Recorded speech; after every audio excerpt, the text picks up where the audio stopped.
All right. Yeah, damn Finally it. awake. Finally awake, are you? I can't believe we got Skyrimmed. God damn it, Chad. Is this the beginning of a new campaign? Wait! You tricked us! So, I'm down. Let it be. our, Thursday's open up. our story begins with a small group of adventurous individuals that have taken it upon themselves to take upon a case. The case in question is in regards to a bunch of caravan owners that have gone missing as they made their way through the country of Givenshire to the city of Amor nel Aria. Traveling in from Vlori, specifically.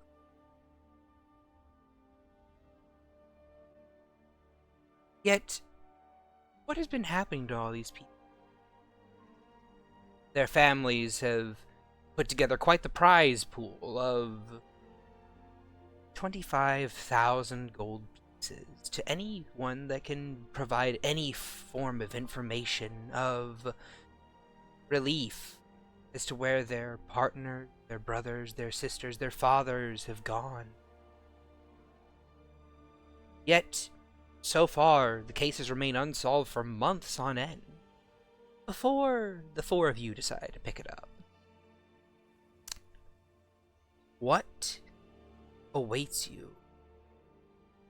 What will you find? And will you succeed where so many others have failed? Only time will tell. But who's to say for sure what will happen? For not even I know what occurred. So, why don't we find out? As we go into Valentine's Day themed one-off. So, Okay. you guys are currently seated in a cart with Tychus drawing it and kind of like pulling it along, and the rest of you guys riding in the back seat. Speak. Well, most of them are riding in the cart. I'm getting there. Oh, I don't know. You let me get there. Let him cook. I don't want him to cook. Smells bad. Anyway, Goddamn. Anyway, as Tychus is drawing the cart forward, the forest surrounds each of you guys. It is bright and daylight. It has bright daylight all over the place. You have a cobblestone street that you're currently kind of like riding down, and you have been doing so for the past, I want to say, 2 days or so. You are nearing the city of Amor nel Aria. And with that in mind, as you round a little bend and you look off in the distance, you see the gates of the city. Now, Tychus, why don't you describe your character first? What do the guards see approaching them? So, the guards will see a cart driven by a singular, massive a centaur, but not a centaur that they've probably seen often, unless tiger centaurs are a common thing. Tigers. Like, are tiger centaurs a common thing? Not that I know of. Yeah, so they've probably never seen that before, much less a centaur of his size. He is a large-sized centaur that's clad in adamantine plate armor, with a singular spear slung across his back and a shield on his left arm. He pulls the cart at a rather brisk pace, trying to get to the city in enough time to begin the investigation so they can get it done and get paid. Okay then. And with that having been said, I will pull you guys over to the map, and I will drop Tychus's token onto it. And hovering just above Tychus, strapped to him almost like a small little tiny balloon, Vox, describe your character. Like a tiny balloon. There's like a large miniature city hovering above him. Like with little bustling streets filled with mice. Dressed in all manner of like medieval finery. And at the center of that city, there is a black opal obelisk tower with a small mouse person standing on a what's the word for a ledge that comes out of like one of the rooms near the top. I am playing a character by the name of a balcony. That's the word I'm looking for because I'm dumb. I am playing a character named Soft, and she is a small, like 3-inch tall mouse person. Girl. She has a grimoire under one arm, and is spying her surroundings with a spyglass, making one of her eyes much larger than the others. With soft, kind of dirty blonde hair and fur, 2 big spoon scoop ears, big old eyes, and tiny paws. That is Soft. Okay. I will move them to the map. I will. Good God, I can put them barely see that right there. character. That's the point. 94.1. Well, we know she's soft, but what's her name? Yep. And You got it. for frame of reference, I will enlarge so people can get a glimpse of that. She's cast. She's called Giantify. She's got these like mossy green eyes too. All right. And next up, riding in the cart beside everyone else, Drav, would you be so kind as to describe your character? He's there. Awesome. Describe Love them, it. you bastard. Goyle Windgrace, Kalishtar, or Dream Elf, as people refer them also to as. Platinum blonde hair, more on the dirty platinum blonde side, with light brown eyes, and in medium build, just wearing half plates under his traveling clothes. At the moment, he's juggling with his echo in the cart with his axes, with All his right, hand then. axes. Okay. And I will actually add another one of you there, and I will mark it with a little purple dot. There's your echo. And lastly, but simply not leastly, my little boy, my little Agathar. Describe your character. Hello. So today, sitting kind of in a cart, kind of like splayed out, mostly on a seat, just enjoying, just having a hoot, watching, the I was about to say Astro Elf, yeah. Watching your character, do juggling with his own character, with himself, is about like 5'1", 5'2" gray tabaxi woman. She's got this kind of wild striped pattern on her fur that is mixed with tans and whites. These kind of like bright orange eyes with like a little black lipstick. She's got little like black ear tufts, and she is not wearing any armor.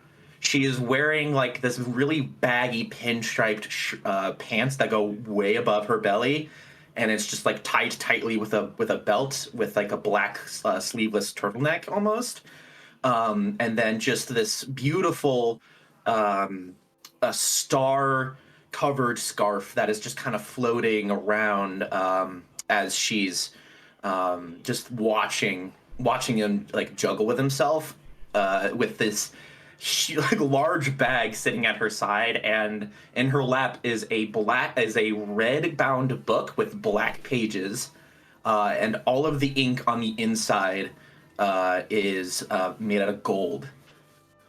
And she's got a little bit, she's got like a chunk of her hair on her tail missing too, almost at the tip. Shad, you do have the full image if you want to share it. Why, yes, I do. And this full image is brought to us by a lovely artist and good friend of mine, Fritz. Yeah. Her artist tag will be in the description below as I So give amazing. everyone a good image to view. Show. And her name's Alexandra Alastair. Or you could call her Alex if you wish. Oh, player, Dave, there. Come to me, Wallfly, as I use you for nefarious purposes, like I know not. Selfish purposes. Yes, promoting a friend of mine. Yes. Ooh, you did not think there would be an advertisement in the middle of the stream, but there is. Middle, it's the beginning of the stream. This How? episode is brought to you by Fritz. Yes. Anyway, that having been said and that having been done, the four of you got thrown off by the presence of the echo there, are making your way into the town.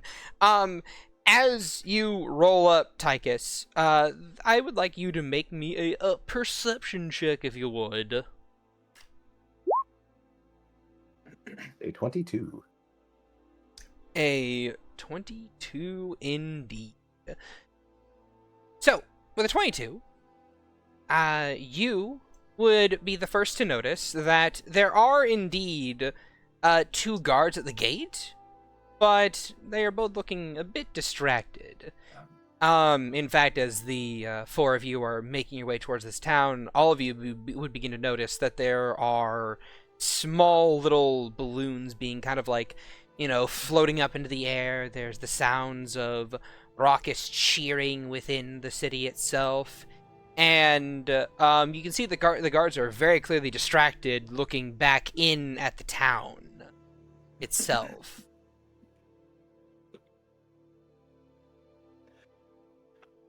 And you can hear a couple things, like you hear like a few lyrics from a song here and there, just da da da, ba na na na. But please, continue. Yeah, I will say, everybody, please put 11 temporary hit points on your sheet. Oh boy. Did you take Inspiring Leader? No, it's Celestial Warlock shenanigans. Oh my god! Great stuff. Tychus now has 159 total HP. Yeah, and if you so desire, your name will be in her book for Gift of Protectors, if you so wish. Which is free Death Ward. Which is free Death Ward. I mean, Tychus ain't gonna turn it down. How many people can be in that book? Up to 4. 100. As many as I wish, darling. Wait, hold on. Did I mess up? Did I mess up? Okay, they're on the token layer. I imagine you have Soft's name in there, but she wrote it, so it's like this intricate, clearly, like a few, like a half an hour spent calligraphy of her penmanship, which likely took her more than like you might imagine because it's a full size signature. So she definitely had to walk around to draw it. And Alex constantly compliments you about it. It just keeps reminding you of just your beautiful calligraphy. All right. And so, what would the 4 of you like to do on your way up? What are you guys talking about? Please interact a little bit if you would. Are we there yet? We'll get there when we get there. You said that an hour ago. For the love of the gods.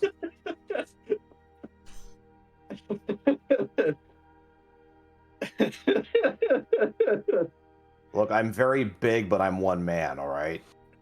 And you're quite the man, darling. I should have seen that coming. He just continues walking. All right. You just hear in your head from the Soft is, even with your like cat ears, you've never truly heard, like accurately heard what Soft has ever said. What with her being so very, very tiny, her voice doesn't carry at all. So she normally speaks through her familiar. What is like a horribly like eccentric name for a small dragon? Zulamon the Desecrator. So what did she say? You can't really hear her. You hear like little peeps at best, but you just hear in your head like a thunderous growl of like, "We are here, large feline and small cat person. The mistress has spied it with her glass." Technically, I'm also feline, darling. I do not see a resemblance between the two of you. Oh, there doesn't have to be resemblance to be a connection, darling. Tychus just kind of like narrows his eyes and shakes his head and goes, I don't think I'm ever going to get used to that. That you see the dragon, the tiny pseudo dragon, swoop by as it makes an actual war of like before landing on the cart. You will have to get used to it, feline. You know that I could flatten you with 1 foot, right? You would not dare with my mistress's spells above you. Well, since we're here, darling, we might as well make an introduction. And she kicks up and just kicks the door open of the car and just walks out. You immediately notice that you're going far slower by yourself than you were in the cart. Tychus begins picking up speed. Okay. Leave her behind. You said we were here, you tiny little shit. Tychus, you pick up the speed and you kind of like just neum away. You kind of see like the town is kind of like hovering above, and as you pick up pace, it just kind of like jerks a little bit. You just hear like the sort of like the uproar of tiny squeaks. The mistress demands you slow before you create a quake within her city. Tychus is just grinning while he does this. I definitely use feline agility to keep up. Okay. And he slows down. Shit! Crashes. Thud. Yeah. No, I didn't really May expect not him to agree do with that. your actions, but I surely do. No, I didn't know you were going to do that. If you did, I probably wouldn't have slowed down quite that much. All right. And as you guys enter the center of the sea, the towards the town center, you can see that there is a large stage near a well. And on this stage are 5 males that are very attractive. You have a emo looking human with like dark hair that kind of like hangs before his eyes, wearing like a tight outfit. You have a blonde human with like a big grin and that does a couple twirls here and there. You have a brown-haired human who has like, you know, biker chains on his waist and looks like he's scowling at everyone. You have let me see. You have a very, very cute, looks like you could hug him like a plushie tabaxi male singer. And lastly, you have and lastly you have a more generic looking one that has like a big heart design on his shirt, and you hear the opening chords of a song from the middle guy. It's tearing up my heart when I'm with you.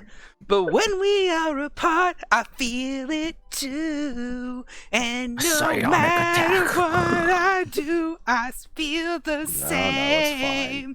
With or without you. And they start just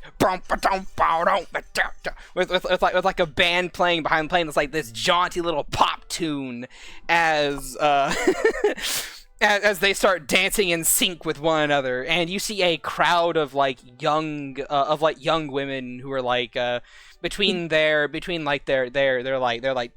and their mid 20s, just kind of like going, "Oh my gosh, I love you!" Ah!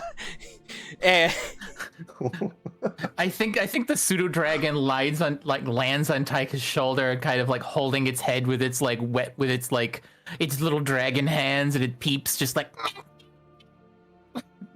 I demand you stop this raucous laughter. Do something, large one. Taika says, "What? You don't like that?" And I think this is kind of my jam. And his back legs are kind of just like stepping in tune to the beat. Betrayal. Betrayal. It flutters up to the city above you.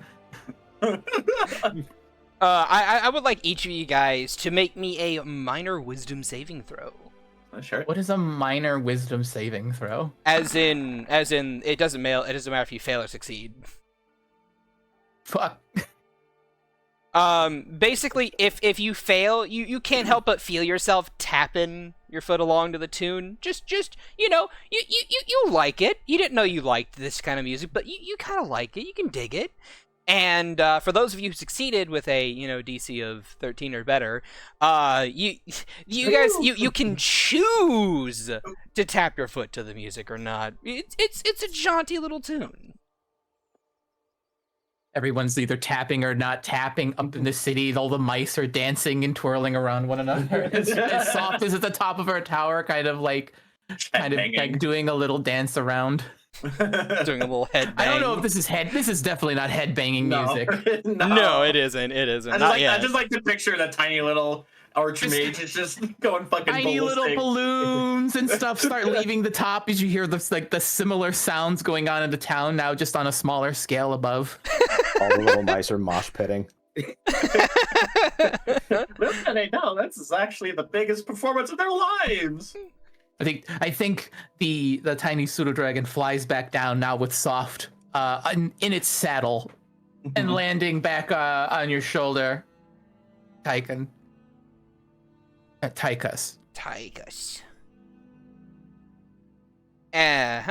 And around this point in time, as you guys are kind of approaching this festival that's clearly taking place, one of the guards actually finally notices you. Because you have a giant ass fucking tabaxi tar man carrying your cart, and this guy and a wood elf just turns to you and goes, "Oh, sorry, sir, didn't see you there. Might I inquire as to what brings you to our fine city today?" He holds up his hand as this mid sentence, and he goes, "You didn't see me here." Well, it's the tiny dragon and the mouse point up at the floating city. It's because the Bark Street Boys are on right now. Fucking. And this is when we decide to burn down the city. We destroy Shad's plot, carry on to our own murder hobo session. They're like my favorite band. Oh, all right. Just distracted by the music. That makes sense. Yeah. Gosh, I don't know how I missed you though. You're very big. Because you weren't looking, darling. I'll admit I wasn't. Leave your cart there at the city, or you can take it to the stables over by the inn, and he'll point over there. Over there. At a building. About the only thing we got here is the Bark Street Boys and other bands that come and play here. And that there tavern over there. called, pulls out a note. Lover's Rest. God damn it, Shad. And then he, puts it back in. What, did he forget the name of this own town's tavern? Maybe he's new. He was distracted by the music. Anyway, He goes, this is the Festival of Hearts. How you doing? Doing good. Just had a long trip. These things tend to open up my brain to different possibilities, so to speak. It just allows me to think. It was very relaxing, despite the fact I walked the whole way. Oh, that's nice. Big soft pats you on your neck or something. You're just so big, so she can't really tell exactly where she's patting you from the dragon's back. He thinks a spider's landed on his neck, and he's just like, ah, jeez, and then starts like swatting it. No, he doesn't do that. How dare you raise a hand to my mistress? I will annihilate you and your family. You feel like a blade pressed to your back, but you felt it so many times, you know that it's the pseudo dragon's like stinger. He didn't really do that. Tap tap. I don't know. I tried to. I know nothing of Tychus. Yeah, he wouldn't do. He would probably know by this point that it's actually soft doing that. So he looks over to the tavern and says, "Well, what do you guys think? Just hole up there for right now." Sure, I don't see why not. Soft gives you a little nod. Speaking of which, if you're not here for the festival, what brings you here? We're looking into some cases about some missing peoples, some business owners, I believe. Did I get that right? Yes, you did. Oh. Ah. Well, that's all right, shame there. Well, don't really know if we could offer you much of anything over here, but it's a city. Did we get any of their names? Yeah, you got a few Yeah. names. Yeah, she'll just like tell me if these names are familiar to you, darling, and she just starts like telling the guards the missing people's names. You see him kind of like nod his head a couple times. I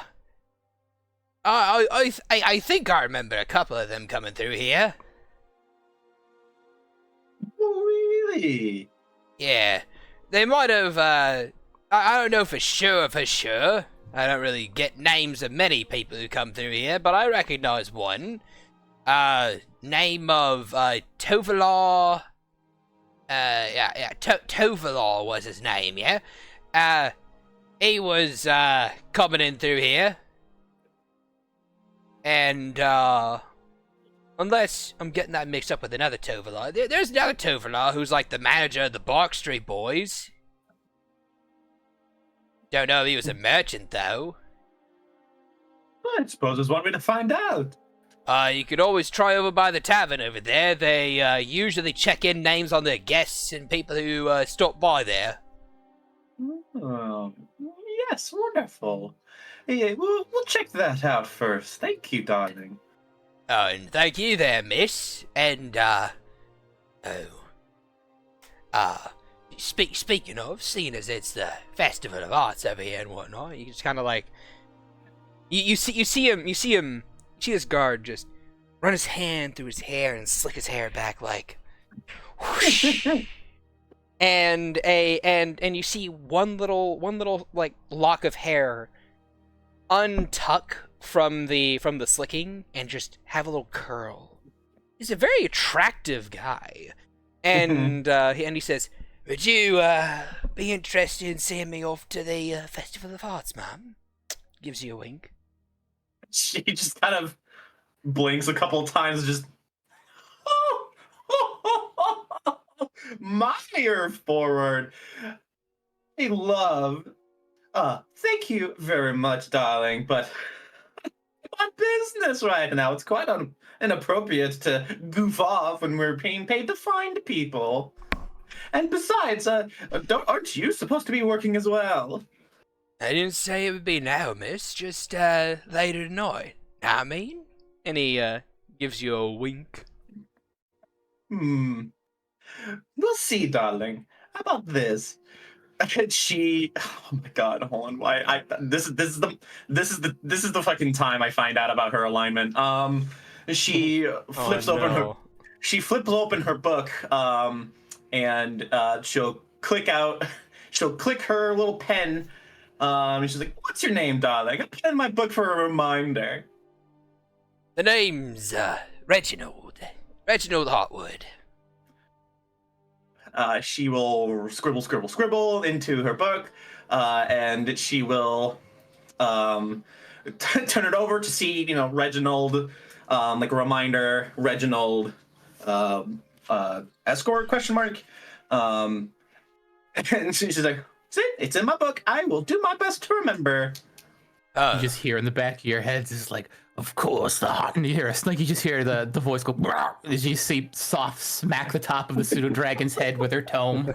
Of course, my mistress. I meant no offense. of course, Soft would give her pseudo dragon the Maka chop from Soul Eater.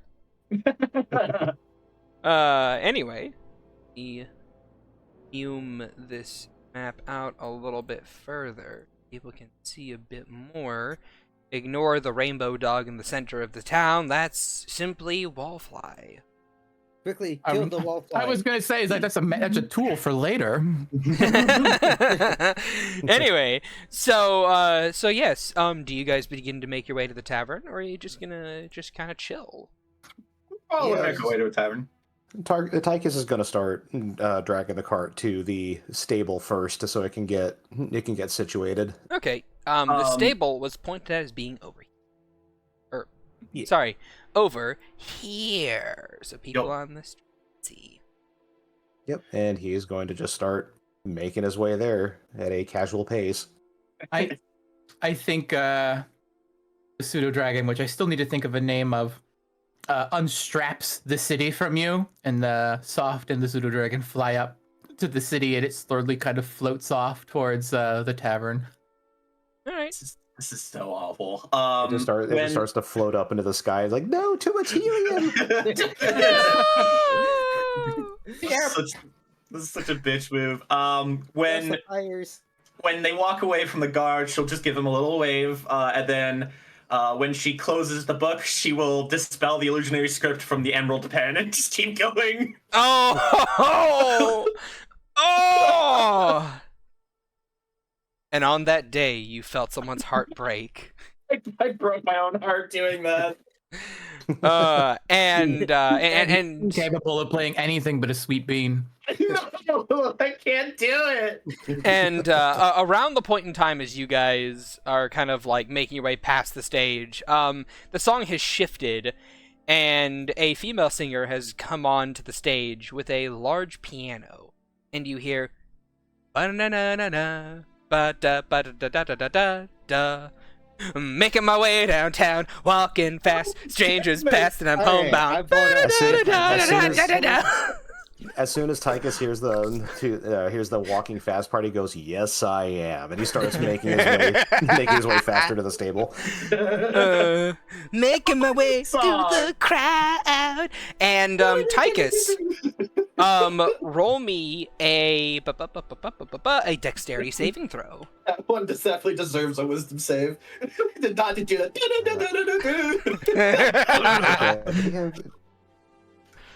I forget. Did he get? Oh wait, no. That's what something else. 14. 14. As you are rounding around the tree over here, you feel... He said it quietly. He wasn't loud. You feel an impact on your chest, and you kind of like pause for a bit, and you look down, and You see that you have knocked over someone who is running with a large piece of toast in their mouth that has a bit of jelly on it. They are. You've enacted the anime waifu trope. You see that it is a cute elven girl that looks to be of high elven origin. She has these large round glasses that have been knocked off of her face, these long flowing robes, and she's currently just like, oh, my glasses, oh no, my breakfast, as her toast falls out of her mouth and just flops jelly side down onto the grass. Tychus has this look of on his face as he kind of like leans his front half down and goes, shit, I'm sorry about that, I wasn't watching where I was going. And he reaches down to try and pick her back up onto her feet. Okay, yeah, you do so easily enough. You have like a 25 strength, just whoop, doop. 18 strength. I didn't take the belt. I decided last minute. I'm gonna strangle you. But he still has an 18 strength. 18 so. is more than enough. You just Heavy scribbling in the background. Yeah, and he's also going to pick up her glasses as delicately as he can with his large hands and like just try to like put them on her hands. I will say you can do that, and you see her just kind of like blow on her glasses a little bit and just kind of like snap her fingers and clean them a couple times before she puts them onto her face and just kind of like brushes the hair out of her eyes and just looks up and she's like, oh my, you're real big, and she gets this big flush in her cheeks. Yeah, sorry for running into you like that. I didn't mean to. I wasn't watching where I was going. Oh no, yeah, I wouldn't imagine you were. Yeah. I tend to be a little bit more careful than that. I guess I just had a lot to think about. No. It was totally my fault because I was running and I was trying to get to the performance in time because they were playing my jam, the piano song. Yeah. Well, it's still going right over there if you wanna keep heading that way. Yeah. Are you? And she kind of like puts her hands behind her back and just kind of like gets a little nervous look on her face. Are you doing anything later tonight, sir? He shifts his gaze to the left and to the right, and he says, well, we're here for an investigation, so that really depends on how long that takes. Oh, well, what are you investigating? Is it confidential? Are we supposed to keep quiet about this? I mean, you weren't told to keep quiet about it or keep confidential about it. He kind of like gets like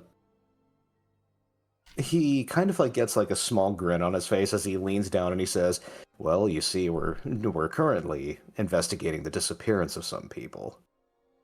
Oh, it's pretty major. Yeah. You won't tell anybody about it, will you? Don't want to cause a panic. Well, no. Oh my.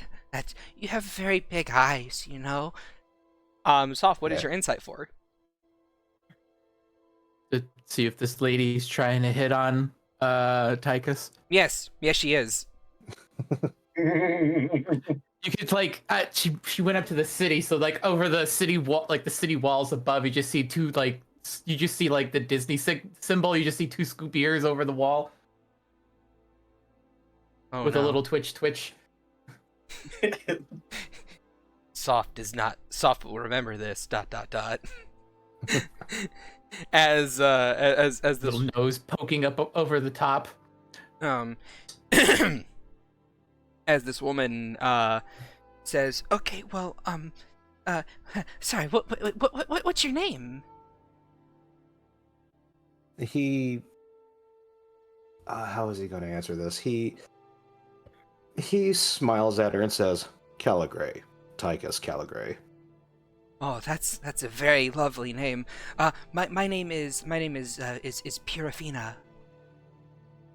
And she'll like the water? Shut it. Purifina. Yes. I give her bad breath.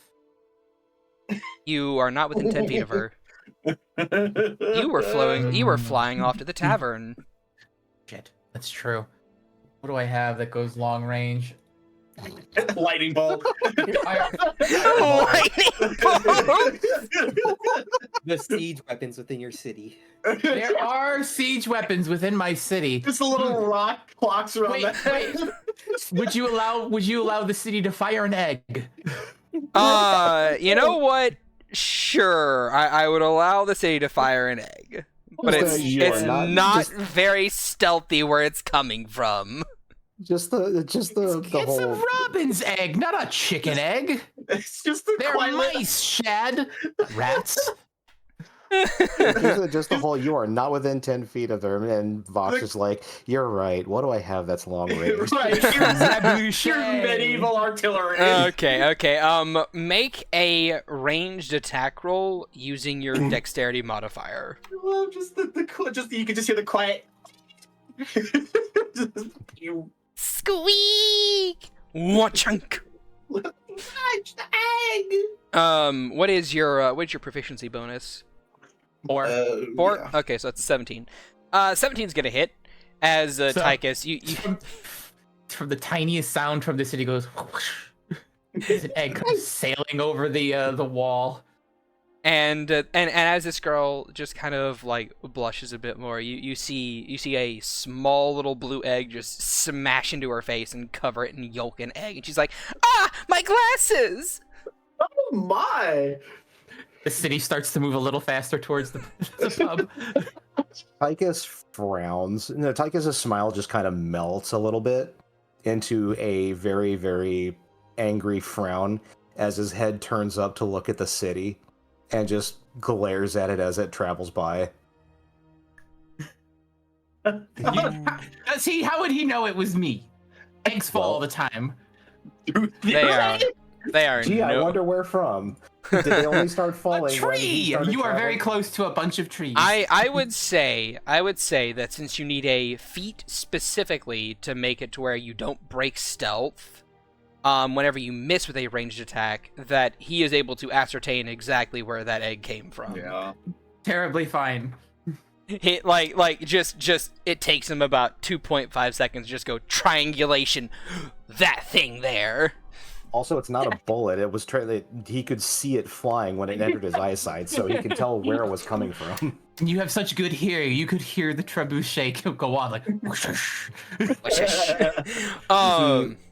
He looks down at Purifine and goes, "I'm really sorry about that." And he tries to dig into a pocket for a handkerchief or something. You see her about to snap her fingers, but as you start digging into your outfit, she just lowers them and she goes, "Oh yeah, I'm sorry." No. You have nothing to apologize for. I didn't. Well, I mean, is that your girlfriend up there? He sighs and goes, "No, but I think she might have something, but I'm not sure yet." Oh, I understand. You should let her down slowly. He lowers his gaze a little bit and he says, "Yeah, I should, but she's a friend and I don't know if I could hurt her like that." Friends respect other friends' boundaries.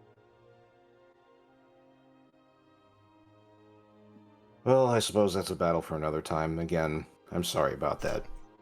She will let you clean her face off with the yolk if you're doing that. If not, if you're just handing her the handkerchief, she's just like, "Oh, okay," and she'll do it herself. He'll clean it off for her. Aww. Her blush deepens further. Well, and remember, he then... Sorry. we're having a festival tonight. If you want to join, I'd love to have a dance with you. You sure you could keep up with me? I'm very fast. I'm at least 120 years old. I know at least something of dancing with four-legged individuals. Well, you know more than me then. I know nothing about dancing. Yes. And Okay, with I have a name for the pseudo dragon. and with that Purifina continues on her way to the concert with her face cleaned of egg yolk by Tychus, a blush on her cheeks, and on the way over to the tavern, and you're able to easily just like kind of like slot your carriage into the corner there, and begin to make your way towards the tavern as well. The first person to the tavern, though, is Soft. Yes, the floating city is just kind of like above the roof by like 6 to 7 feet above the roof as she kind of swoops down on her pseudo dragon Apalala, and they enter the tavern through why hopefully like it has like double doors so she can swoop in. Yeah, I'd say it has double doors.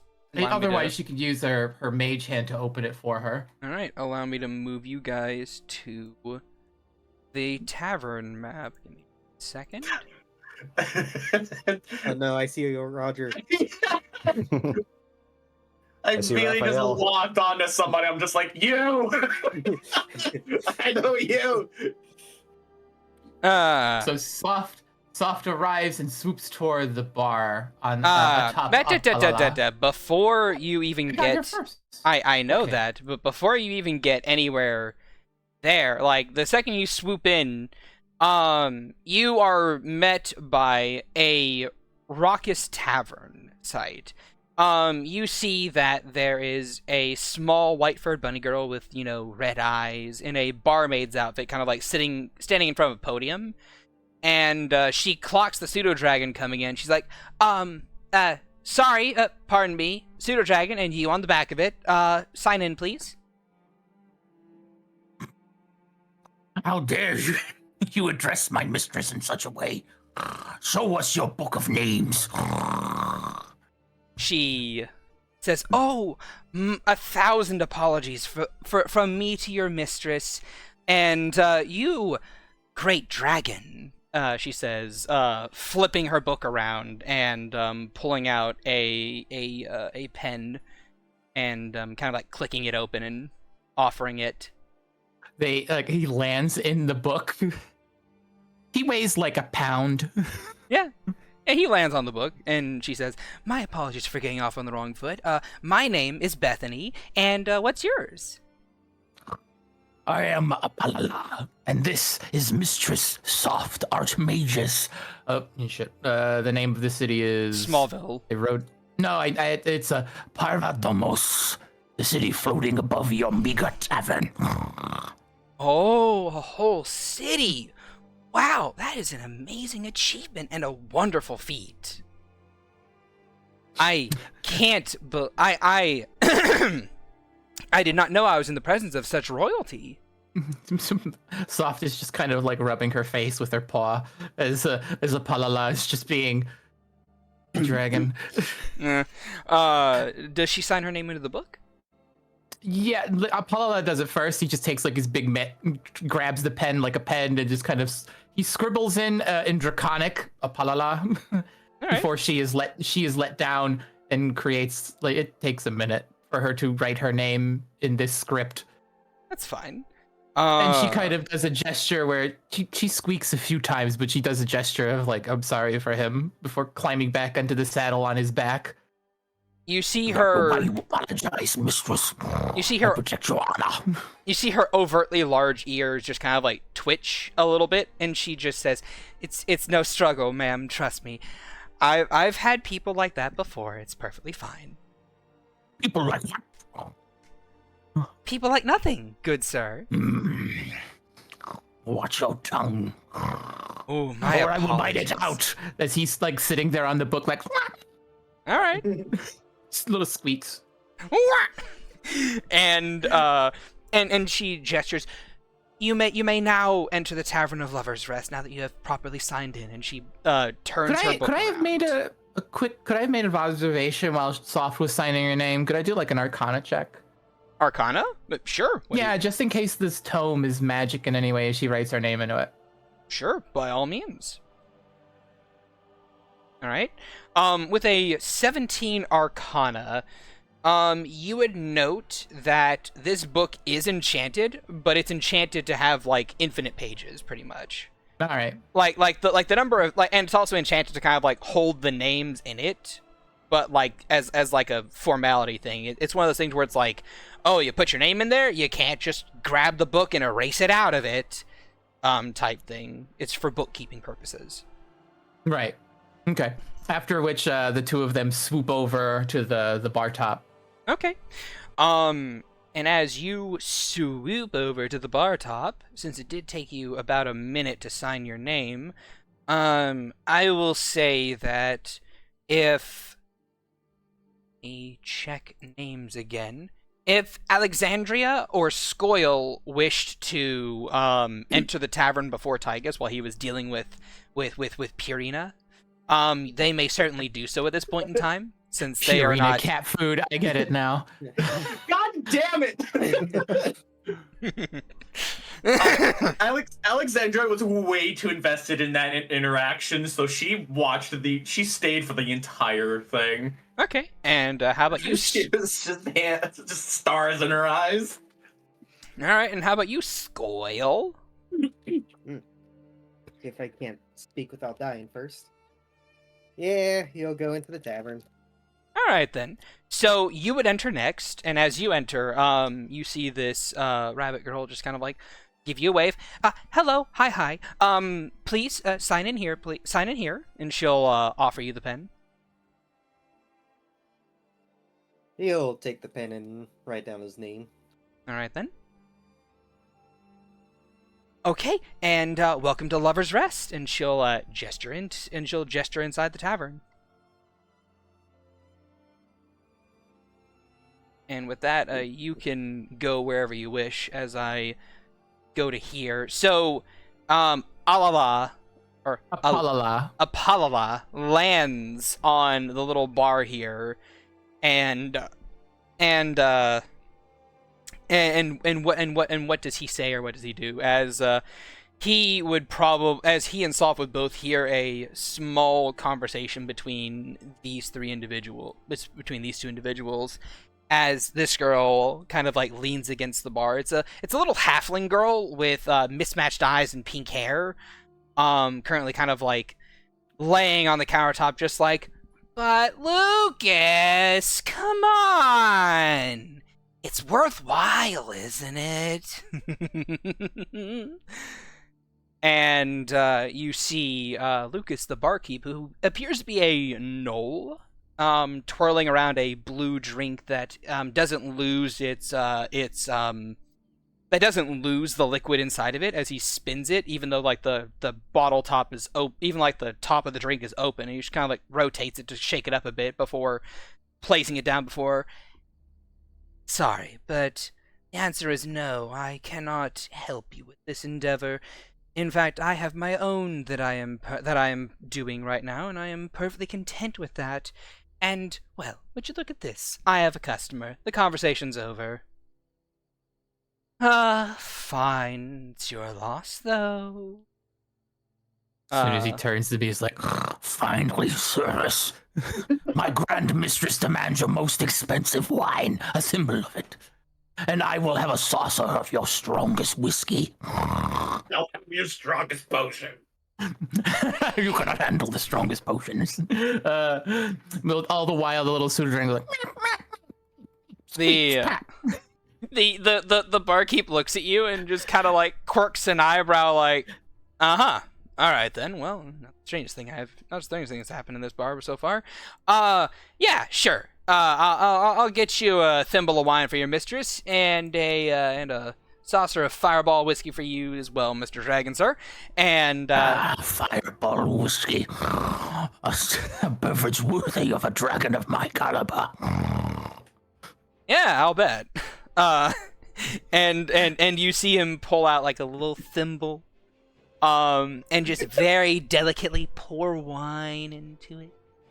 And then he Soft is like deep, like gotten out of the saddle and is just kind of sitting on a little pillow. He uses beside them. He uses his claw to very gently push it over to where she is. Just very delicately. You see a little bit of sweat drip across his brow. And then he pulls out a small little saucer and just, like, pours some fireball whiskey on, just, like, sets it down in front of the pseudo-dragon. Seemingly not too bothered by either request or whom they're being made of. And around this point in time, Tychus and Alexandria, the two of you would make your way in. It's just Alexandria. It's just like, oh, dear, you have to go dance with her. She wanted every bit of you. It Alex, was so cute. Alex, I do not know how to dance. What? So now's the time to learn. Hey. It'll be so cute. Hey. And he lifts up his front right foot and then says, you ever heard the expression stepping on others' feet? Imagine what this thing will do if that turns out to be true. Oh, darling, like I can't see your little hurt foot. It'll be fine. Hurt Just foot? Well, I can pancake. Well, I can certainly imagine. Hi. Hello, darling. Yes, hello, darlings, back. Need you to sign your name in the book, check in. Ooh, I'm so used to having other people sign my book. I've never really signed anyone else's before. She, like, leans over the book and just taps her chin, looking at it, inspecting. All right, go ahead and roll me investigation. Cool. For the sake of asking, can I guidance? Sure, you may certainly do so, but keep in mind, guidance has verbal and somatic components. That's true. Okay, never mind. That's okay. I mean, you can still do it. No, I'm good. 13. 13. That was a good little purr you did there. 13. I did not mean to do that. all right. And with a 13... G-Man's becoming his character, look out. No! He's suffering character bleed. No, get back to my skin! No! Get out of my skin! So, with a 13, you would note that along this list of names in the book, there are a lot more names on these pages than there should really be, considering, like, hand size, the writing styles of different people or so on and so forth. Some of them look as if they've been shrunken down to, like, their little respective boxes. But on the 2 pages you're currently looking at, you don't recognize any of the names of missing people. Okay. And currently you have a page and a half, but you do recognize the name of Soft, Apalala, and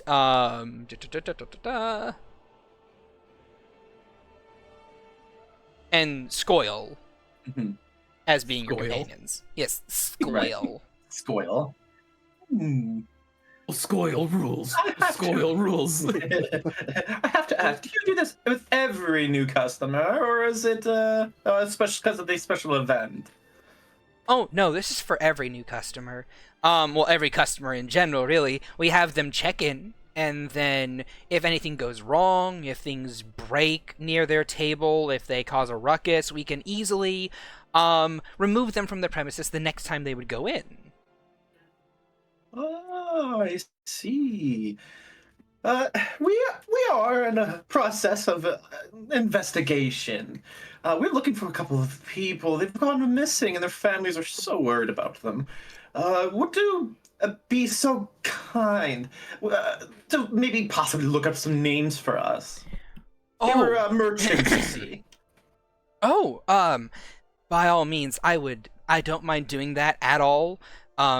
If you'd be so kind as to just give me the names, I can easily flip through my book and check for them. Oh, certainly. Insert names here. All right. Allow me to give you a couple of the names you're looking for. Okay. As you kind of, like, pull out your listed names and you kind of, like, flick down the list and you kind of, like, inspect it.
All right.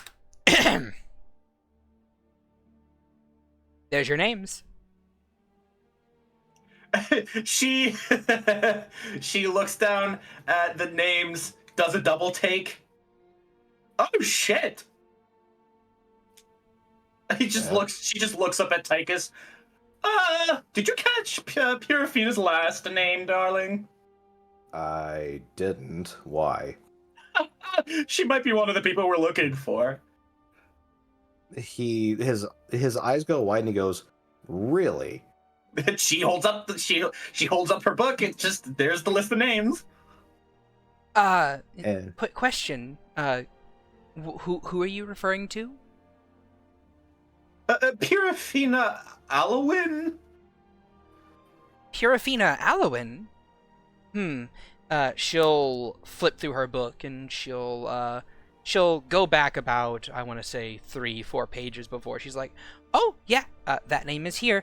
I believe she checked in herself as a new resident about a couple months ago. Also, hold up.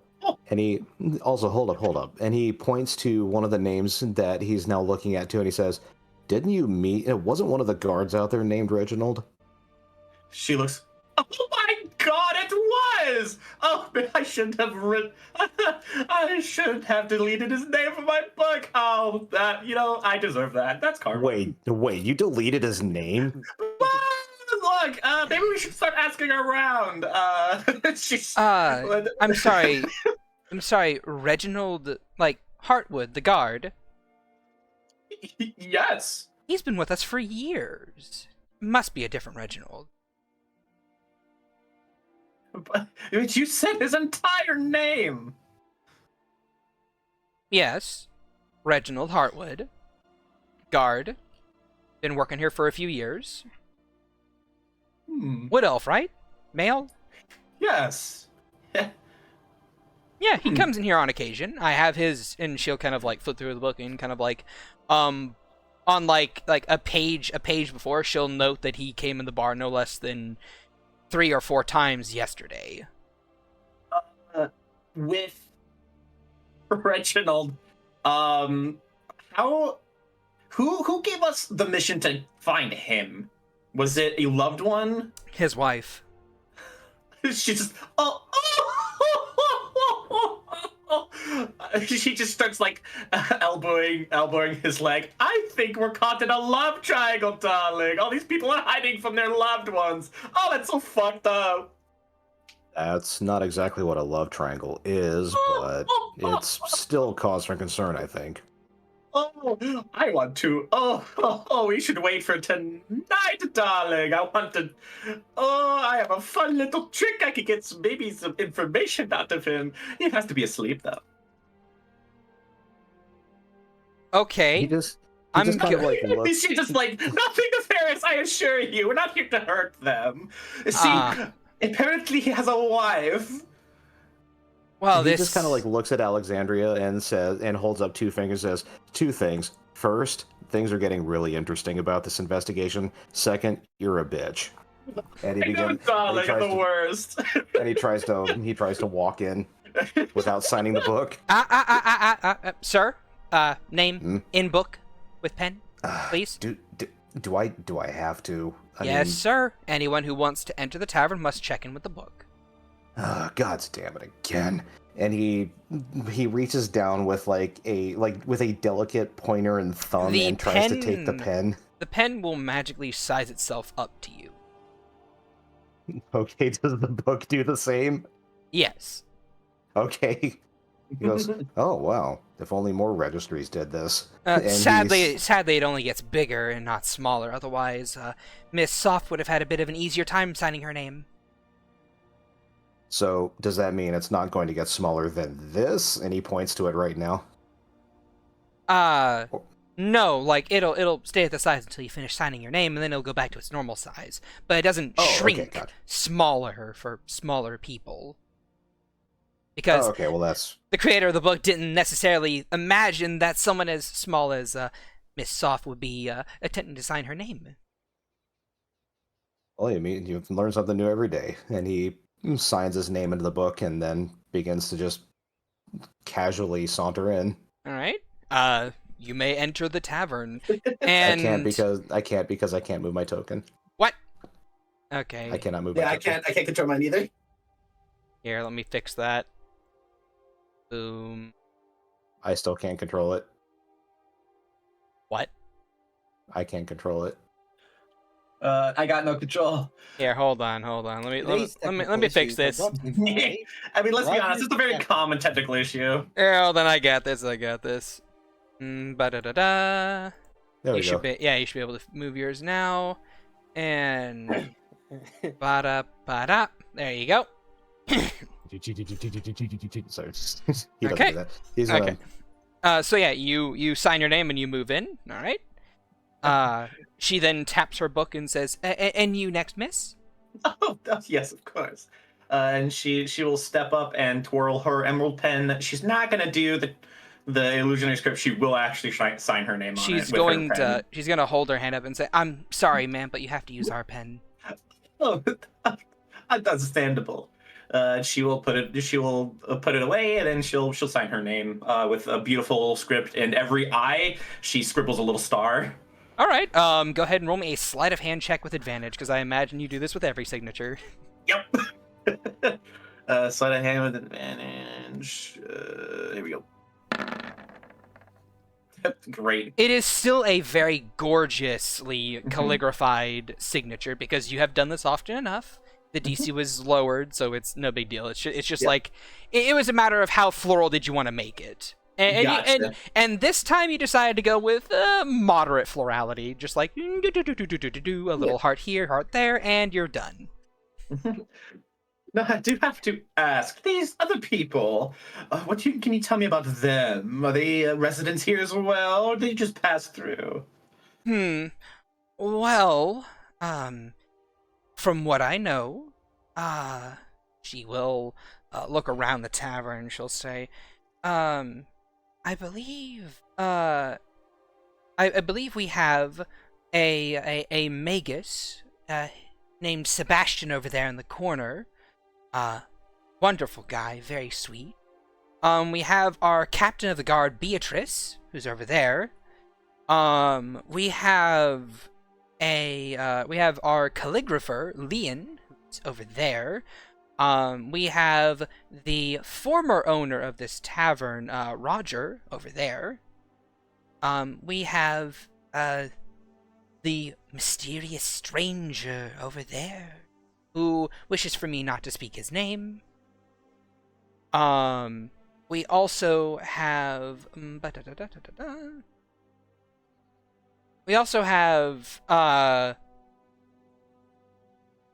Miss Stronghold over there. And then we have Emiko. Sebastian Stronghold? Didn't you just say Sebastian's name?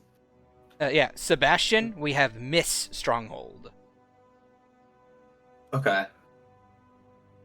We have Emiko, and then we have those two lovers right there. Their names are Fluff and Bun. Oh, cute. Yes, and then we have our lovely tavern owner, Lucas, over there in the corner. That's a guest. I didn't quite get her name. But it's written down in the book, obviously. We have the bodyguard of the tavern, Grim, over there. And over there we have Mr. Wall F, but he doesn't talk much. God damn it. He's a bit of a voyeur. A bit of a wildfly. Yes, a bit of a wallfly. Don't make that joke near him, though. He tends to get a little iffy about that. Understandable. Thank you for the heads up, darling. Of course. And oh, my name is Bethany. That bit of me just triggered. Oh, pleasure to meet your acquaintance, Bethany. Yes, and it's a pleasure to make your acquaintance as well, Alexandria. And she will do another scan in the room, and then just start. She'll give her a little nod, and then she'll make her way over to the bar. She will like give his sidle like a little tap, and just lean on the bar behind the little dragon. She's like, well, you're not wrong. What I did was downright dastardly. But if he's cheating on his wife, then who's the real bitch? Well, Yeah, after hearing that, I'm beginning to agree. yes. And as the three of you settle in over here, you all would see this young halfling girl just kind of like sit up from her position where she was flopped onto the table. All right, Lucas, I'm gone for the day, for the night, for however long it will be. We'll meet again soon, probably. I don't know when. It was nice seeing you, though. Yeah. Bye-bye. TTFN, ta-ta for now. And as she steps here, she disappears. If anyone would like to roll an Arcana check, you may certainly do so. Absolutely. Sure. Not Tychus' thing. He's probably going to withhold from that. My shitty rolls also transfer to this. With a 16, Dimension Door. She's No. soft is just sitting there on a little plush pillow, drinking from a thimble of very good wine. Her little whiskers twitch as she notices her other party members show up. Her big like spoon scoop ears kind of like tucked back as she kind of sinks in. And Apalala kind of like lifts his head and goes back to sipping his whiskey. Though the snort is more like a peep peep from him.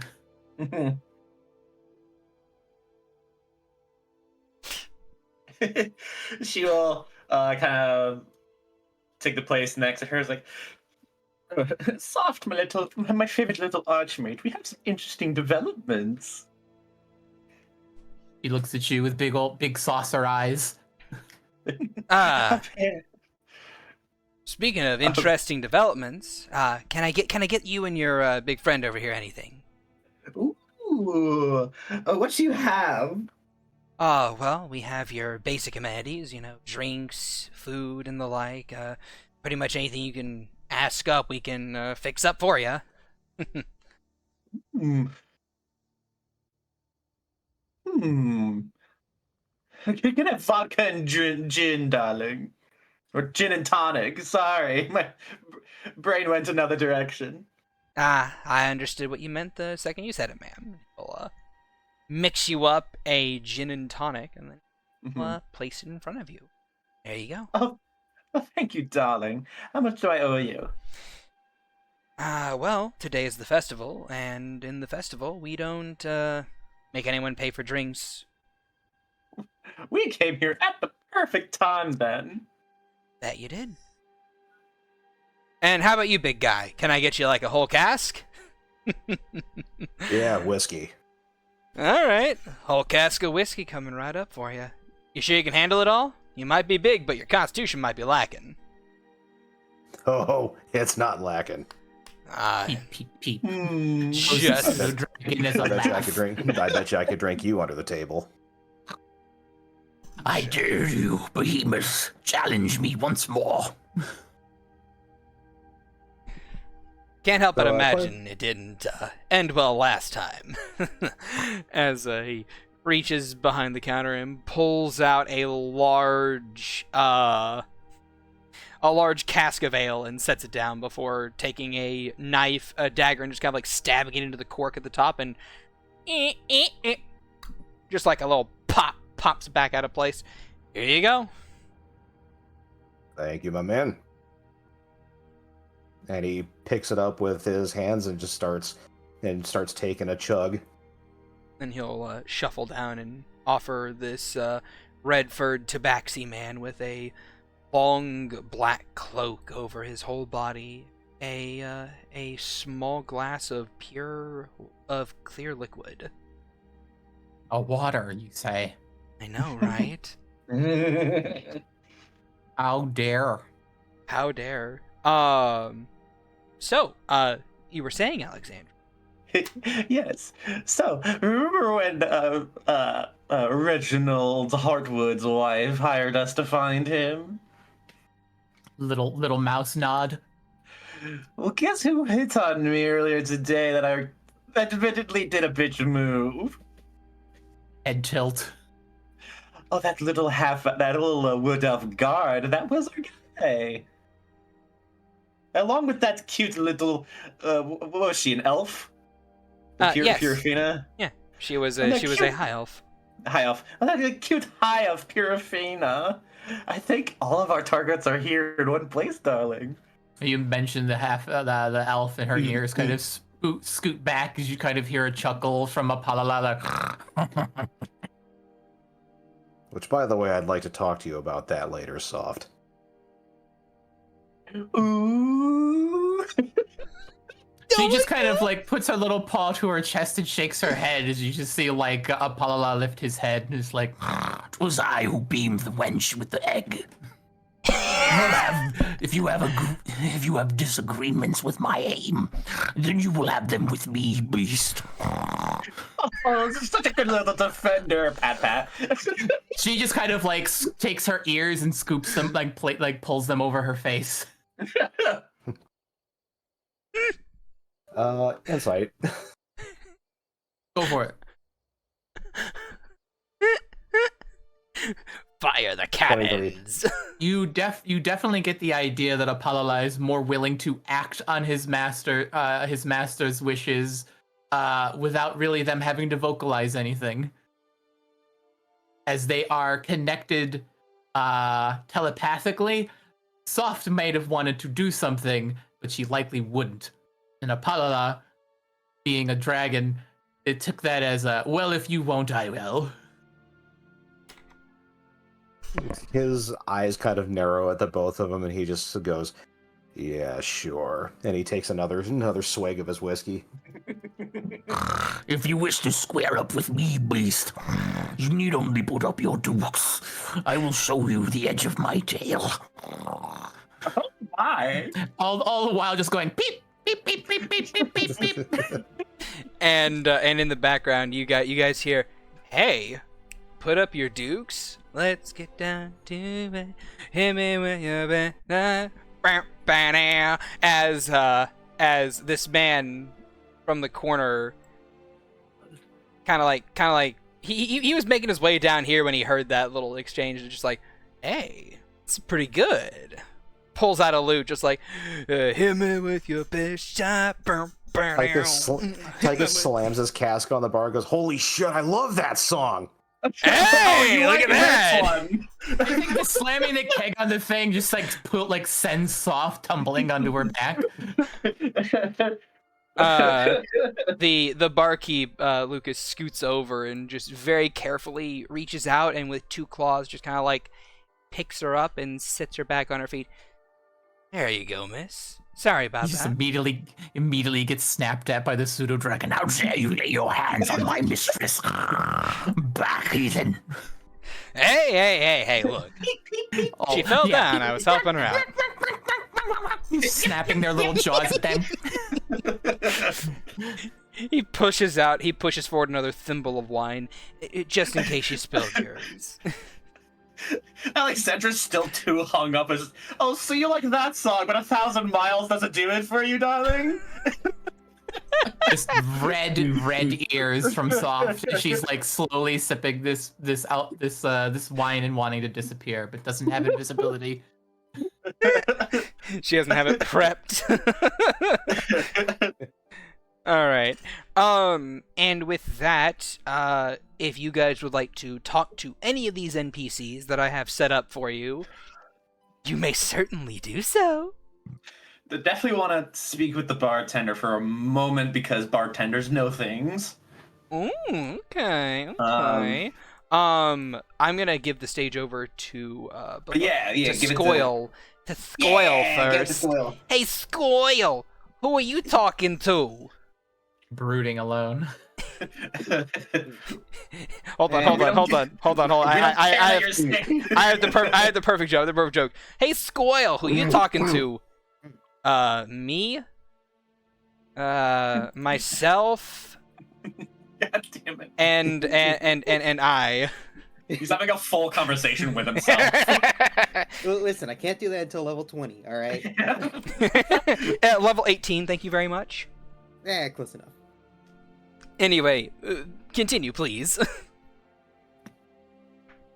If anything, he's just listening around to the conversations in the room, trying to get a bearing on who might know the most information. Roll a perception if you would. Let's see, perception. Here we go. Okay, so you are able to hear the conversation between these two, as I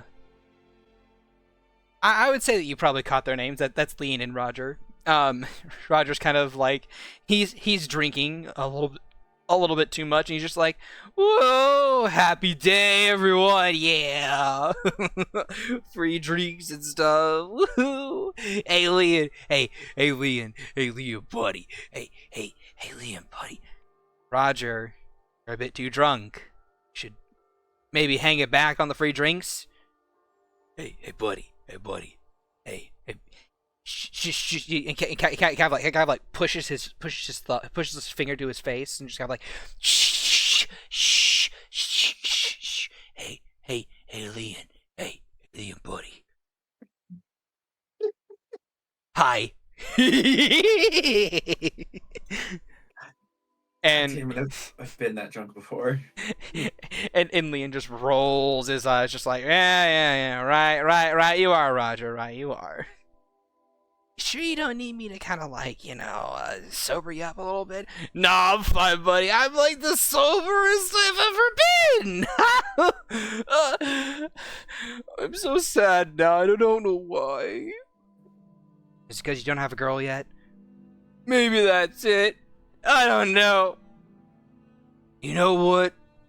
I'm happy again. I'm going dancing. Alright, I'm gonna kind of help you out there, buddy. Kind of like picks up Roger and starts to slowly walk him out of the tavern. Was this where Tychus could hear him? Yeah, I'd say you could hear him. But Scoil will get first reaction if you'd like. Scoil will use his innate ability. What the fuck is it called? Well, Tychus wasn't going to do anything. He's just basically going to be there and kind of just look empathetic towards him. Okay. Use the ability Mind Link to telepathically tell Roger. So I heard you lost the bar. How did a Roger lose their bar? The great and famous Rogers rarely ever lose their bars. So, how do you? It's a sad. He says this out loud. It's a sad story in her voice. It's so sad. Whenever people know you as the Roger that gambles, they make you gamble everything away. And Leon's like, hold on, it's okay, buddy, it's okay. Just kind of like pulls him into a hug and just kind of like pets his head, just like, it's okay. No one's upset with you that you lost the bar. Like, he just kind of like looks around. Hey, who reminded you of that? It was my inner voice. I'm still upset with myself. I think it was my conscience. My mom and dad are gonna kill me. Regina's going to be extremely upset with you. Are you saying that in his head? Yes. And Regina too. And Regina and Regina and Roger and Roger and Regina and Roger and Regina and Roger and Regina and Roger, Regina. he starts randomly backing between Regina and Roger as names, just kind of like going down a list. But you guys get the sense he's talking about different people with each time he drops a name. Roger 1.1, 1.2, 1.3, 1.4, 1.5, 1.6. The Roger that adventures. The Regina that smiles. The Regina that brews. You're going to end up like your brother Roger working under Regina and Vitrium. Holy shit! We didn't even let him have a bar for the longest time. You're probably more of a disappointment than that, Roger. Who's this? He is sobbing. He is not happy. And around this point in time, Leon is gonna make Barkeep, a water, please. Leon is gonna make a perception check around the room to see if anyone's acting suspicious. It's not very high. And then an insight. That's not very high.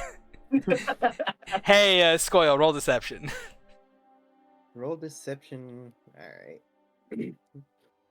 Deception. How do I deny? Natural one on the other side. Leon just kind of like narrows his eyes. He has his suspicions, but you know, isn't able to voice them at this current point in time as he carries Roger out, who's still crying, like hard sobbing.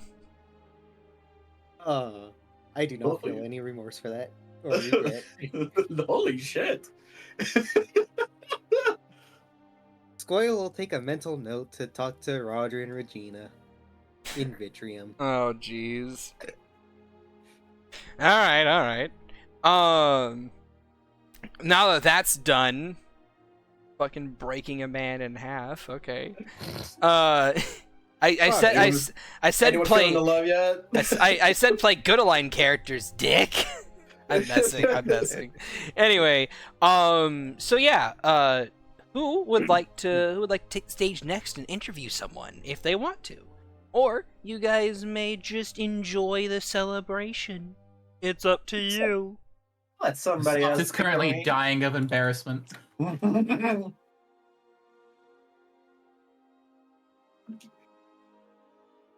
Tychus isn't a good investigator. He's a fighter, so he knows where his strengths lie. So he's just gonna sit there and continue chugging that cask.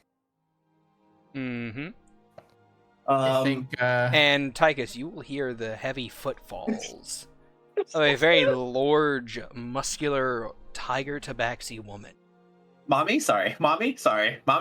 Now, she is not a tar like Tychus is, but she is still very large. She kind of like rolls up to him and just goes, "Hey." He's got his cask up to his face and just like taking a drink when she does that. He honestly doesn't see her approach as he puts the cask down and just kind of like offhandedly goes, "Hey, what can I do for you?" More like, what can I do for you? I'm a barmaid over here, working for the tavern. You look like you could use a drink. I mean, he picks up the cask and like kind of like turns around to face her, and while holding it says, "Well, I kind of got one up. Oh, hi, hello." You don't have to look down. You look at eye level. There's like the sound of a rattlesnake rattle going off behind him. Is like soft as bapping the pseudo dragon with her books. Like, No, I'm sorry, mistress. I only meant to defend your honor. Alex is like, holy shit, look at her. But yeah, he like starts looking down like at her waist level first, and then his eyes go up. He goes, "Oh, whoa, hi, hello. Yeah, big guy. Sorry, not used to seeing someone as big as me." Yeah, big guy. Eyes up. My eyes are up here. Points to her face. Gives him a wink. Yeah, I can see that.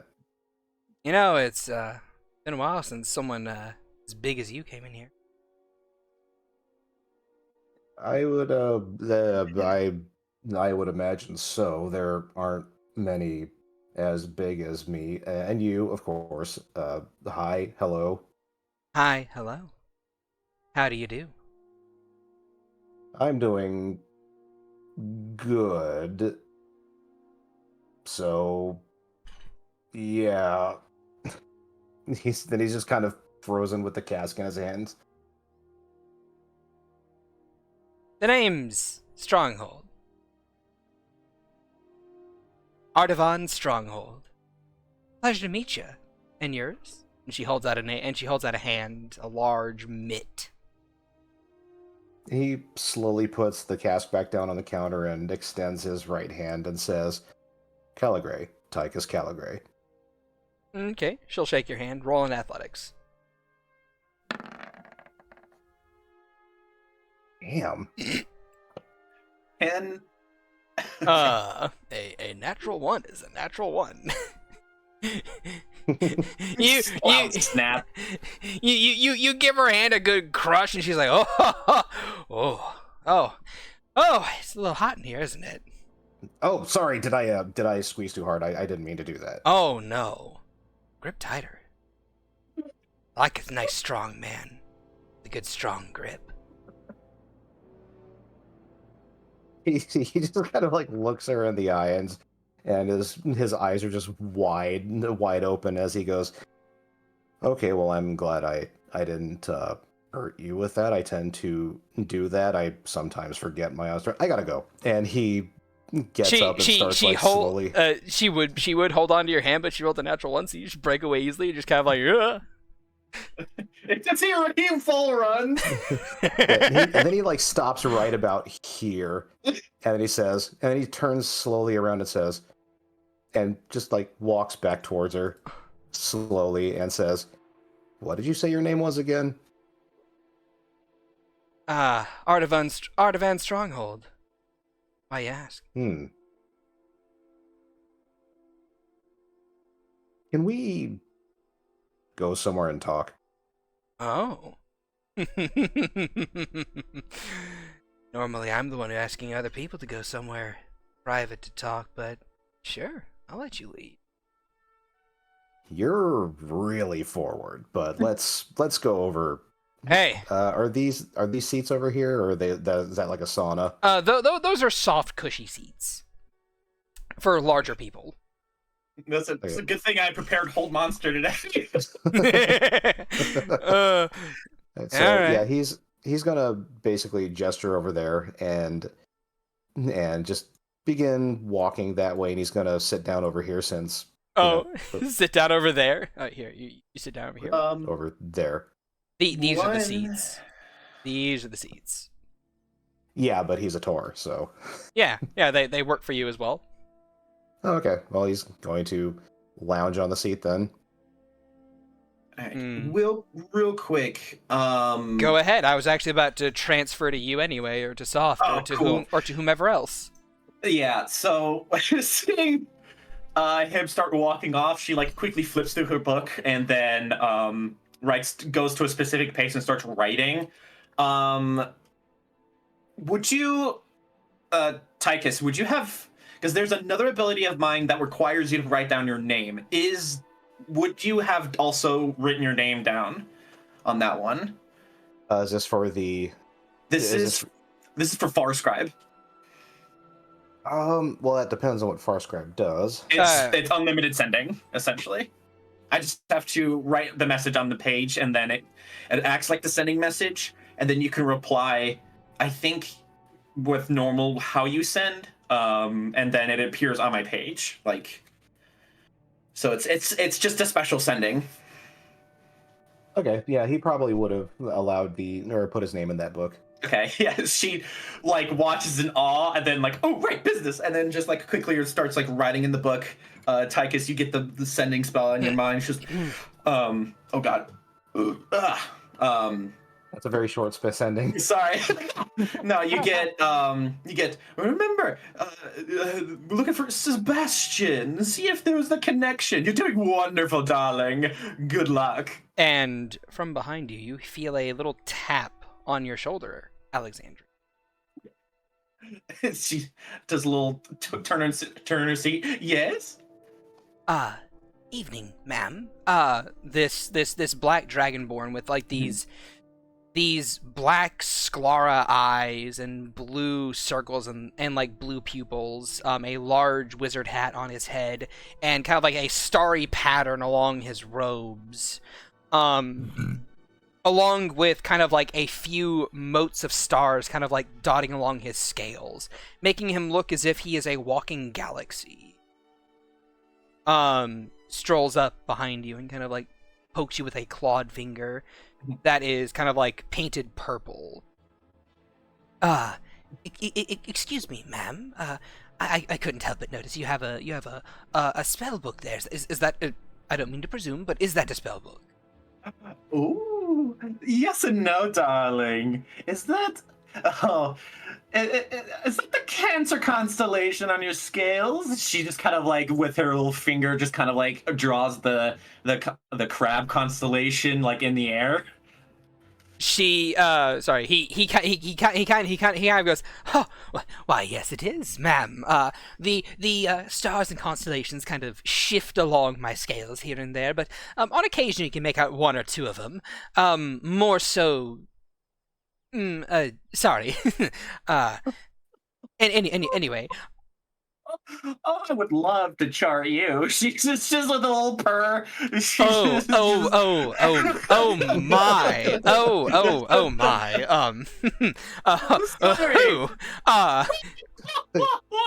If that's within earshot of Tychus, he's just like would start saying his first sentence and then just going, "Holy shit, Alex!"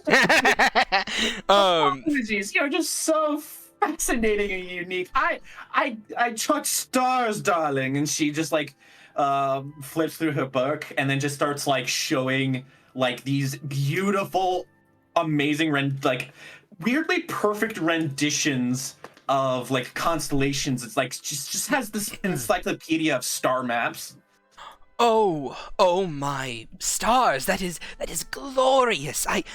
Is that a Big Dipper? That's Orion's belt, and you have this is such a finely detailed little star map. Yes. I actually chart stars myself. I am a wizard of the graviturgy school.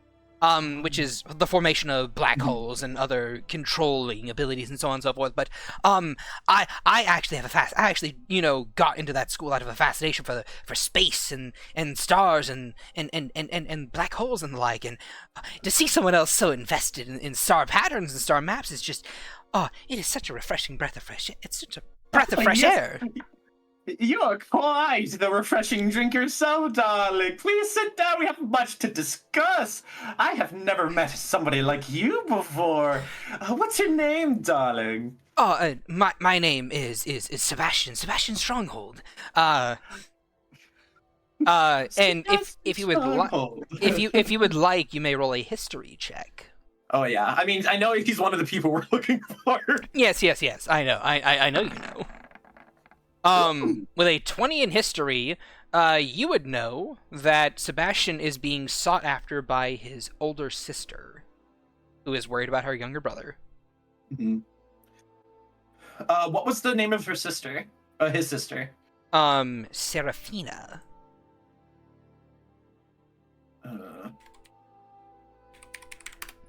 There you go. Thank you. Sebastian Stronghold. What a name, darling. See, funny enough, darling, I'm actually looking for you. Your sister says hello, by the way. My apologies, ma'am, but you're looking for me specifically? Although, I don't seem to recall having a sister. Oh, really now? Serafina, the name doesn't pop ring a bell? No, it does not, I'm afraid to say. He thinks for a moment. No, I can't say that it is ringing any bells in particular. She just leans back to to Soft and just like muttered under her breath, warn the others, darling. We have a situation. You see Apollo kind of like curled around her, this little head in her lap, and she just looks like she's like slowly breaking down as she's trying to like shakily hold this wine. Darling, are you okay? What's going on? Is your little friend there okay? You just see like Apollo look up and she's like, The large beast has broken the mistress's heart. I will tear it from his chest. Oh my, oh dearie. I do apologize. He's quite the man, but you'll find enough. Who knows? Maybe he is interested in you. There is quite a situation, darling. We need your head in the game. We can talk about it later. Head in what game, ma'am? Apologies. She just goes back up. Well, you see, we are looking for people. Do you remember how long you've been here? Well, I believe I've been the town magus here ever since I moved about, I want to say, 4 years ago. Is that about when he went missing? Or hasn't, like, heard back? Oh no, he's only been Sebastian Stronghold has only been missing for a grand total of 4 months. Could I make an Arcana check to see if time magic is a miss? Because I am a chronology wizard. You may certainly do so. In fact, you will have advantage on that roll. Fantastic. And Alexandria, if you would like, you may roll an insight check. Absolutely. That's Not a very good at 26. insight. Just All right. straight up 10. A 10? With a 10, he doesn't seem to be lying about that. Mm-hmm. With a 26 Arcana, you touch along the air and the weave. You kind of like dry your tears and just straighten yourself up. Just like head in the game. Pat, pat, pat, pat on the cheeks. And Little whiskers twitch left and right before she kind of like stands up and dusts herself off, and the little pillow she was sitting on kind of turns to dust. Yep. And you tap your staff on the little on the table. Staff. She has her grimoire. Oh. And you tap your fingers along your grimoire and you focus. And the flow of time around you, see it almost. Like this ethereal orangish weave. And you are more than well aware that there is no time dilation in this place. Whiskers wiggle. Darling Sebastian, can I ask of you something? Can I take your hands, please?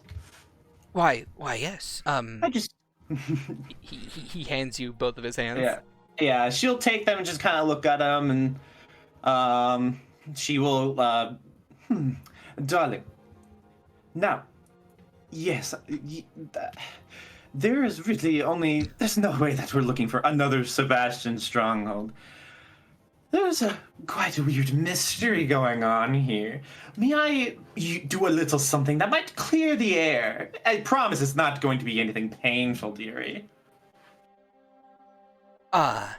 It might clear some fog. Roll a charisma persuasion check at advantage. All right. Persuasion. Fucking finally, it rolled high on a charisma roll when I'm playing a charisma person. All right, the 28. He seems nervous, but he nods his head. And before you may finish what you're doing, I'm gonna pan over to Scoil. If he, yeah, he's back. Scoil, as you kind of sit there, basking in your water and in your and in the pleasure of someone else's suffering, you hear the clink of metal on metal and the shifting of chain as a high elven woman sits beside you. Very prim, very proper, with these long ears kind of like sticking out beneath her long red hair, a sword at her hip, and a shield that she places on the table. And she looks over to you. Been a while since I've seen one of your kind here.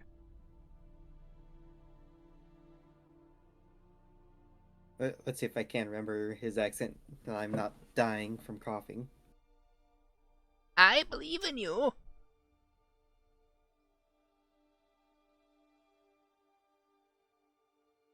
That's right.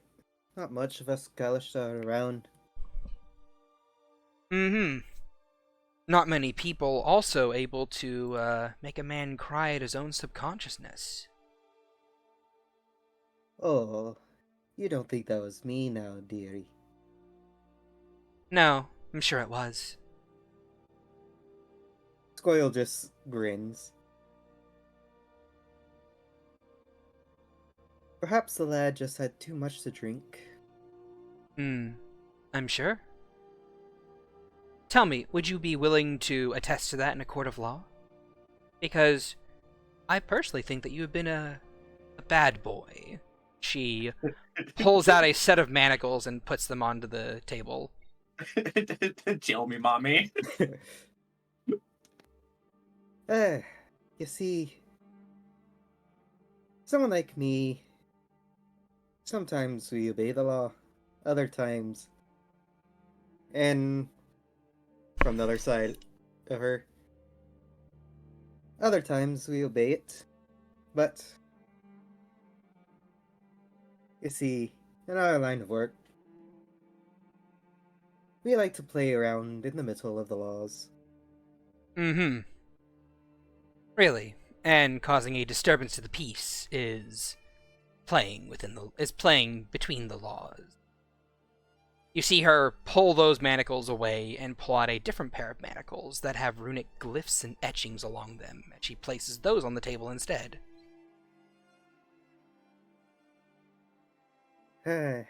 Anti-magic manacles.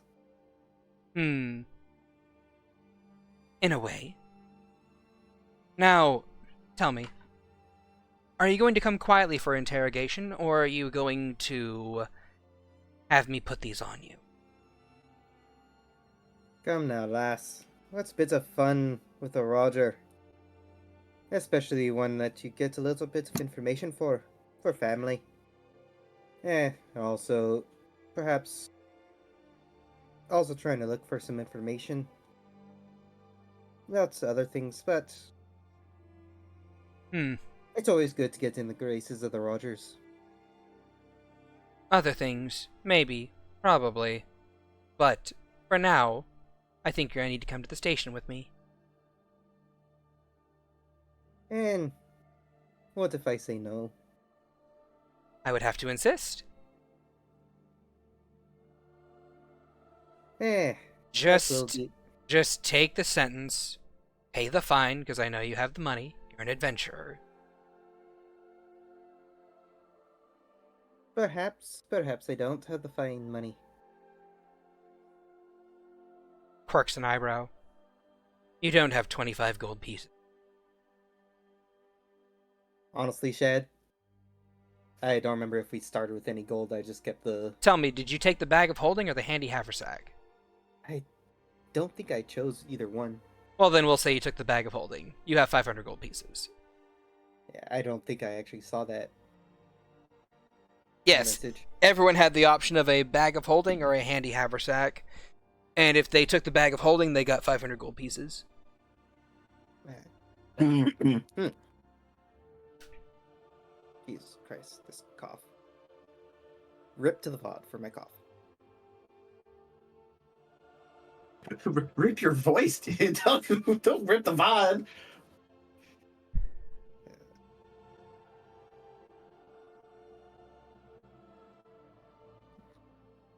Now, if you'd be so kind, please. What if I just paid the fine here? Don't want to get too far from my group. From what it sounds like.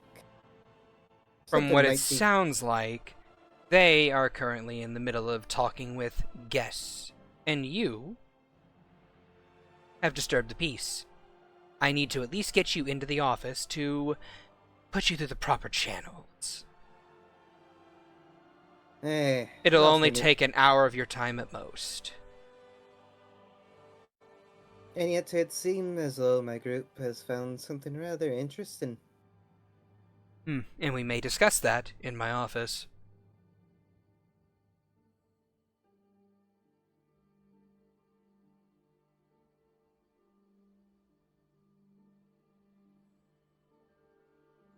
I'll go with you, but not with these. Not wearing no manacles. Then dismiss your echo.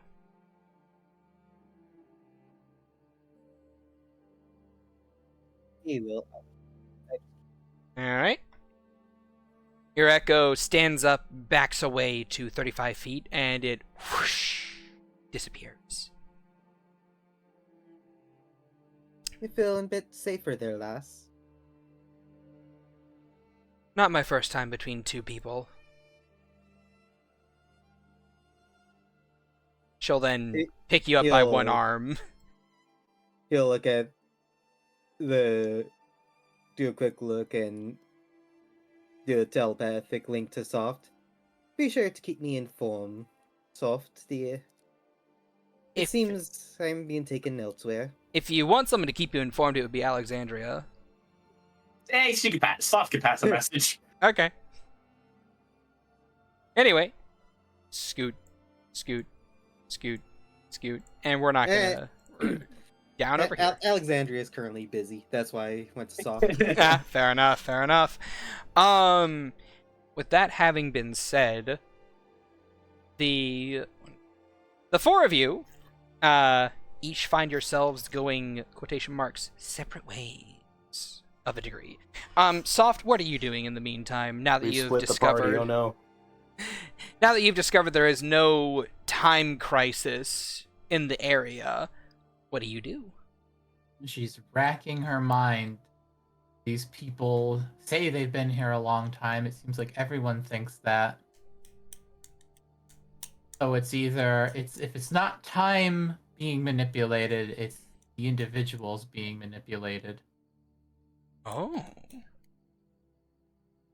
And by what is what could be interesting. So she is going to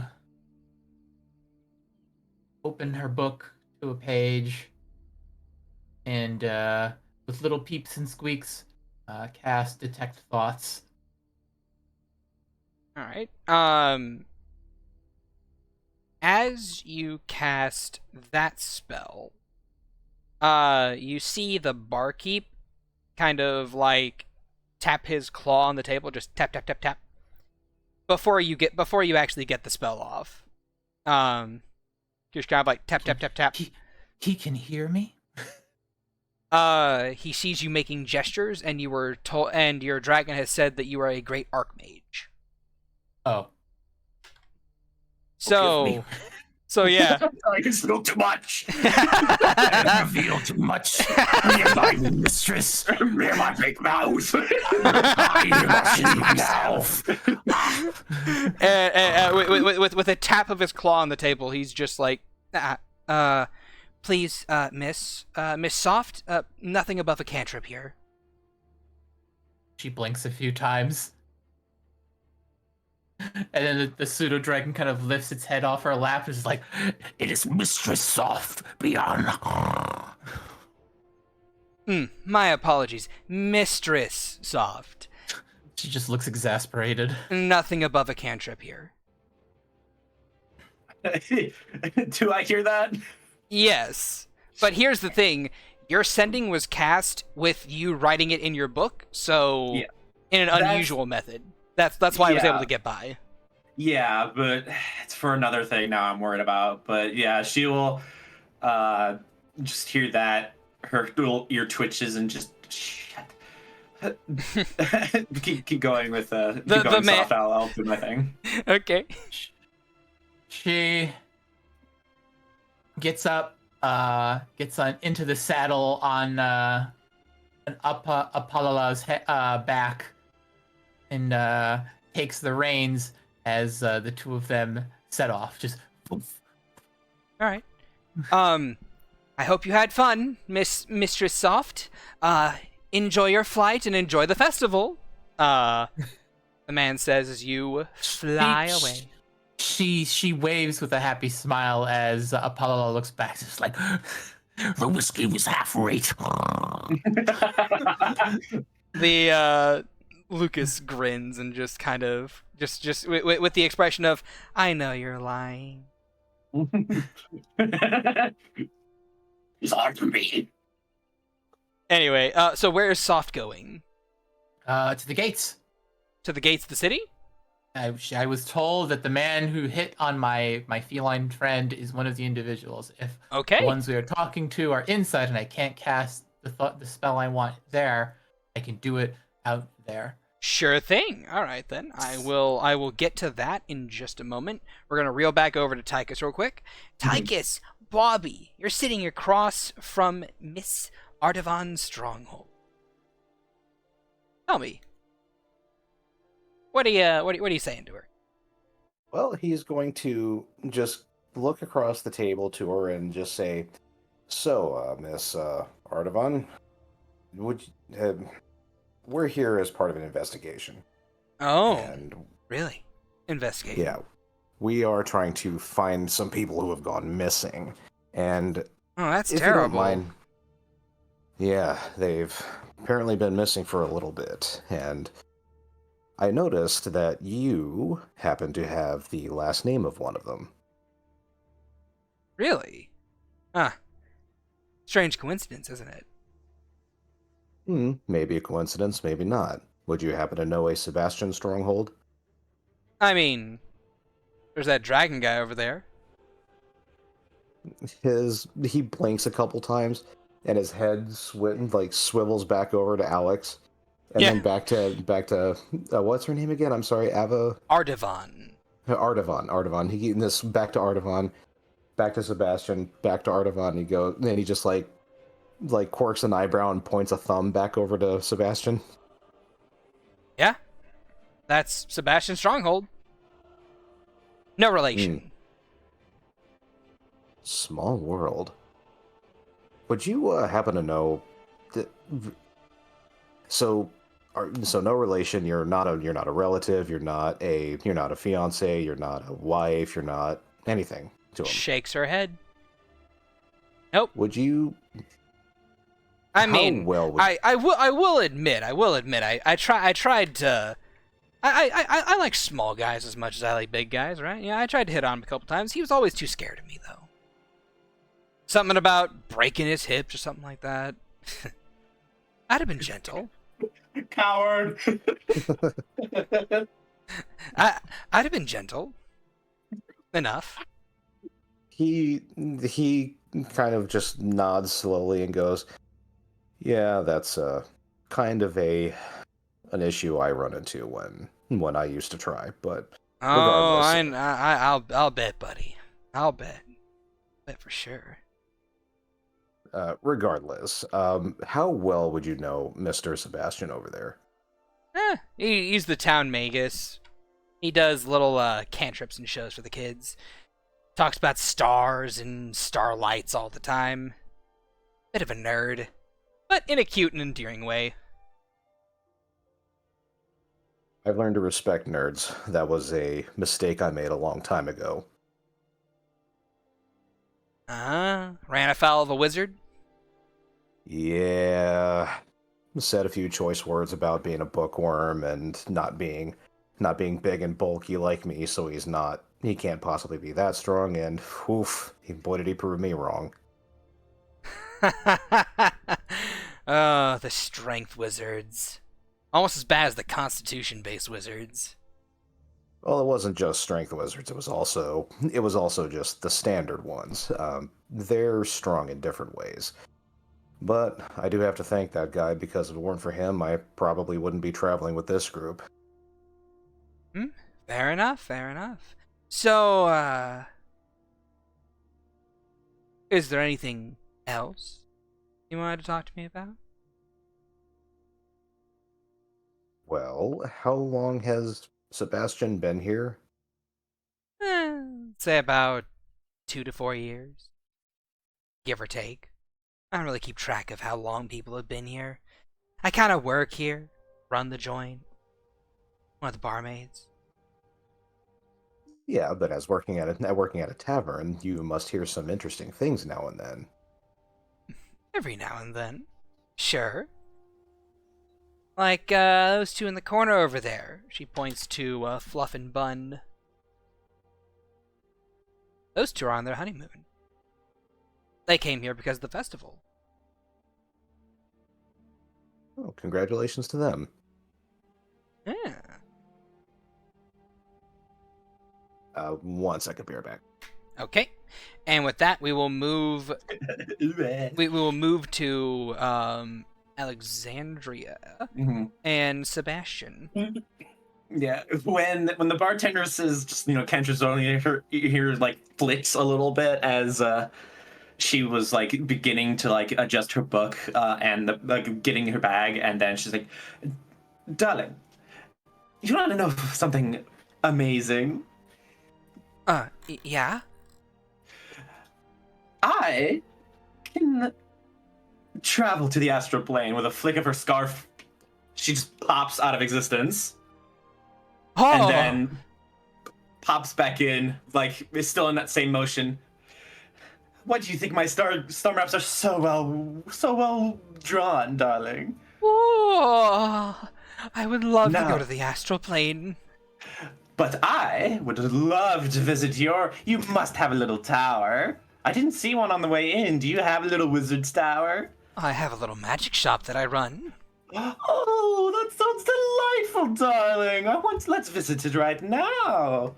But I have nothing else you better said to you do. wanted to clear my mind. Oh, yes. And here with the alcohol and the booze, let's do it a little bit more in a comfortable space, I promise. Oh, okay. And he'll get up. He's still holding onto her hands. Yeah, Well- she's still holding his hand. Well, and no, wait. She popped into the astral plane, so Yeah, he would she have had to popped let the astral go. plane, so I mean, when she pops back in, is she gonna hold his hand again? and she'll offer it. Oh, he'll take it. He'll readily Yeah. take it, and Yeah. and the two of you will walk hand in hand as this bard over here is just like, young love, hold on, from a very recognizable band called Air Supply. As the two of you walk hand in hand out this door over here. And it's real cute. So, Tychus, you were over here. Yeah, he's now kind of run out of things to talk about, and he just watches them leave and goes, "Well, they certainly look happy." Yes, they do. You know, my shift's over. Wanna head out? His head just slowly turns back over to look at God, I keep forgetting her name. Avidel? Ardevan. Ardeval. God, I don't know why I'm having so... Ardevan. Ardevan. I don't know why I keep forgetting her name. It's a tough name. Okay, Ardevan. Alright, so his head just kind of like slowly turns back to her, and he just says, and then he just like kind of leans forward and puts his hands on folds his hands onto the table. I will say at this point in time, you see like where her pectoral muscles are, they just start bouncing just like do. Well, he was about to say something, but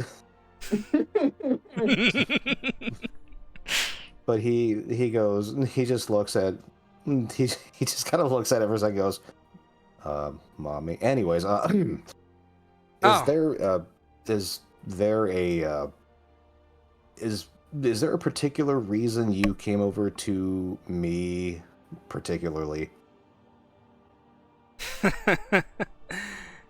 Reason's simple. You're big. And muscular. I like big and muscular. You look like you could handle me. He just blinks a little bit, clearly not used to this kind of interaction. You look And like you won't break. Which means I can be extra rough. He starts sweating. Visibly And sweats. like, sorry? Visibly sweats. Yeah, he's visibly sweating, and his hands are still folded onto the table, but his knuckles have started to turn white. He goes, I don't know of anybody who could miss that message. But I've Her name is Soren. Yeah. Yeah. She's about to say, you hear tell some of these rabbit folk being a bit, more Sick. ears than brain. I remember hearing tale of this one guy Wanderwind. Apparently, he could never get laid. Mm. Apparently. But I'm interested in, if Tychus can get laid or not. He kind of pauses for a second. He does, she can tell he has no idea what to do with this situation because he's never been there. And he says, "You'll have to forgive me. I am not used to this. You know what?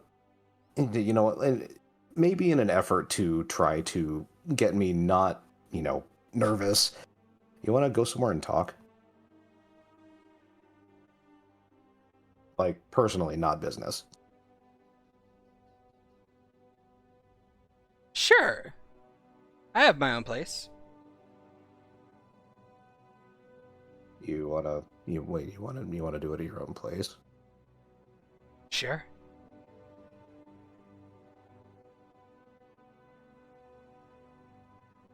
Well, how can I say no?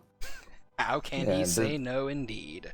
And for the first time during this whole interaction, he cracks a smile and steps up off of the sofa and says, "Shall we?" And holds out a hand and says, "Shall we?" Oh, she takes your hand, and the two of you, boom, baba, boom, walk on out of the tavern. Thump, thump, thump. Yes. And with that, the tavern doors close. Everyone, roll initiative. And You say that. a couple of the patrons look at one another. And then look back towards the swinging doors. As we transition back to the city during the day. Alright, so let's see. Fireball here, fireball here. And Valen, as I remove these overlarge tokens, The Titans are here. Attack. you Valen, as I also adjust stream as well. Adjust it like that. Ba-ba-ba-ba-ba-ba. Don't. There we go. Let me move you guys back over here. So, Valen, you are walked over to this building here. Or sorry, you, Scoil, are walked to this building over here. Yes, suffer through my name. It's not that bad of a name. As I also, grab that elf girl's token from the tavern map. Bum ba bum bum bum bum.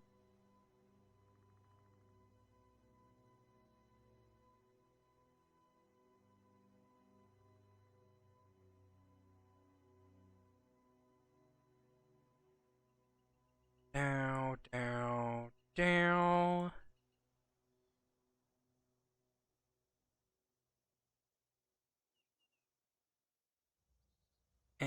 Paste. Do. And you find yourself inside the watch house. And currently speaking, the watch house itself seems to be fairly empty. There aren't any guards in here. It's just you and this woman. And as the door shuts behind the both of you, and she escorts you into her office, still kind of like holding onto your arm with a very tight grip the whole time, she steers you into a fairly nondescript office with like a stone wall, like a stone interior, a mahogany desk, and a rolling chair that seems to kind of like swivel around in the back. And as Windows? No windows. Aw. Alright, no shenanigans. Gotcha. And as she leads you in, she shuts the door behind you. And He will take a seat in the swivel chair and just start spinning around. all right, and you hear a lock click. Oh, now lass. Why you got to go off and do that? Because I don't want anyone interrupting. So, you're an adventurer, right? Of a sort. Yes. Okay. And you're here to find who? List of people. I, as a player, have already forgotten the list, but It's a pretty extensive list. Yeah. The list, if you scroll up the Roll20, I will do that. Give me a second. Hey, I got it. Here, I got it. Oh, you got it? Okay. I have acquired the list. Alright, there you go. Have fun. 6 people we have been sent to find by, well, 6 families. Mhm. Reginald Hotwood, Purifina Alwyn, Beatrice Button, Sebastian Stronghold, Leon, Ganthius, or however you pronounce that, however you wish, and 1 Bartholomew Swallowfoot. Swallowfort. Fort. Semantics. Yes, I'm Beatrice.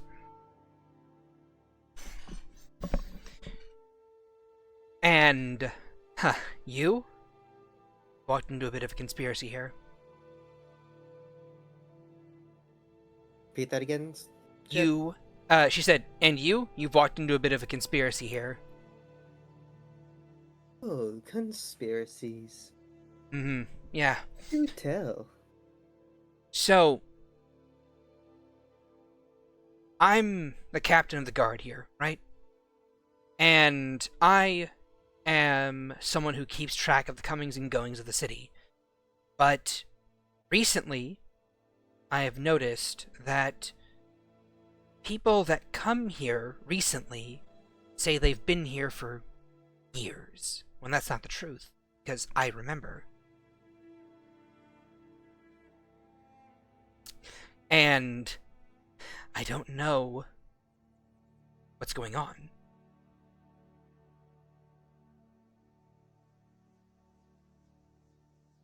How interesting. I believe that's what Mac Patriot was about to find. I'm not that much of a magic caster. Well, my companions are. Hmm. But that's what I assume they were getting at. That's from what I sounded like. Yeah, well, How's going? well, neither am I. But elves, they have natural resistance against certain magics. And Charm the magics. that's what I think it is. I noticed that I noticed that one day when I was drinking my allotted water for the day, I noticed that my head wasn't as fuzzy anymore.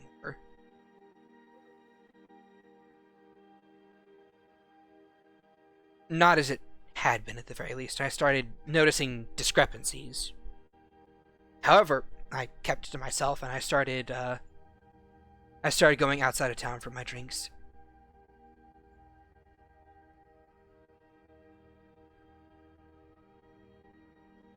Hmm. Let's see.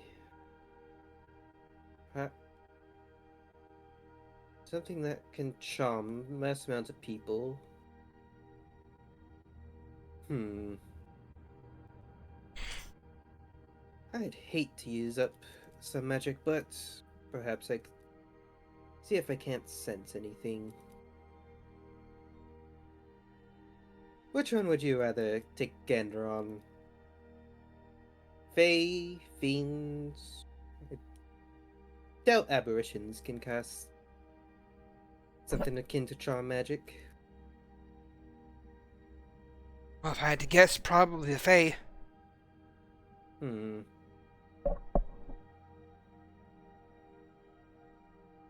Let's see. A moment, if you would. And I would like to use Primeval Awareness, since my favorite terrain is cities, towns. Hmm. This would count. So that is Ranger. So that is 6 miles. All right. So within 6 miles, are there any Fae in the area? I would say you are there any limitations as to where you can sense them through? Like, oh, you can't sense them if they're behind full cover or something like that? Or if it's just like, oh, they're in 6 miles, you get pinged. So it's a yes.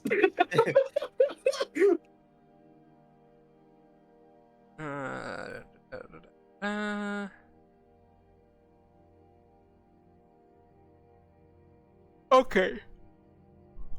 So, It's not very useful, but it also is very useful.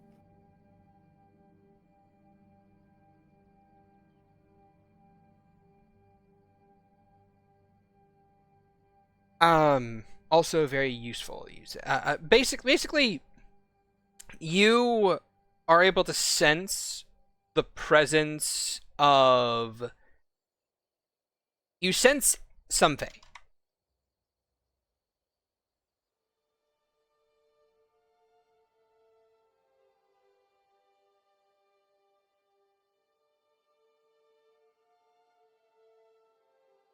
Did he cut out, or is that it?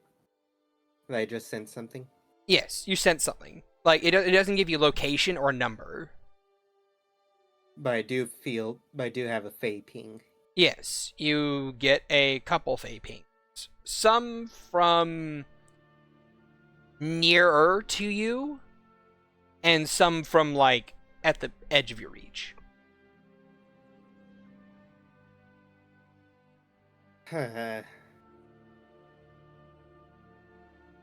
Not really used to using this ability. Not really useful in my line of work. But I am sensing some Fae. Somewhere between close by and up to 6 miles away. Well, that's as vague as you can get. Well, But it is better than nothing. alright, well, we need to get the rest of your companions as soon as possible. We just need to make sure that, that nothing else happens. And, with that, Soft, you are flying over throughout the city, and you are approaching one of the guards. The man that you would know as Reginald. Yeah, he's at the front, yeah? Yeah, he's at the front, still there. She lands in the tree nearby. Alright. You land there. And, The man's talking with his guard buddy, just like, think I got a chance with the cute cat girl? Nah, dude. Not even a chance. Oh, come on. Poor boy. she will cast Detect Thoughts. All right. Focusing on Reginald, you get the surface level thoughts of man, that girl was really cute. I hope I have a chance. But I'm also very scared that I don't have one. We have to go deeper. Alright. You gotta go deeper. Okay, so you want him to make an intelligence save, question mark? It's wisdom, I think. It's either wisdom or intelligence. I'm pretty sure it's wisdom. I don't think it's an intelligence. Yeah, it's a wisdom saving throw. Okay, wisdom saving throw. It's DC wisdom against 17. Holy shit. He just barely makes it. All right. Do it again though. As I Another turn, one? I turn back time slightly. Oh, okay. Another one. Yeah, he fails. Very good. Thank God for that ability. I dig through his memories and look for his earliest memories of being here and how far back that is. The earliest memories you're able to get from him, it looks as if you kind of like, you don't see the town having changed much. Maybe like a couple people milling about here, but like the earliest memories you can get off of him. Roll a history check? Question mark.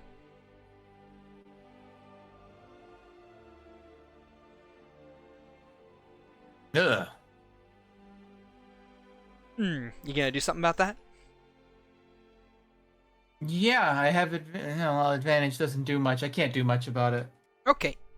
With a 12, you're able to ascertain that his earliest memories come from about a couple days ago. What do I know about him via our job?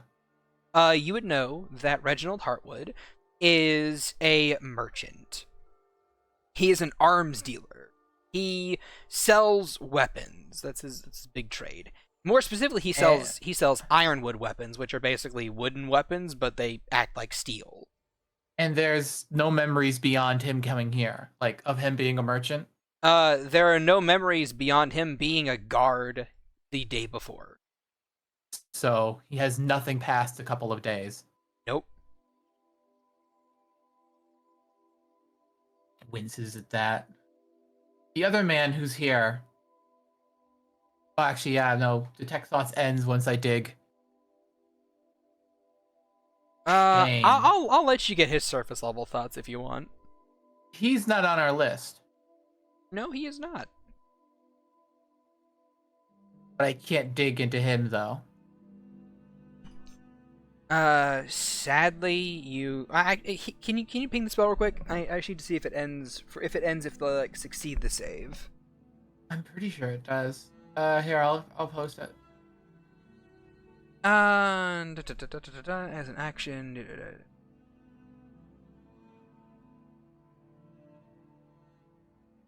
If it succeeds, the spell ends. Okay. So yeah. Well, if that they succeed the roll, or if they fail, I get the insight. I don't know. Yeah, no. If it fails, you gain the insight. If it succeeds, the spell ends. Okay, so yeah, you saw the spell up, but like, the guy is aware of you digging around in his mind, so he kind of like Reginald kind of like scratches the back of his head and like looks around and like. I am a tiny mouse on a tiny dragon in the middle of a tree. On a pseudo-dragon in the middle of a tree. Pseudo-dragons have very unique coloration. But at the same time... But I'm in a tree. At the same time, though, I will give your pseudo-dragon a stealth check. Okay. Let me check. Because of their size... Because their size and, like, the general, like, fluffiness of the tree, I'll give them advantage, too. Okay. That's a 24. The guy. Fuck yeah. The guy just kind of like looks around, confused, just like, "Oi, hey, who's digging around my skull? Are you? Do you have a spell casting on me?" He's kind and his friend is just like, "Hey, oh, whoa, what? Hold on, buddy. Like, what do you mean? Roll that way. I'm not casting no spells on nobody." And then I dig into his friend's brain. Okay. DC 17. He makes the save. Bro! What is up? Why are you rolling good for a change? I'm not fucking with the second one for this. You don't want to cast Silvery Barbs? Uh,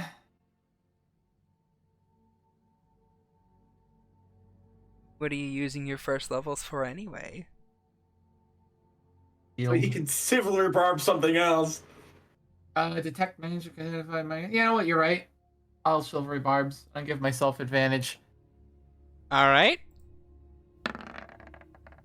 He fails. Cool. I look into his memory. How far back does it go? A couple days. Nothing before that. Nothing before that. Just this All right. weird, hazy, purplish fog. What is the earliest memory? His earliest memory is waking up, putting on his uniform, and going to do guard duty at the front of the gate with Reginald.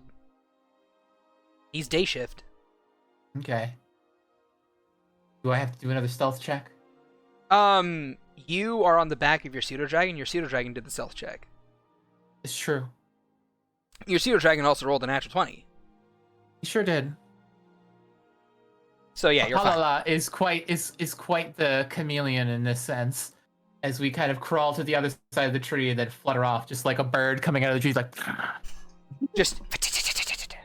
Alright then.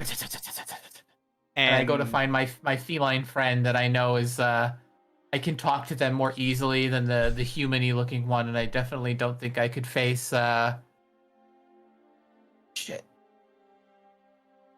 I don't think I could face Tychus. is Tychus. Yeah, no, she can't face Tychus right now. Do I see Alexander like wobbling around with this mage? You see Alexandria coming out of the tavern and making her way towards this area. And she is spouting nonsense about As, constellations and as the bards on the stage are slowly replaced with a man with a very ornate looking beard and like a black beard, black eyeliner around his eyes, making him look like he's a raccoon, and garlic. And you see a drummer, you see two guitarists, and you see him, and he just kind of like you see him kind of like waving his head around back and forth before he leans forward and goes, "Such a lonely day, and it's mine. No, The most loneliest day of my life." And you see Roger in the crowd just like, "Oh, oh." Question. This question. Yeah. Shad, if What's you'll up? allow. Yeah, what's up? In all the memories I searched through, was there always music in the background? No. No, it's just today's there's music. Mm-hmm. None of the other memories had any music in the background. It's important. It's important. That's a great question. So you're walking and you just see like a bat. You see a bat in the distance, but then you quickly realize it's not a bat, as you just see a palala just like soaring towards you, just like. It's like, oh, my favorite little archmage and her loyal steed. A palala lands on your face and then crawls onto your head. Ah! You have a bug on your face! Oh no, it's a pseudo With a wet dragon. slap. There's a slap of a noodle, just like. Oh, come in hot, darling. Hello. Did you miss me already? Peep, peep, peep, peep, peep. You see Soph kind of like gesturing with a hand, and she's talking to you, but all you hear is just like. Yeah, she puts a hand to her already large ear and just like, yes. Squeaker, squeak, squeaking. You hear Apollo speaking to your mind, is like, The mistress has found a discovery of sorts. Memory magic. The inhabitants of this town are under some kind of spell affecting their memories. Ah, I had my suspicions, darling. Well, let's hope that this little trick will work. Perhaps. But it seems not only our targets, but the townsfolk are under the same spell. Ooh, interesting. Well, I guess we're gonna have some fun on our hands later once we find out who's doing it. But you might want to stick by me, darling. I just want to make sure that shit doesn't go south and I'm all alone. Alright. You just see a little bit of smoke leave the pseudo dragon's nose as you see soft nod is like, But against my better judgment, the mistress agrees. Well, she is the smartest one in the room at all times, darling. Agreed. We agree on this, feline. Oh, you're just too sweet. She gives a little boop. snaps at your finger. How dare you? How dare you! Yip, yip, yip, yip, Me yip, with yip, a yip. good time. I like So fighting! You're so feisty. You're so much fun, darling. I am the great Apollo, and I will not be spoken down to.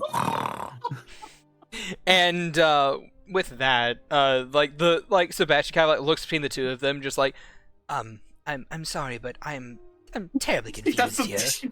She does do the little cackles out loud though, with definitely like that little limp Yes. hand raised to her mouth. Just He just kind of like leads in, like, I'm sorry, what is going on here? darling, don't worry. I'm just so excited about your little shop. I love shopping, especially little magic potion shops. Oh, I can't wait to see it, darling. Okay. I'm very excitable. You have to apologize. No, it's fine. You were attacked by that pseudo dragon. Oh, him? Oh, he's as frightening as a cocker spaniel, darling. It's quite all right. Dare you? How dare you? I'll chew on your bones, feline. As like Apollo kind of like crawls down to your shoulder and perches himself there. Yeah. All right, and the three of you or four of you, with your dragon Apalala, make your way over. Apalala. The best name I could have given him, Apalala. Apalala. Apalala. Apalala. Anyway, so yeah, you guys make your way into what appears to be a magic shop. You see a collection of potions, of a few spell books, a couple spell scrolls, just kind of like strewn about the place in various little cases and so on and so forth. And he's just like, well, welcome to La Casa de Stronghold. Oh, thank you, darling. Oh, it's quite an honor. Apollo is like definitely sticking his nose up. Like, this wretched place is no facsimile of my mistress's tower.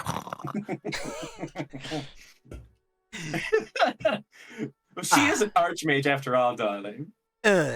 Anyway, is your friend going to hang around here the whole time? Oh, yes. Don't worry about him, darling. He'll fly around for a little bit. Don't worry. Does he not notice that there's like a tiny mouse on his back? I mean, like, he hasn't had the chance to really notice because Apollo's been moving a lot, just kind of like wiggling and stuff. Definitely. He's incapable of sitting still. He do be As he wiggling. just, like he doesn't hear what he's saying to the feline. He just hears beep beep beep beep beep beep beep. Yeah. So he's only getting Followed by he's only getting half the conversation, even at that, with just the laughs. So he's just kind of like sitting there and just letting it happen. He's just like, I'm so confused right now. I don't want to bother with this. Now, let's talk business, darling. I did say I was gonna clear your head a little bit. Now that we're in a more private and safer environment for you to be a little more relaxed. Oh yes, You just immediately see like Sauce's ears turn red. Oh yes, I think I've read about this in the romance novels. Yes. Is this a euphemism? Oh no, Lord, I darling. certainly hope not, you harlot. She's like, oh no, darling. That comes later. And she reaches into her large like bag and then she pulls up and just kind of tosses up a little bit of what looks like dust, but it actually sparkles under candlelight and the sunlight, and it looks like they start turning into like little meteor strikes and into like little like shooting stars, and they just kind of like start patting his body a little bit. I am going to cast Greater Restoration. Ooh. Okay. Remember everything.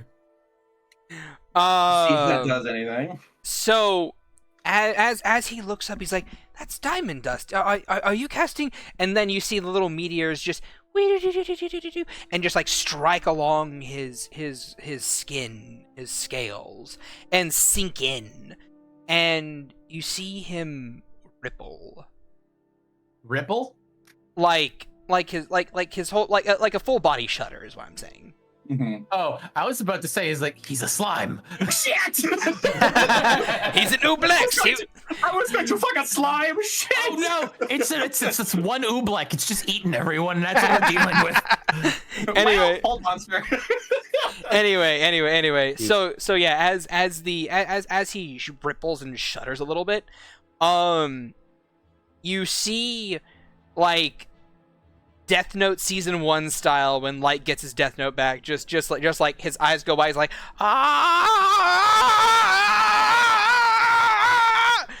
as he kind of like clutches his hands to his head and his eyes roll into the back of his skull and he passes out. Oh shit! Okay, I did not think that was gonna happen. Finally, you've done something worthwhile, Keyline. She like kind of slowly like props him up, like she kind of like drags him a little bit to like where like a stand is, and just kind of leans him up against the. Is he passed out? Is he asleep? He has fainted. Fainted. Oh, Okay. I was just kind of like digging through the Like, books now. As Soft is bapping him with his roll. book because he just doesn't seem to care. Roll an Arcana, if you will. All right. I will use guidance on this since we're in the room. By all means, go ahead. Yeah, I'm gonna need it. Classic. Okay. 11. So with an 11, you get the sense that he might have been suffering the like. You assumed that a lot of his memories were taken or gone or just like missing or being blocked off. This is the result of him having all of his memories returned to him in an instant with like the snap of your fingers. So it basically overwhelmed his mind and his body shut down to stop it from completely frying his brain. Oh, darling, I'm so sorry. She very, very genuinely just kind of pats his cheek and trying to like maybe clean off a little bit of blood from his nose. And Yes, there is blood in his nose. yeah, she like presses it, takes it away. She looks genuinely like, oh, I hurt this guy. Oh, that sucks. And Mistress, please, the scroll will go well for your collection. She's just bapping him with her book. speaking of which, Soft, roll me an Arcana if you would. Okay. I With got a- a +9. I got a 15. All right. Yeah. Well, with a 15, you can at least tell a couple things. As like as Apollola is running around grabbing just like various scrolls and stuff. You see him pick up a scroll of shield, and you would notice because you actually own the spell. You do own the spell, right? She nibbled. She has the spell. It's intrinsic to her. She nibbled a grimoire cover to cover, and this is how she's learned all of her spells. Anyway, so you notice just like straight up, that is not a real spell scroll. It's one of those things. It's one of those things of like it doesn't have the glint or glow to it, and although Apollola is just like opening it up like, haha, this will make a fine collection for your scrolls. You notice that the runic glyphs are there. It looks like the real deal, but there's no magic in it. It's just false. She's just like Apollo has spread out the scroll, and she's just walking on top of it, reading it as she walks across it. Her little mouse tail is flitting back and forth. And Apollo, oblivious to all this, is just grabbing more scrolls and putting them beside you, and every other scroll that you recognize, you know is a fake. She's Like- just rubbing her chin and like messing with one of her like locks of hair, kind of nervous, like not understanding why.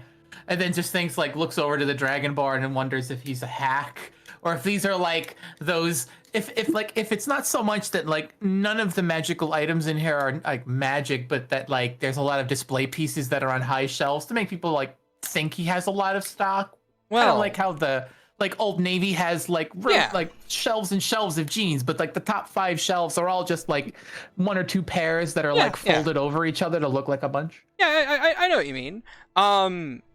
You would think that, and you kind of like think that at first, but as Apollola starts to put down healing potions, roll me another Arcana check on those. These are fake. Nice, there you go. Bites the cork off. These are fake. Like, they aren't real. Like, they look real, but there's no magic in them. Like, and he like bites one of the corks off, and she has to like jump to get to the lip and then dip a hand in to lick it and be like, yeah, it's Kool-Aid. Yeah, it's basically strawberry flavored Kool-Aid is what it is. She's waving a hand at Alex, kind of like waving a hand, and then kind of like. She doesn't know. You watch her like. I mean, no insight needed. She's actually really into this guy. Like her hand sort of just kind of gently runs down his chin as he's just like she feels really bad that he just passed out from. He just sighs, looks to Apollola, and he swoops over and just like takes a bite out of your butt. She looks over. Yes, darling. Sorry. What's up? And so Apollola just kind of like goes over and it's like, the mistress exclaims that these potions and scrolls are fakes. No magic arrives here. This man is a hack. A sham of a man. Or, she scratches her chin, the whole town is fake and somebody's having fun playing a house. She reaches into her bag and pulls out this like glass staff and then tap on the ground and she casts mage armor from it. Okay. I would also like you to like you were kind of like stroking this man's chin, kind of like examining him all over. You do notice a spell book on his hip. Mm-hmm. Yeah. Oh, Apollo almost tries to beat you to it.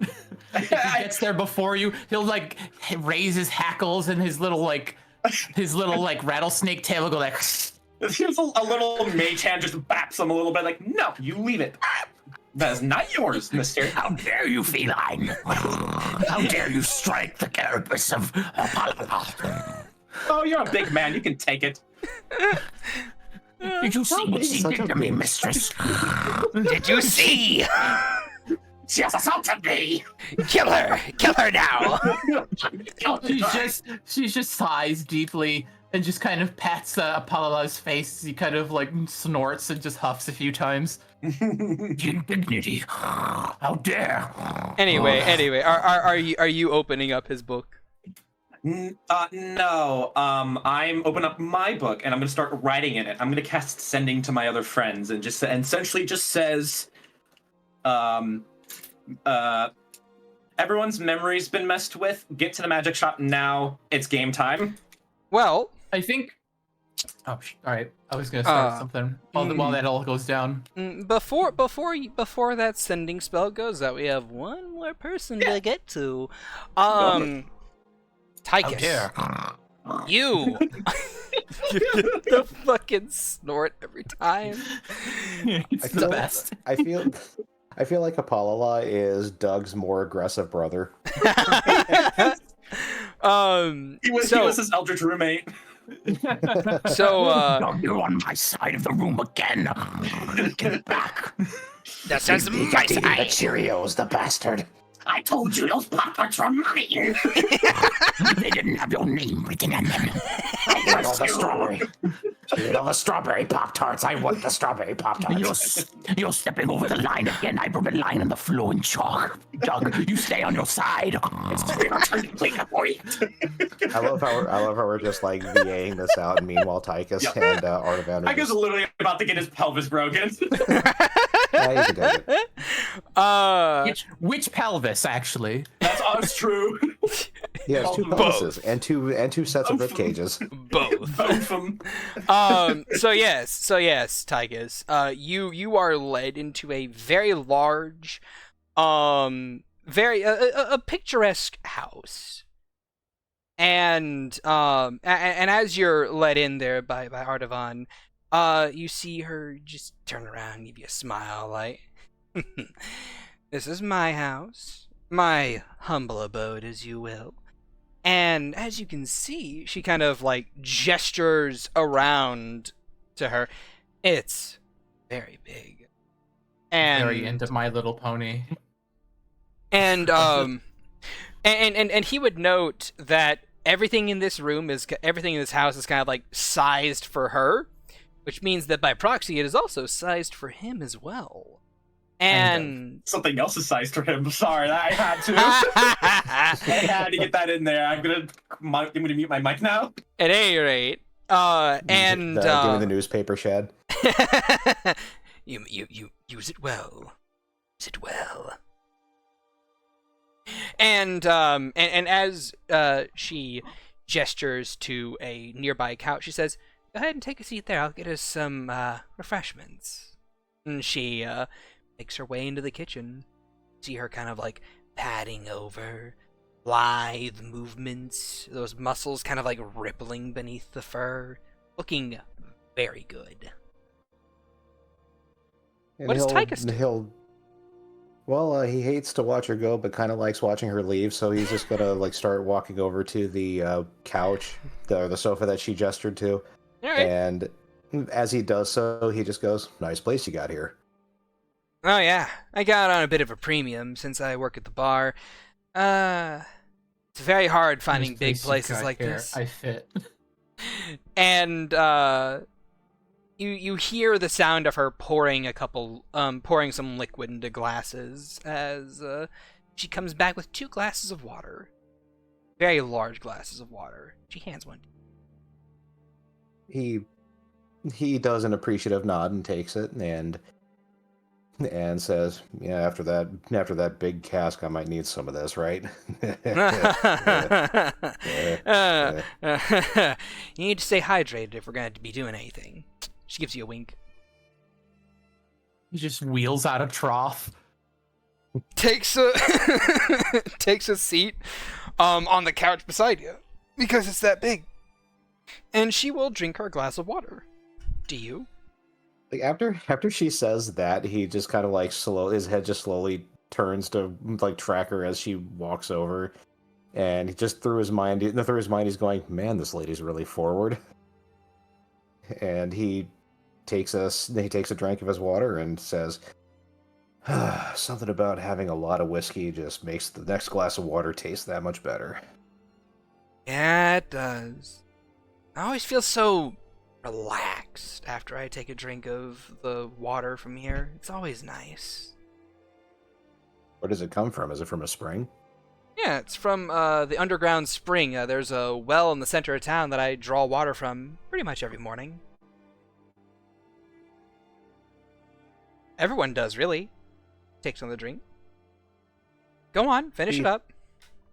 He drinks a little bit more of it and just says, "I'm sure some of them ask you for help, given how big and strong you look." A couple here and there, a couple. He'll finish off he'll kind of chug the rest of the water at that point. All right. She'll chug the rest of her water, and as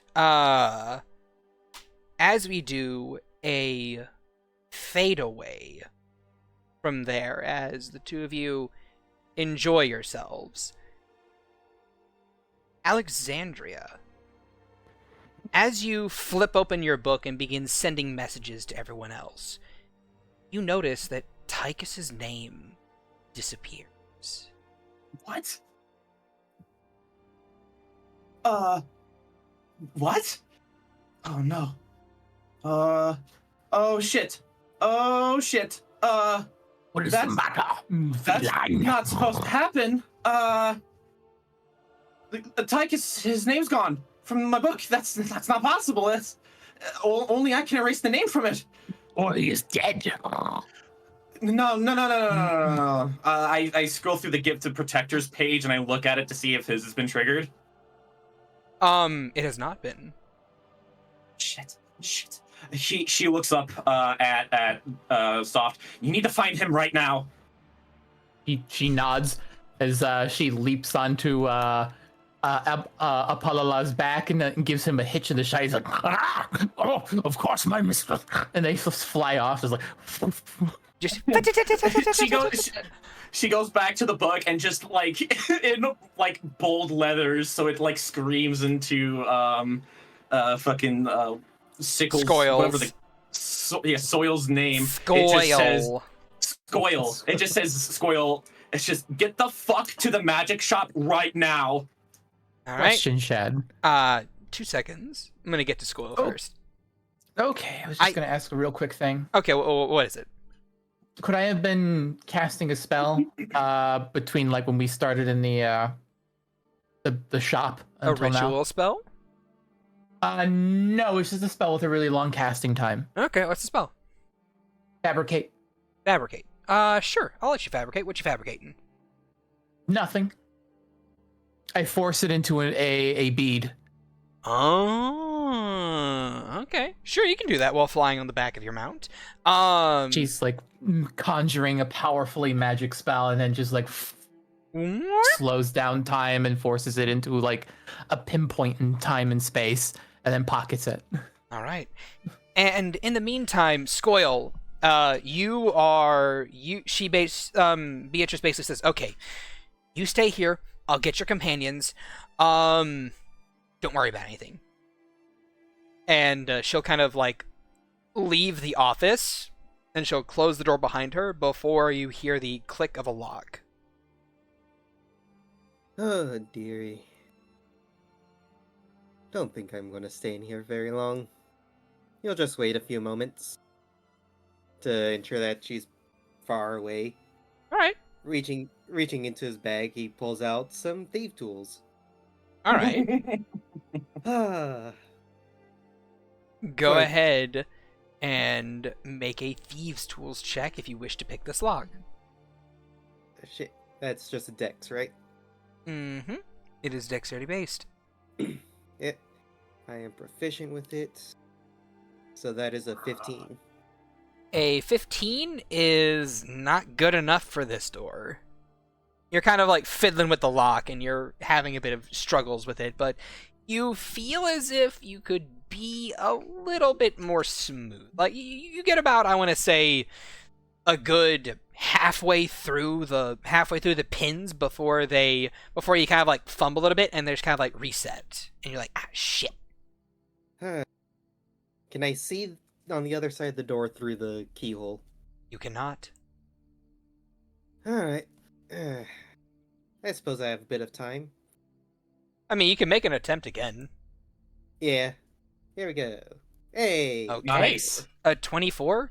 That is more than enough on your second attempt to just kind of... You kind of already got halfway there, so you're like... So you just kind of like settle in, take a deep breath, calm, and you just click, pin, move, click, pin, move, click, pin, move, and click, open.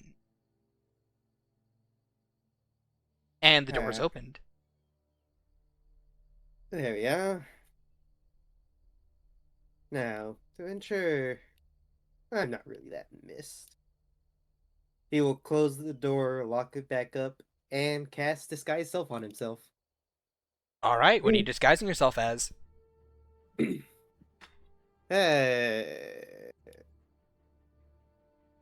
Let's go a human that's a foot shorter. Okay. Okay. Because I can do that. All right, you are now a human. And you may make your way out of the building. Where are you going to go? Let's see. And as you begin to leave, you notice that the sun and the light have begun to fade as day slowly turns into night. And I shift you to this map. Oh no.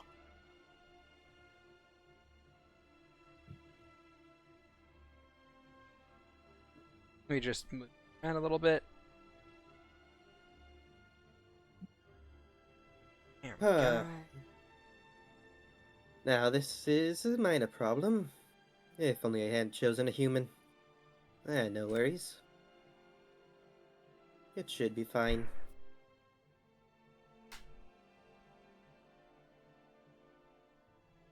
Alright then. Does it look like anyone's really paying attention to this area of the map?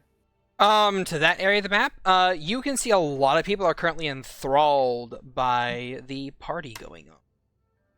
And as you kind of like peek around the corner and look over here, would you be so kind as to make a perception check?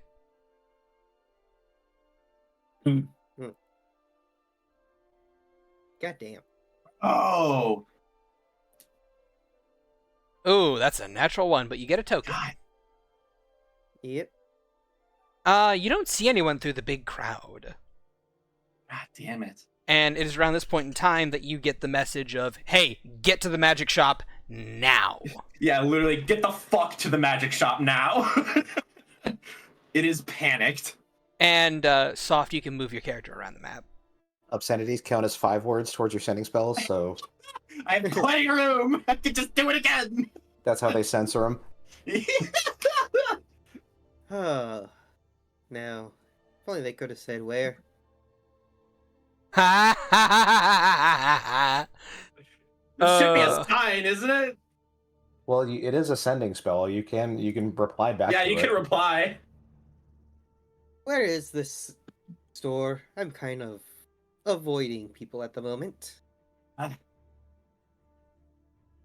You can give him general locations. Yeah, I'll give a general case. Just when you exit the tavern, it's the second house on the right. Which is the building directly across from you. Scoil. Alright, right across from me. Good to know. Are I'll be you there shortly. Are you trying to make your way there stealthily? All sneaky deaky like? Sure. Alright. And if anyone's using dark vision, I am invisible to them. Oh, I know. Hell yeah. There are currently torches all around, although they aren't pictured here. Ignore the heavy armor. I mean, it's still a 10. Yeah. Alright, well, with a 10, you kind of just start going, you start whistling just like, and you start making your way across, and a few of the people kind of like turn like, hey, yo, brother, what's up? Hey, you want to join the revelries, man? Hey, what's up? And like, a couple of the people are going to try and like half-heartedly grapple you to kind of like pull you into the party, but it's not as if they're like, ah, yes, we're going to nefariously pull you into the party. It is very much a, hey, join the festivities, and we're also kind of drunk, so here, kata. Yeah, no. All right, make None of an acrobatics or athletics check of your choice, and do that for me 3 times. Success, success, success. Their rolls were a 6, a natural 1, and a natural 1 because they had disadvantage because they were drunk as shit. And it's dark. Yeah. As the band you would see has been replaced by another band. It is just a single guy with his guitar. And he is currently spinning around just saying, oh, give me that fire! Oh, give me that fire! Oh, give me that fire! And there's like a big bonfire behind him as you see There's a lot some creature of... that's using these people as its playlist. I wonder who it could be. as you see a lot of a lot of people are just kind of like, whoa, yeah! And they're just like drinking anything from water to alcohol. And they're kind of like intermingling the two drinks together. More than a few people kind of like dipping their drinks in the wells and pulling them back out. And roll another perception check.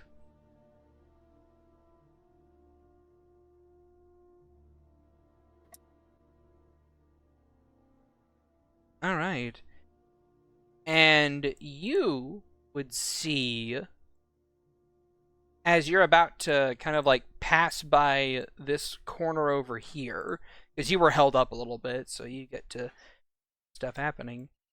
You see Tychus and that very large, muscly woman making their way back into the tavern with that little rabbit girl, the little chauffeur from early.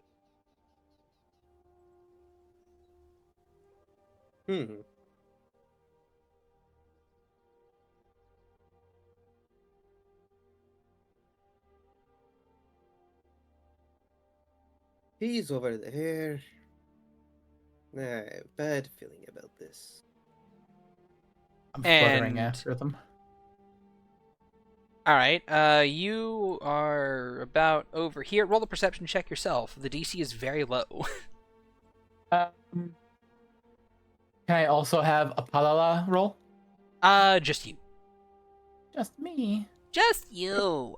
But a palala is so much better at perception check. Okay, look, you can have a palala roll. 15. I will have a palala roll if you'll let me. Sure. Also, why do you have advantage? I Oh. don't. Yeah. We all have it set to advantage. Okay. So yeah, it's a 15. Okay. No. It's not like you all have it set to advantage. It's just you said 15. I thought okay. Anyway, so it's a 15. Right. With a 15, yeah, you can spot Tychus and that woman kind of like walking with that little rabbit girl from earlier into the tavern again. He murmurs something that only a palala can hear. It's just like, Of course, mistress. and he picks up the pace and he go from 60 feet to 120 feet. He's just like, phew. Oh, did you cast haste on him? No, pseudo dragons have a base speed of 60 feet while flying. Oh, okay. Fair He's enough. doing a dash. All Doing a right. dash. All right. As he dashes, have him roll me a dex save. What, to not get hit by the door? Or something else. I'm not flying at hip level. I know you aren't. Just something else. A dex save for A a dex palala. save. Yes. Is it a magical effect? It is not a magical effect. Someone's trying to touch my boy. All right, a dex saves +2 for him. That's 12. 12. All right. He is able to kind of like flitter, and as he touches the door at Mach speed, he realizes something, and he is able to bend and kind of like flap his wings hard enough to not slam into a solid door. I use Mage Hand to open the door. Mage Hand does not open the door. Is it locked? Roll for me an Arcana check. Okay.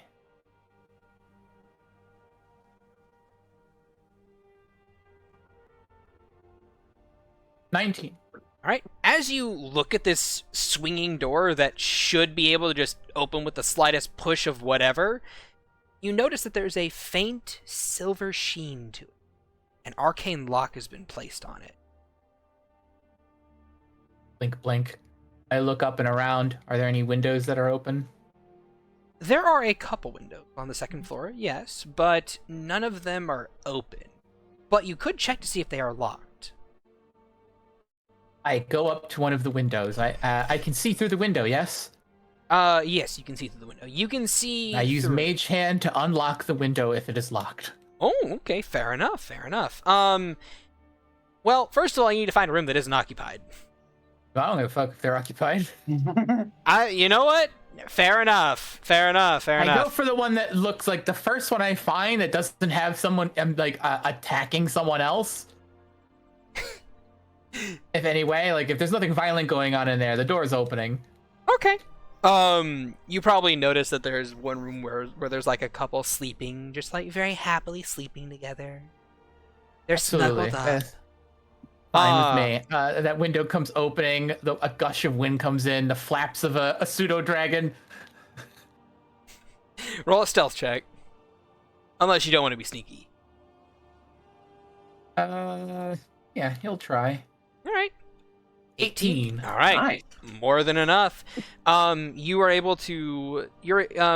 Apollo is able to skitter into the room and hide as one of the people stirs and, like, with, like, a small gesture of a hand, you see another mage hand form and just tunk, shut the window again. Before they just so go back badly to for, like, sleep. if one of them wakes up, Apollo stings them and then they're just paralyzed for, like, 4 hours. You should not have woken. Now you sleep forever. And while you're doing your infiltration, Alexandria, Scoil steps into the magic shop. She is fucking panicked right now. She just looks, oh, thank God, Scoil. She just goes to the book, goes to where, like, the protection is, and then Tychus's name is gone. And she's like, I don't know. Tychus's name just disappeared from my book. It's something with this fucking town. Yes. See that you've lost your little bit of flair to your voice, but apparently the captain of the guard has noticed a few things suspicious about the town. Locked me in the guardhouse, but as you can see, few things keep me in a room. Well, thank God. I did notice Tychus and that Tabaxi woman. What? Where? returning- Breathe. Sorry. Returning to the tavern. And at around this point in time, the guy stirs behind you. So, darling, oh, easy. Easy. Excellent, Oh. excellent. Oh, my Oh, head. he's back asleep. Oh, my head. My head. Your Agathar is showing. Your Agathar. Yeah, I know. Yeah, my Agathar is showing. Darling, take it easy. It's okay. Just take it slowly. Oh, that's tender. That's a tender brain. That's a tender brain. I'm okay. I'm okay. Oh. Okay. Bless you, ma'am. You've given me my memories back. Cool, because I'm pretty sure one of my friends' memories just got locked away. Okay. What's going on here? He kind of he kind of like grabs you by like the collar and just says, "Don't drink the water. Don't drink it. Whatever you do, don't drink it." Good to know. Okay, it's coming from the water.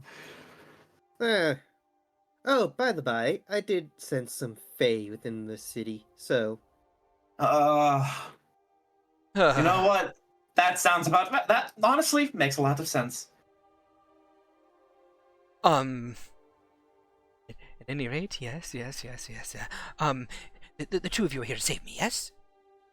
Well, we're here to save a lot of people, and apparently everybody in this town. Write your name here, please. And she just goes to the open space in her book. Yes, of course. And he'll scribble his name down. Sebastian Cool. Stronghold. You wouldn't have happened to have seen my other sister, my adopted sister, my personal bodyguard, Ardavan, would you have? Oh, the giant cat lady. Yes, yes. Unfortunately, she's also affected by this.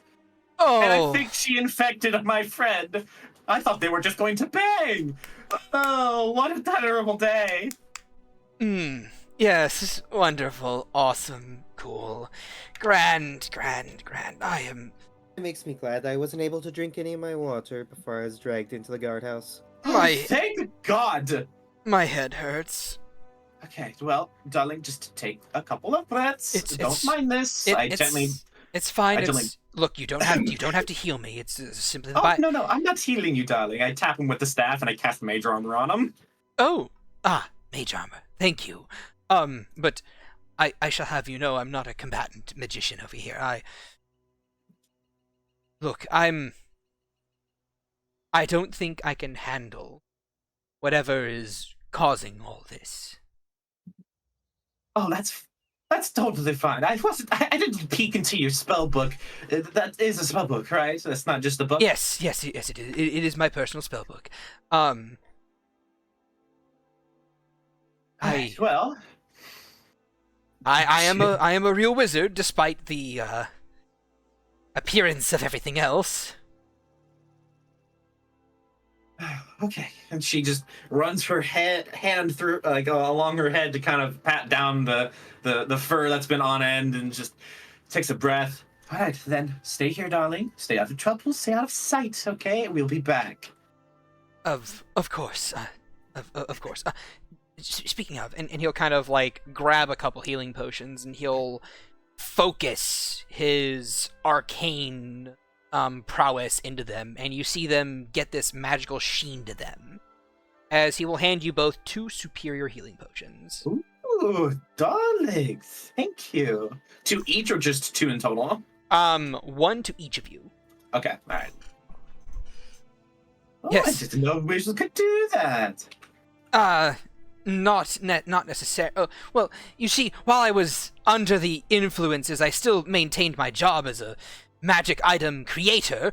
I just didn't have any arcane abeyance to place within them. Ah, I see. Well, that's quite handy. Well, we are going to try to free everybody. I can't only do that a couple of more times, so I'll have to focus on doing it to my friend. I hope. She will write down in the sending book to Soft, just don't drink the water. All right. Thanks for a moment. She only had wine from a bottle. Yeah, it's like water source of memory wipe. Thinks for a moment. Do I know anything about fae or creatures of well, I don't know fae anything to do with it having to do anything with fae, but do I know of any creatures that can affect one's mind via consecrating or desecrating water supplies? You would have to roll me an Arcana check on that. You cut out. You'd have to roll me an Arcana check on that. And Okay. Have you rolled a check since you used Silvery Barbs? No. I will let you have advantage on this, even though it has been more than a minute. 25. I didn't need it. 25. Yeah. Okay, so yeah, with a 25, you kind of like tap your chin as Apala squiggles underneath the door, underneath the door to get you into the hallway of the tavern with you as well. You kind of I think I slide under and I have to help him like a cat get through. Yes. Because if his head can fit through, he can fit through. yes, pretty much. It's the saddle that's holding him up, and he's like, My mistress, leave me. Don't only slow you down. My only request is you don't forget me. Never forget Apala! As she just snaps her fingers, desummons him, and then snaps her fingers and resummons him, because he's a familiar. Oh, right. Armand, I sometimes forget. That's why we have anything. That's why you are the my noble sacrifice to the beast. He will think less of me. Anyway, but you kind of like tap your chin and you think about it. You aren't able to recall of any particular creatures aside from maybe it's like some water nymphs or creatures of the ocean or of the water like hag or something like that may be able to influence the water supply with like a poison of some kind. But the thoroughness of this memory erasure, the strength of it, the fact that no matter how much water these people drink, they only lose everything up to like the last 2 days, and yet it still helps them, and yet it still gives them like the wherewithal to have these backstories, quotation marks. You get the sense that the water itself is one half of the equation, and that the other half probably has something to do with magical programming. to basically say, okay, now that you have been neuralized, this is your new identity, this is your new everything. Okay. So I'm in the hall now. I'm pitter-pattering, and I've got the galloping of a pseudo-dragon behind me. Alright. And as you kind of like make your way down through the stairs, down the hallway, and you kind of like make your way over the stairs, roll a perception check. Both you and Apalala. Yeah, and Apalala. Alright, my perception and Apalala's perception. Apalala has advantage. Let's see, 16. He So he has a does? 19, I have a 21. Yes, he does. He is a pseudo-dragon. I have advantage on sight, hearing, and smell-based checks. Okay. So, with a 21 and a 19, the both of you hear muffled voices from beneath. And as you kind of like skitter up to like the edge just before you start walking down the stairs and kind of like peek your little saucer ear out, you hear the flipping of pages in a book. And then you hear the phrase,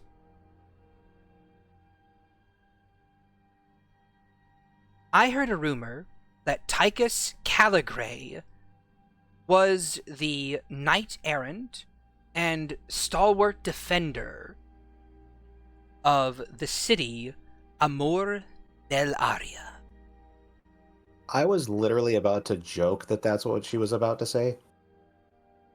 Alright, so we're gonna get rid of a fucking linchpin. That's what I'm hearing. It's gonna be easy. I'm an archmage. She's just a linchpin. And with that, the snapping of a book is heard. And another... And then the voice speaks again. I heard a rumor that Artavan Stronghold, or... I'm spacing on their fucking names. Yes, that Artavan Stronghold was married to a Sir Tychus Caligray. That the two of them lived a very happy life, and have been living in this village for the past 3 years.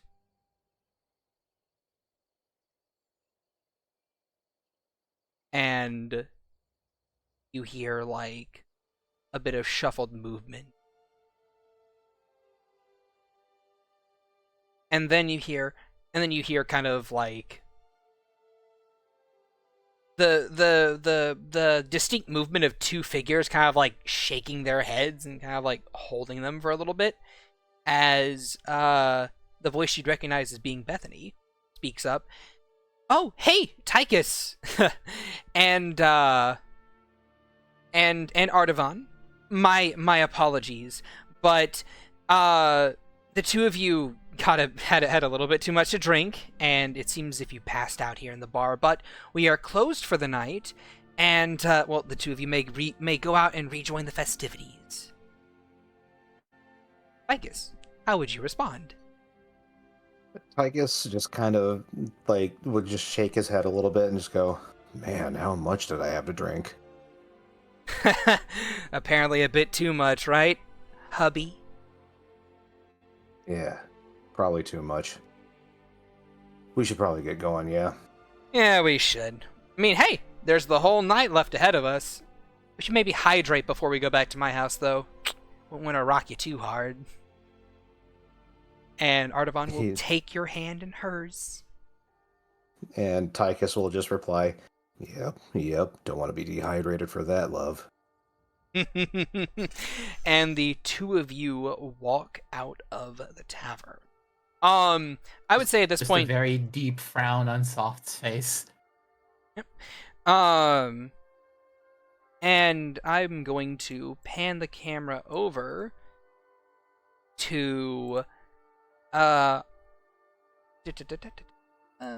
names Alexandria and Scoil, as the two of you kind of like you guys can now exit this building if you want. Yeah. She steps out, Oh god, dude, I fucking knew it. I should have used the illusionary script pen. All right. I can't control my touch. Alright. Well, I suppose I should take some more precautions then. As about to open up the door, my echo is holding the door handle. Yeah. Shall we go off and see what's trouble we can get into? Yes. Yeah. Yep. Oh god, what are we getting ourselves into? Nothing good, perhaps, but well, we'll just have to see. Perhaps we could dance our way out of here. If we do, I'm just gonna use my rod to get that spell slot back. All right. I can't shine. I can't control. Oh shit! Hold on. I'm coming. Ba-da-da-da-da-da-da-da-da-da-da-da-da-da. There you go. Sorry for this coughing. I can't take any more meds for the next 3 hours. Yeah, no, you've taken plenty.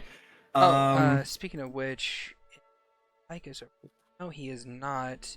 Here you go, Soren. You have control of your character again. Yay. She's also trying to rack her brain, like how she thought that only she could erase names from the book. How did this happen? How indeed. Yeah, she okay. So she will start. Maybe we should be a little stealthy. We can't trust anybody in this village. God,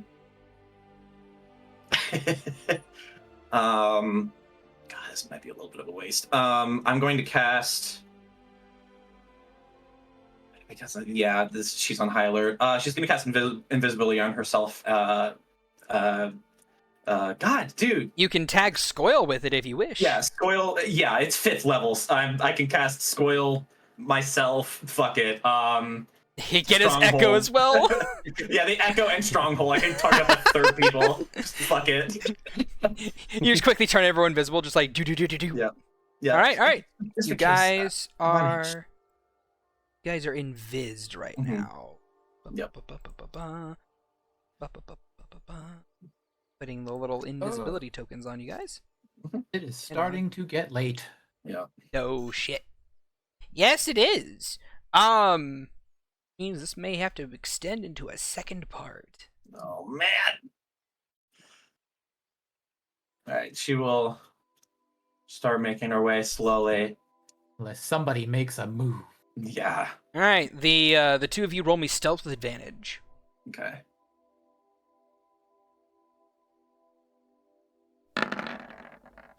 Uh, 22. 22, 26. All right, then you guys can Yeah, move. same modifiers. You can move freely along the map, and I will say that the both of you can see Tychus and Artavan emerging from within the building.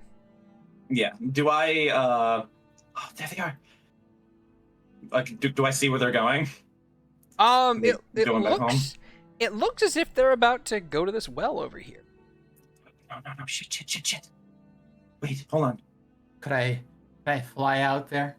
I would say that as you mount your pseudo dragon, roll me a stealth check. All right.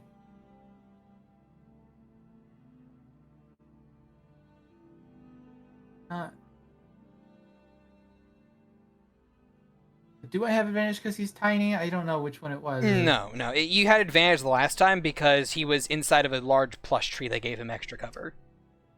10. Well, unfortunately. Unfortunately. Not as stealthy.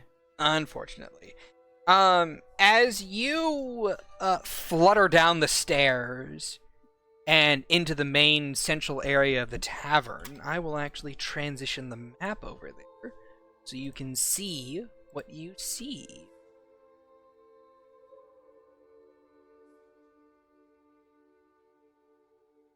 Ba-da-da-da-da-da-da-da. Give me a second, I am adjusting things.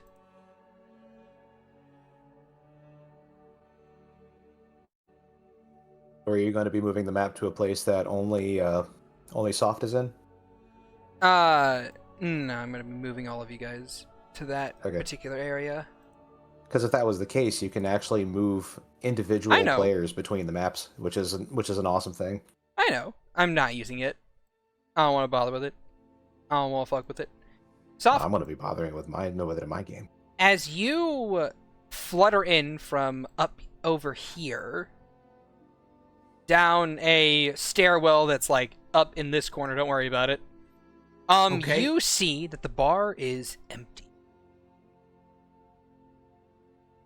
Empty? Empty. All the patrons are either outside or somewhere else. They're either outside or they're upstairs.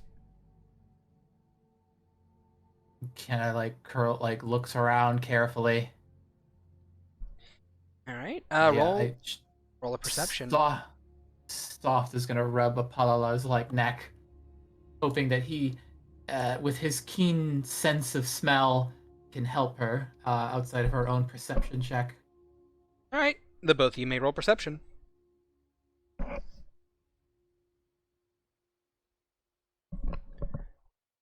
21. he rolls a 17 and she rolls a 21. So, you may move through the tavern, and I'll tell you when to stop for interesting things. Okay. So I know where the door is, and she's kind of like swooping here,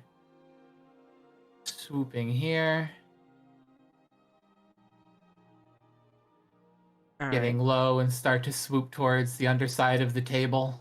All right. And as you do that, you're gonna stop about right here.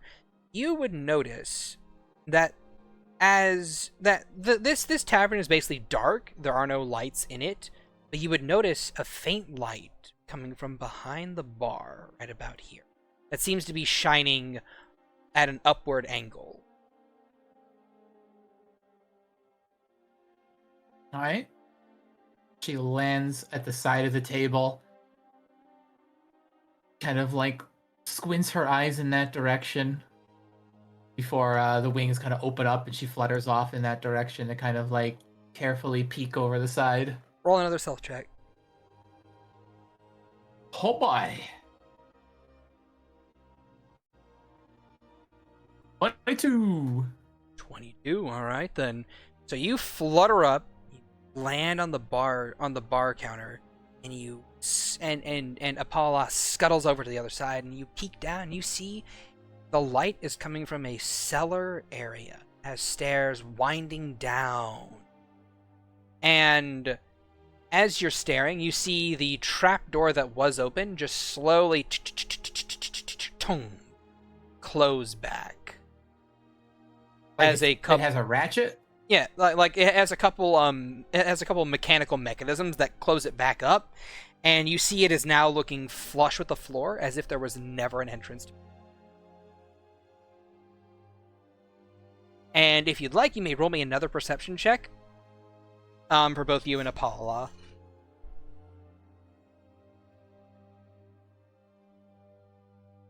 Apollo rolls a 16. Mm-hmm. Soft. Wouldn't this be an investigation? This is for something else. Okay. 17. Okay, 2 17s. Okay, 17 and 16. So, with the 17 and 16, both you and Apollo hear another small click of something going back into place from behind the bar as well. Like, basically, the second the trapdoor closes, you hear another click of something else popping back into place. He kind of crawls across the bar and underneath. Alright, now you may roll an investigation with advantage. Okay. 24. 24. You kind of like look along the various spigots that one would use to pour beer, ale, or malt liquor, and you see one for pouring water. And that looks distinctly out of place, especially since there's a bucket of well water not even 5 feet to the left of it. Click.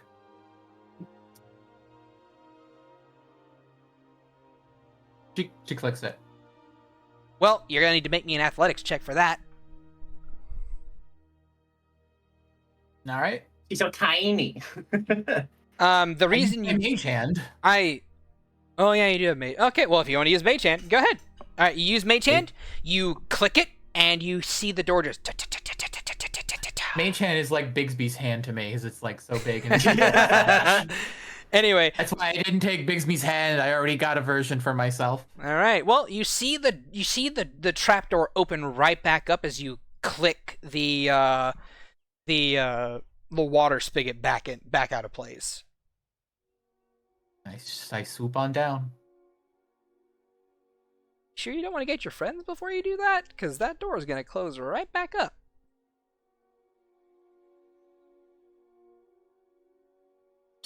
She... Right? Hmm? I mean, I know what Soft would do, but I also not as fun to leave everyone out, so he sees this and flutters off. He has a man to save. All right. Go ahead and move your token over here. Right. Yeah. You move back to the front of the tavern, and from this side, the doors open. The doors open for your mage hand without any effort. It seems as if the arcane lock is one of those like, oh, it's only from the other side type things. Oh, well, then as we leave, she takes a slip of paper or something and just slides it where the lock would normally pull out automatically and just slips it into the door. You can just hold it open with your mage hand. You just have like yeah, but it wouldn't let me go very far. The piece of paper would keep the door from closing. I don't think a piece of paper that Soft could use could like hold it open for long enough. It doesn't need to hold it open. It just needs to keep the door latch from coming back down. Ah, okay. Very fair. Very fair. Then yeah, sure, you can do that. So yeah, we swoop out. The door closes, and I slip that piece of paper in before the door clicks, and it doesn't click. All right.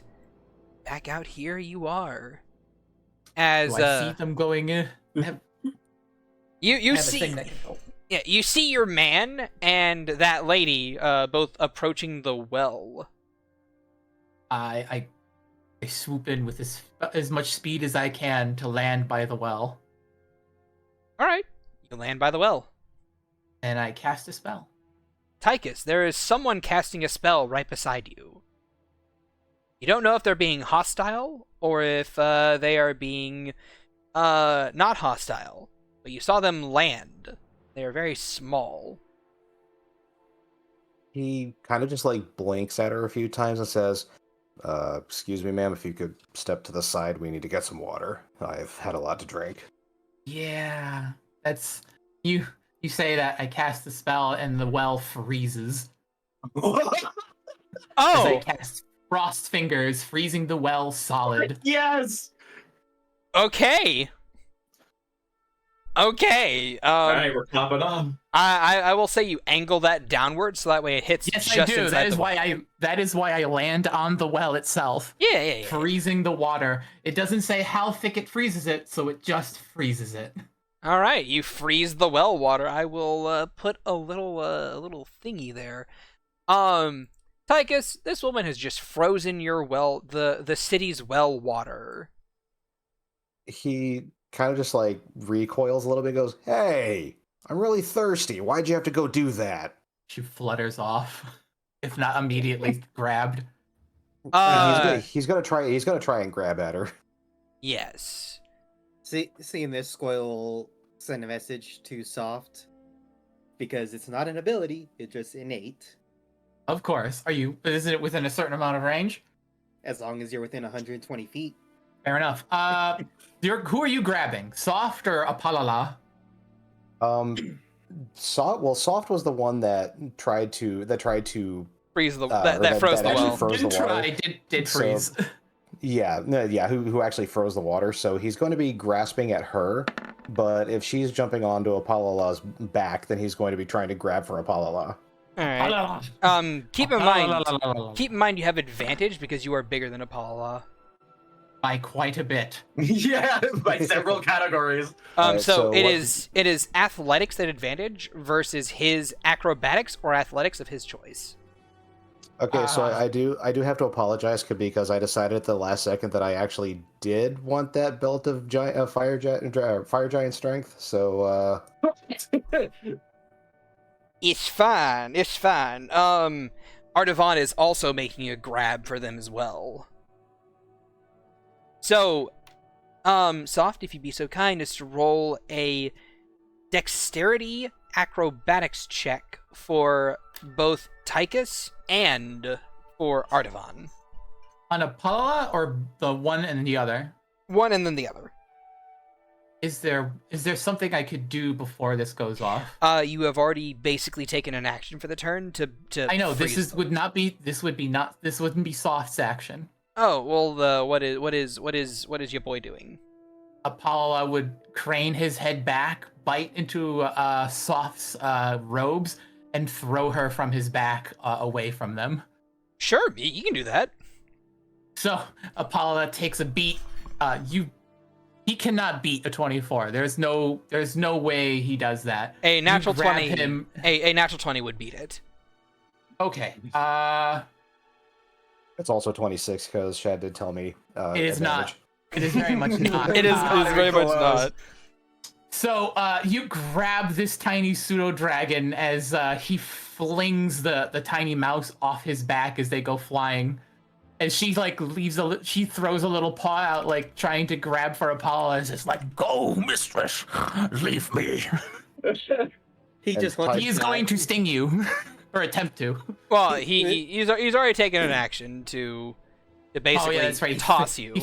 He throws me. I go flying through the air as a tiny napkin unfurls from inside my bag of my bag, and I go like a little toy soldier man floating down to the floor. This So, Tychus- Megan just wants to die an honorable death. So Tychus probably sees Apollo do that, right? Like he could see Apollo fling Soft from his back. Yeah. So yeah, he's gonna be like, hey, why'd you do that? And he's gonna let go of Apollo and try to reach for Soft now. Well, I was flung off and fell. I would say go ahead and roll a athletics check for Apollo. Athletics? Yes, Probably like a -2. He doesn't throw Apollo, he lets go. No, I understand that. I'm just saying he's oh. All right. What direction is he gonna throw her in the direction of the magic shop? Question mark. Because that's where her compatriots are. Are the compatriots already stepping out? We're also invisible. Oh, yeah, I guess, no, he would throw her as far away from the two of them as possible, so opposite to them. All right. So we're going to say you get flung 40 feet in this direction, just whee! Landing with a soft thump as the napkin comes unfurled, and she just kind of like pulls it out, the full thing off as you see a tiny army man get pulled out of the bag and tossed aside as she starts to like pitter patter into the tall grass. I think at this point in time we will roll initiative as the party kicks up. Can I just get like a movement in? I will let you guys get a single movement. Okay. I don't want to break like. Dang, Scoil. Yeah, I like motherfucking first. God damn. Yeah, I didn't want to like. If Dash would have revealed my location, I don't want to do that. I'll just do a normal move up and do a thing. Cool. All right. Oh, goodbye. And Oh we no, say Tychus died. goodbye, Moon Man. Hey, What see- happened? I would have advantage on it, but I don't think I'm gonna get better than a 31. Tychus just no, you disappeared. Oh shit, where'd he go? Yeah, where did I go? Oh my god! Why are you bullying Soren? He do it and just disappeared. Hey, Tiny. Oh fuck! Oh, I am super big. Yeah. Yeah. Also, actually, here, I think I know how to fix this. So I don't have control of this token. Don't worry. I'll fix it. I'll fix it. I think I know how to fix it. I'll fix it in post. Give me a minute. It's just. I fixed it. Okay, so here's what I'm going to do. I am going to select I'm going to select that token. I'm going to reopen my character sheet because I don't think I can do this with it popped out. And then I'm going to use selected token. There. Save changes. So now every time you drag me out by my name tag in the list of players, it should automatically give me control and make it the right size. All right. So, Scoil, you are first up. You guys may each move 30. Scoil, you and Alexandria can move 30 feet closer, and then take your turn. All right. Everybody at the party's all bummed out. It's like, oh man, the water's frozen. Also, my initiative was 17. I just didn't have my token selected when I rolled, Okay. so So you said which is 30 why I rolled it feet. again. So you said 30 feet, then turn? Yes. All right. I'm just double checking ranger abilities. All right. My speed is increased by 10. Scoil will use telepathy on Sop, being like, do you know who's doing all this? Can she respond? Yes. Shit, you're like the first person who actually hears her voice. What's the range on that ability? 120. Really? 120 foot psych? Okay. All right. Palstar can't speak otherwise. I don't know about that. It's but- like 3 crane. Anyway, continue, please. It's Bethany. Bethany's the one who's doing it. Book. Water. Good. It's all connected. Here, can you speak up? Oh, all right. Yeah, I'll bring it right up to there. I'm sorry. Her voice is like a soft, wispy, barely audible thing. Even in her head, she's soft spoken, and you kind of like, It's Bethany. She's the one doing all of this. Her book, The Water. It's all connected. Good to know. Do I see Bethany in the crowd? No, you do not. She's underneath this tavern. Oh, how unfortunate. Let's see.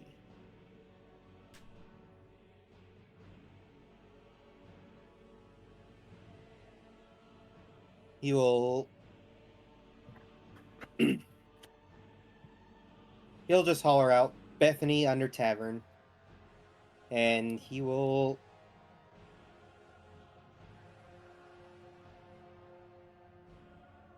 Let's see. Do we want to fight these people, though, is the question. No, we don't. I can fix it, but I'm gonna be useless afterward.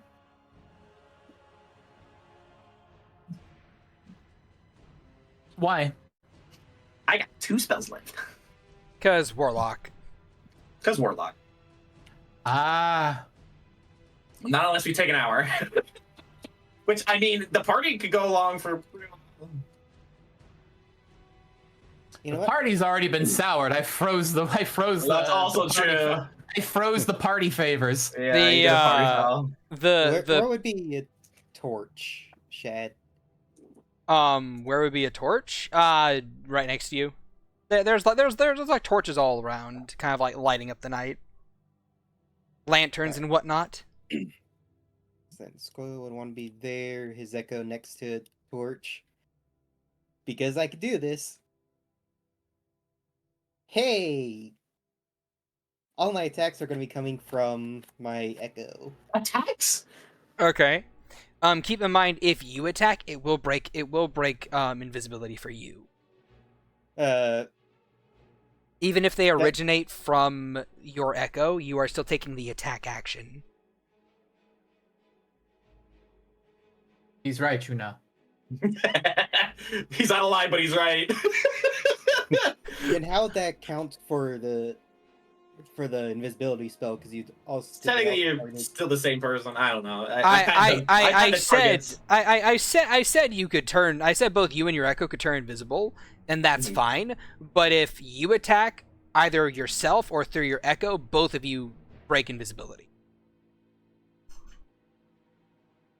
That's not. I think it's a muddy subject.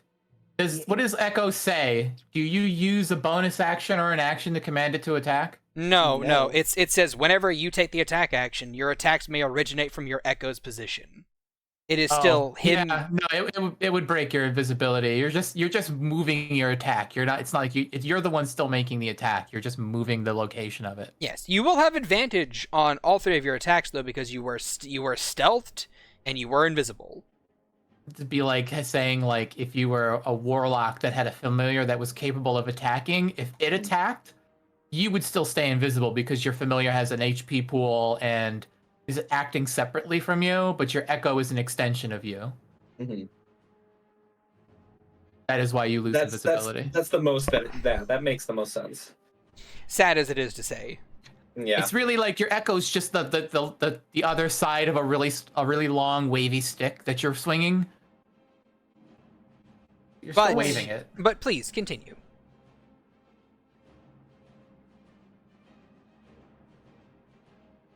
What is that initiative bonus? Plus 11. Yeah. So who are you attacking and what are you doing?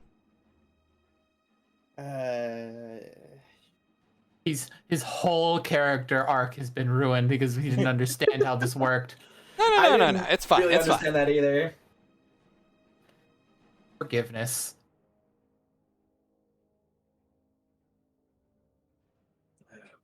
How many? I don't want to save action surge for that. For Bethany fights. It does look like we're probably not gonna get to the end of this. No, 100% now. No. Yeah.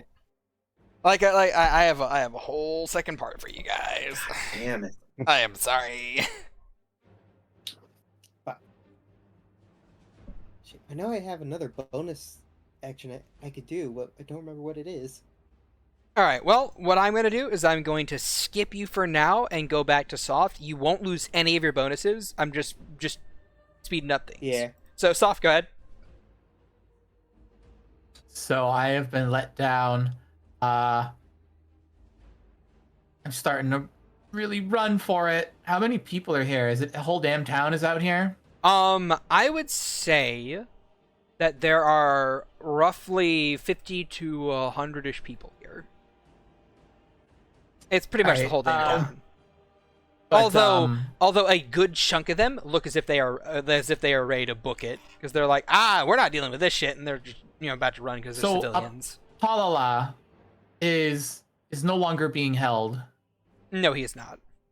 So he's just kind of like he's gonna like puff, catch the wind on his wings, and just start booking it towards soft. So about here. Let's see. Miss Artavan is going to make an attack of opportunity on him. You fiend. Yes, the Fiend. That is a 21 to hit. He is a pseudo dragon. He is a pseudo dragon. How much HP does he have? Not enough. Not enough. He has 7. Shad, he is a pseudo dragon. Unless it's magic. Is it magic? It counts as magic for the purposes of overcome. God damn it. Why does it get... What is she, a monk? Yeah, she karate chops fucking, she karate chops this noodle. He's not a noodle. He's like an actual, like tiny-sized dragon. Yeah, she karate chops him for 6 damage. Because I rolled 6? minimum.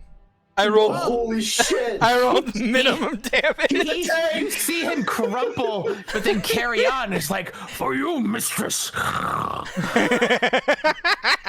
Carrying on. As Soft starts to run, seeing him swoop towards her as she hops up, grabs the side of his saddle, and mounts her steed, and they start to fly. He will take the dash action. He still has 90 feet of movement. Yep. Where's he going? Towards the fucking magic shop where I know everyone else is. Alright. Sure. Go ahead and move your token over there then.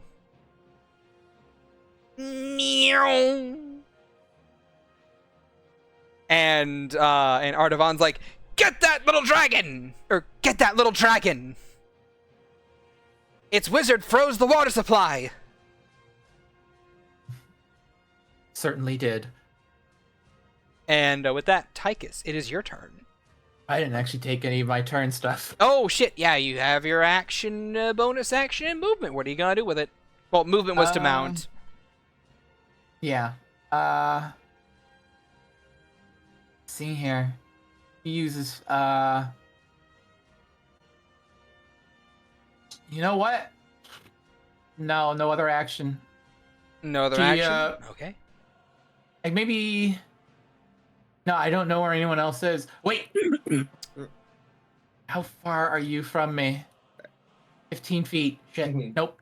I don't hit my blind. Apolola's blind sight doesn't catch you yet. Okay. Well, actually, where would Alexandria actually be? She would start moving forward. Okay. We'll get to that on your turn then. Yeah. I will say that since you're moving 30 feet, you're about like here whenever Apollo flies by you. So within blind sight range, Apollo is aware that there is an invisible individual here. Mm-hmm. All right. So I see this. I do not know many people who use invisibility besides. Yeah, she's probably done it before. But blind sight is pretty accurate in what it can see. So I have a shape to deal with, and I see that, and Apollo sees that shape has a tail. It's like, little mistress, it is the feline. All right. As Soft will use her action to cast Prestidigitation and create a sound of her soft voice in your ear, saying, "Beneath." Would you? Presti can't do that. What? Presti can't. No, it Make can't. a Minor Not illusion. like that. Minor illusion does Oh. sounds like screams and stuff like that. If you had the message cantrip, that would work. There's a sense you can do a sensory effect. It's true. I do not have either of those spells because I thought it'd be more fun if she had. Okay then. Well, if you Apollo want, do all the talking for her. If you Apollo want, will you use could. Apollo will speak. Okay, then yeah, go ahead. You hear in your head.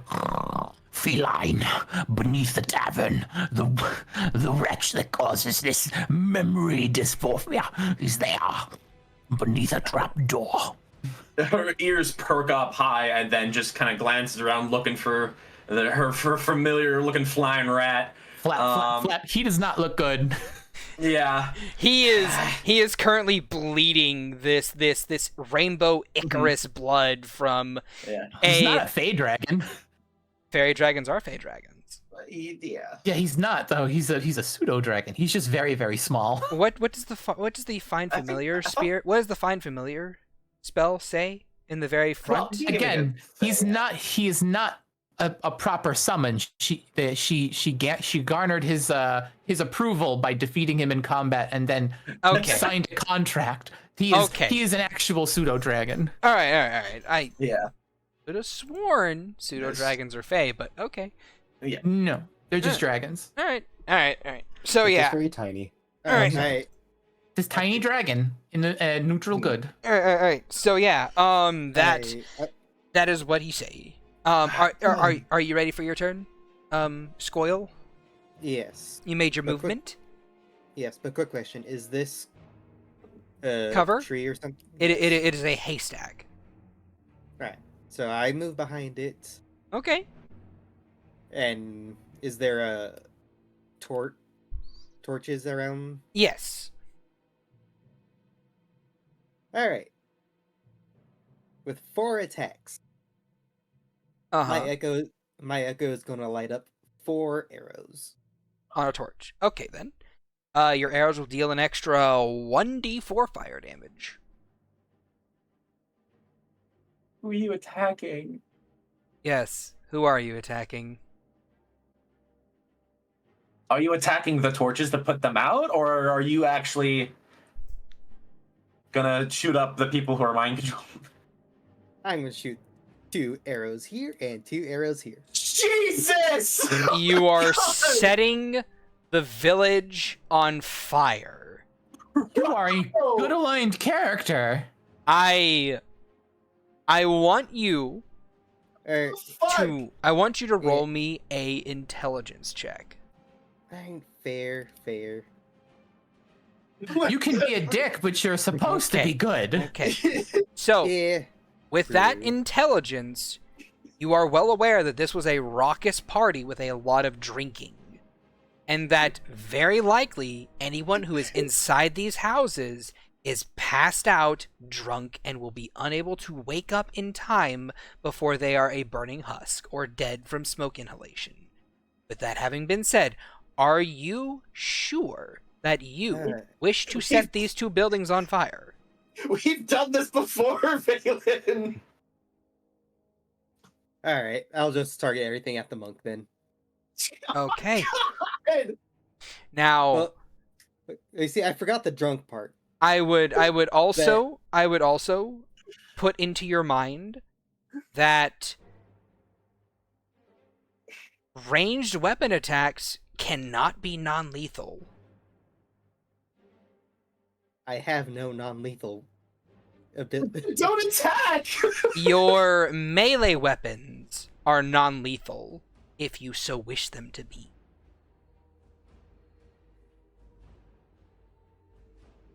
Hey. I guess I'll can hear the scowl. Now He's granted, definitely, I don't think Valen can play like good characters. now granted, it is your character. You do with them what you will. I'm simply having you roll intelligence so I can give you all the facts, so that way you, of sound body and mind, can make a decision. Think about it, we just had the wizard say he's not that spectacular of a spellcaster, so you can probably assume that a lot of these people are not as tough as we think they are. All right. And I'll reposition myself like that. Okay. The monk mommy, on the other hand, did 6 damage on a minimum dice roll. She can have a +5 to her dex and still be a level 5. No, I'll move it right there just to be safe. All right. Thankfully, I still have disguise self up. Yeah, you do. So So, all 5 attacks will come out. okay. All right then. So 5 attacks. Go ahead and roll all 5 of them. You have advantage. All right. You do an extra D8 on one of them.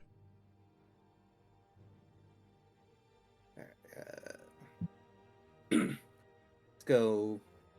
Let me know when these hit, and I'll roll damage to see if the tabaxi will go down first. Okay.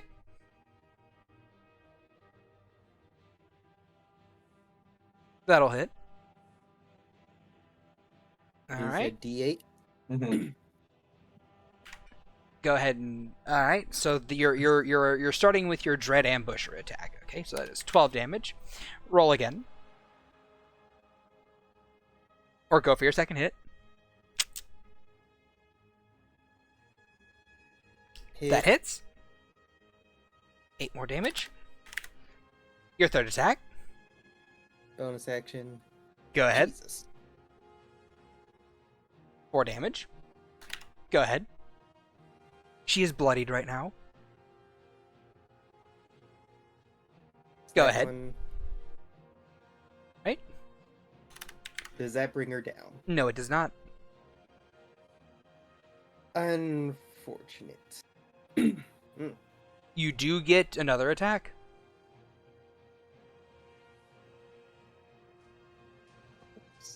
You did say Okay. 5. Shit, did I miss count? You might have. Let's see. Because you got I'm dual wielding, so that's 2. you have 2 attacks plus the You have The 2 end attacks. attack. You have 2 attacks plus dread ambusher plus bonus action is 4 attacks. 4. So yeah, that's the 4. Alright. I don't know where that 5th one came from. Okay.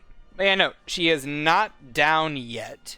Oh, However, I You- know where that 5th one came from. where? Unleash Incarnation. Ah, okay. Go ahead. Roll again. A 16? well, does Oh, he have sorry. It's advantage? it's a 20 or 21. Yeah, 21 hits. Go ahead. 10. Okay. Let me do some quick maths over here. 24. Now imagine if I action surge. 31. 41 points of damage. If I did that quick math right. Again, imagine if I action surged. Save the roll for Bethany, dude. She Not these is civilians. she is still alive. She is still up, God. but she is looking real fucked up. And what it looks like is a human is fighting her. Alright. At that point in time, as someone has taken a hostile action with a hostile weapon, this woman's gonna enter the fray. My fucking god, she doesn't recognize you! Nope. Balin! Sorry, Valen is currently in another country right now. You're dealing with Scoil. You! Scoil is a 5-minute build you did last second. My brother in Christ, you had all week! Alright. She got an 18 on her initiative. She is going to snarl and say, "They aren't a part of this!" And move up and make 2 attacks. That first one's gonna miss. That's a crit. Your echo goes poof.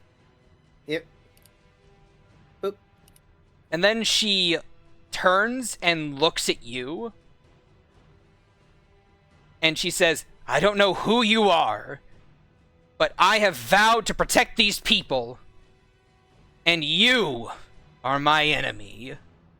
As you are hit with a bonus action by a vow of enmity.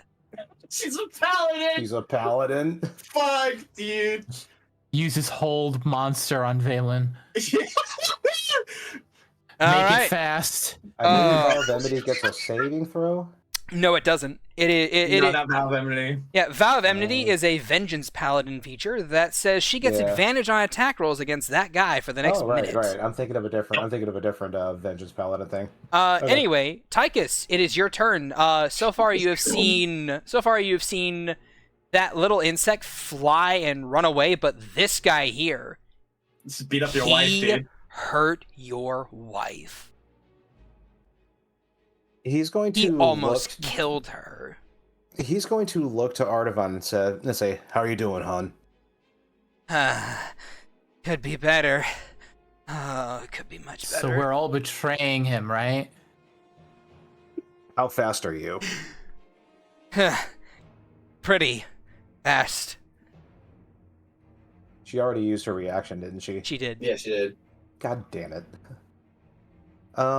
Okay. He's going to... Fuck. I know what. I don't think I took that maneuver anyways. Tychus, you know who the enemy is. But You know who the enemy is.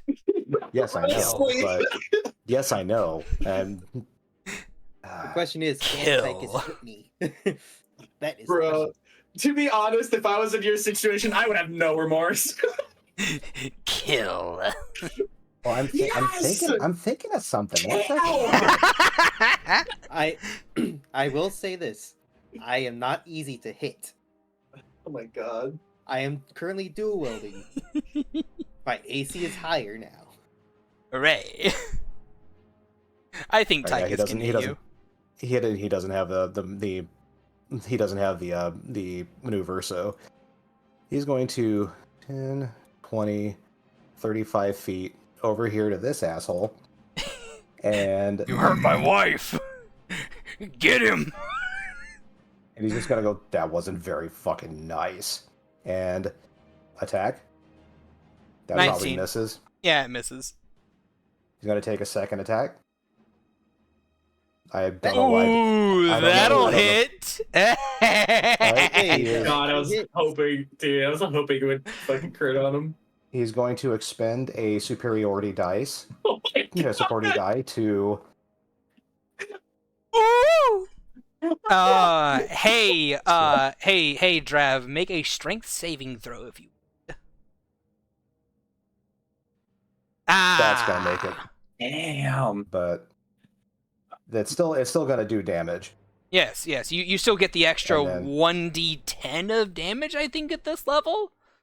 Ah. 12 damage. It's still Hey, So you burnt through the fucking what's it called? the temp HP. Yeah. Yep. All right, another so that was attack, his second Soren. attack. So his third attack, that's probably gonna miss. Yeah, it's a Yep. miss. He's going to use his bonus attack, or his bonus action, to use his polearm master to attack and fucking miss. Aww. Oh, I'm so So- Playing different sad. characters, but the result always is the same. I'm so sad. Well, no, like it's different here because all of my good rolls have been skill checks, and all of my crap rolls have been attack rolls. Yeah. All right. So Tychus. So yeah, that's Tychus' turn. All right, with a flurry of attacks. What if, real quick, that last one, let me just check the wording on this. Oh, she's gonna give him a reroll. No fucking way. Oh. Is it only on a success or fail? To be fair, Soft. To be fair, you don't know what Scoyle's original plan was. All you know is that he attacked someone. I saw him nearly take a woman out, and I told him that everyone here is under a spell, and this man nearly killed this woman. Yeah. Okay, fair enough. Fair enough. He was This- using non-lethal attacks. You Still, did not. just came but out, you- started swinging. So he just soft like raises her voice, and there's like a loud squeak as she casts silvery barbs and gives Tychus another roll on that failed attack. On which one? The half attack? To The one that missed, rocket spear. Actually, you could silvery barbs Scoyle's successful strength save Oh, because it has to be a Yeah. thing that someone has well, to that's just succeed. That's right. Oh, it has to right. succeed. that's right. If that was true, those other attacks would hit, right? If The second one would've. he fails the strength save, so Scoyle would get to re-roll the strength save.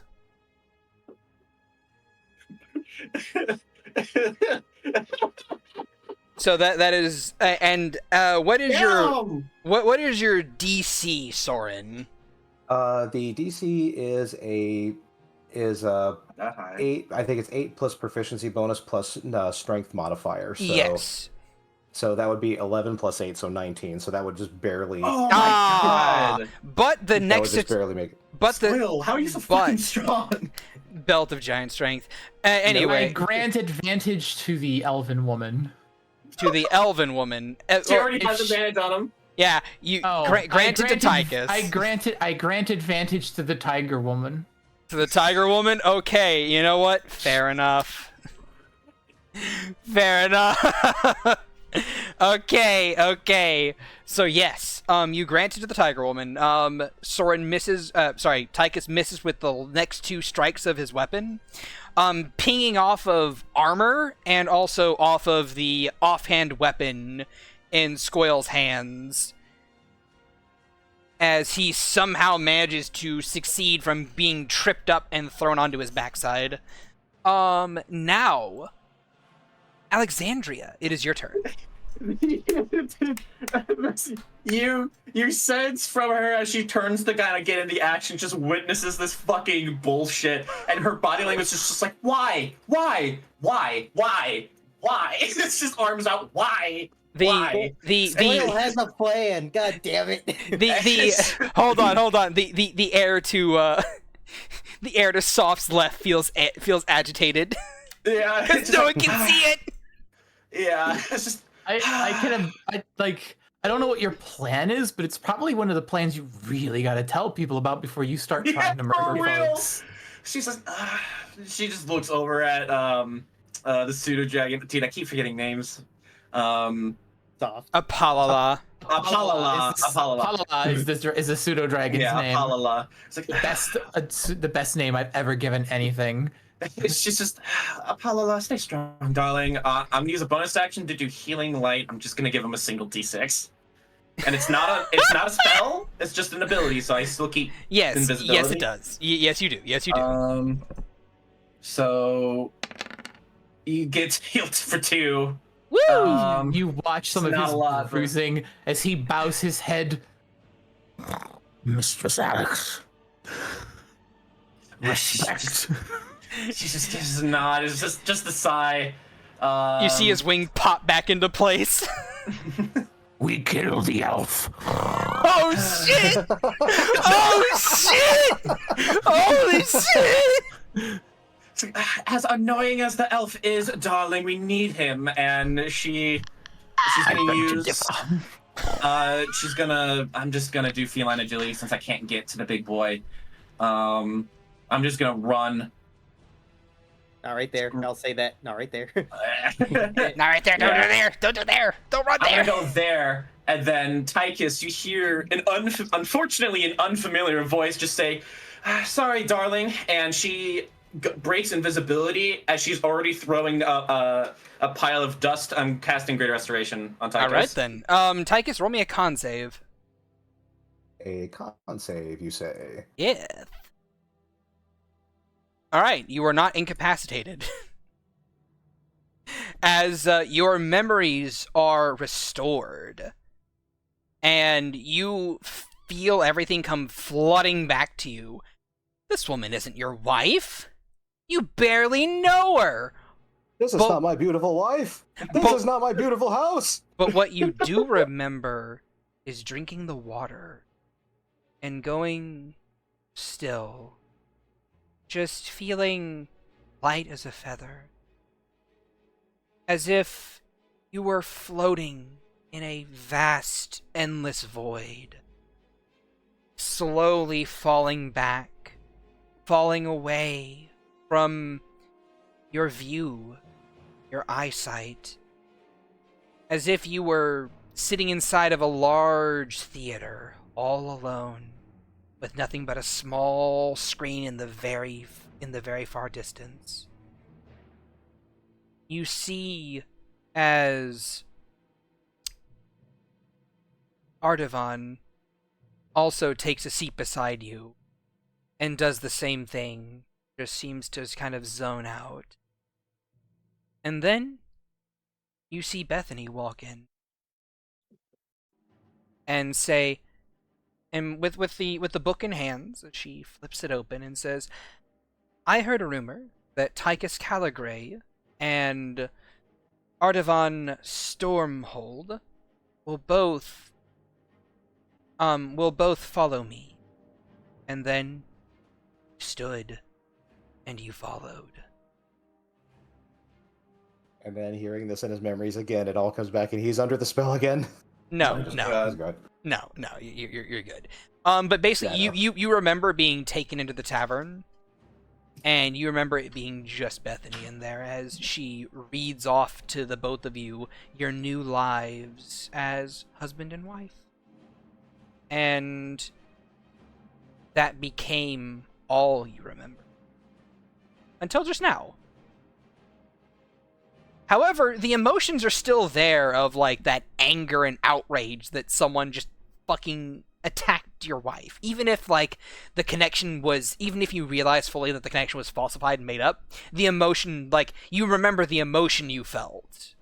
It's up to you whether, you know, you feel something about that or you don't. But that is... But, Alexandria, to finish your turn... Yeah, she just like looks up at him as he just kind of grabs his head and just starts, recovering his life, and she just looks at him with desperate. It's just like, I can only save one more, darling. We need to go after that. Also, you have 15 more feet of movement because of feline agility. Yeah, I'll just go over here. All right.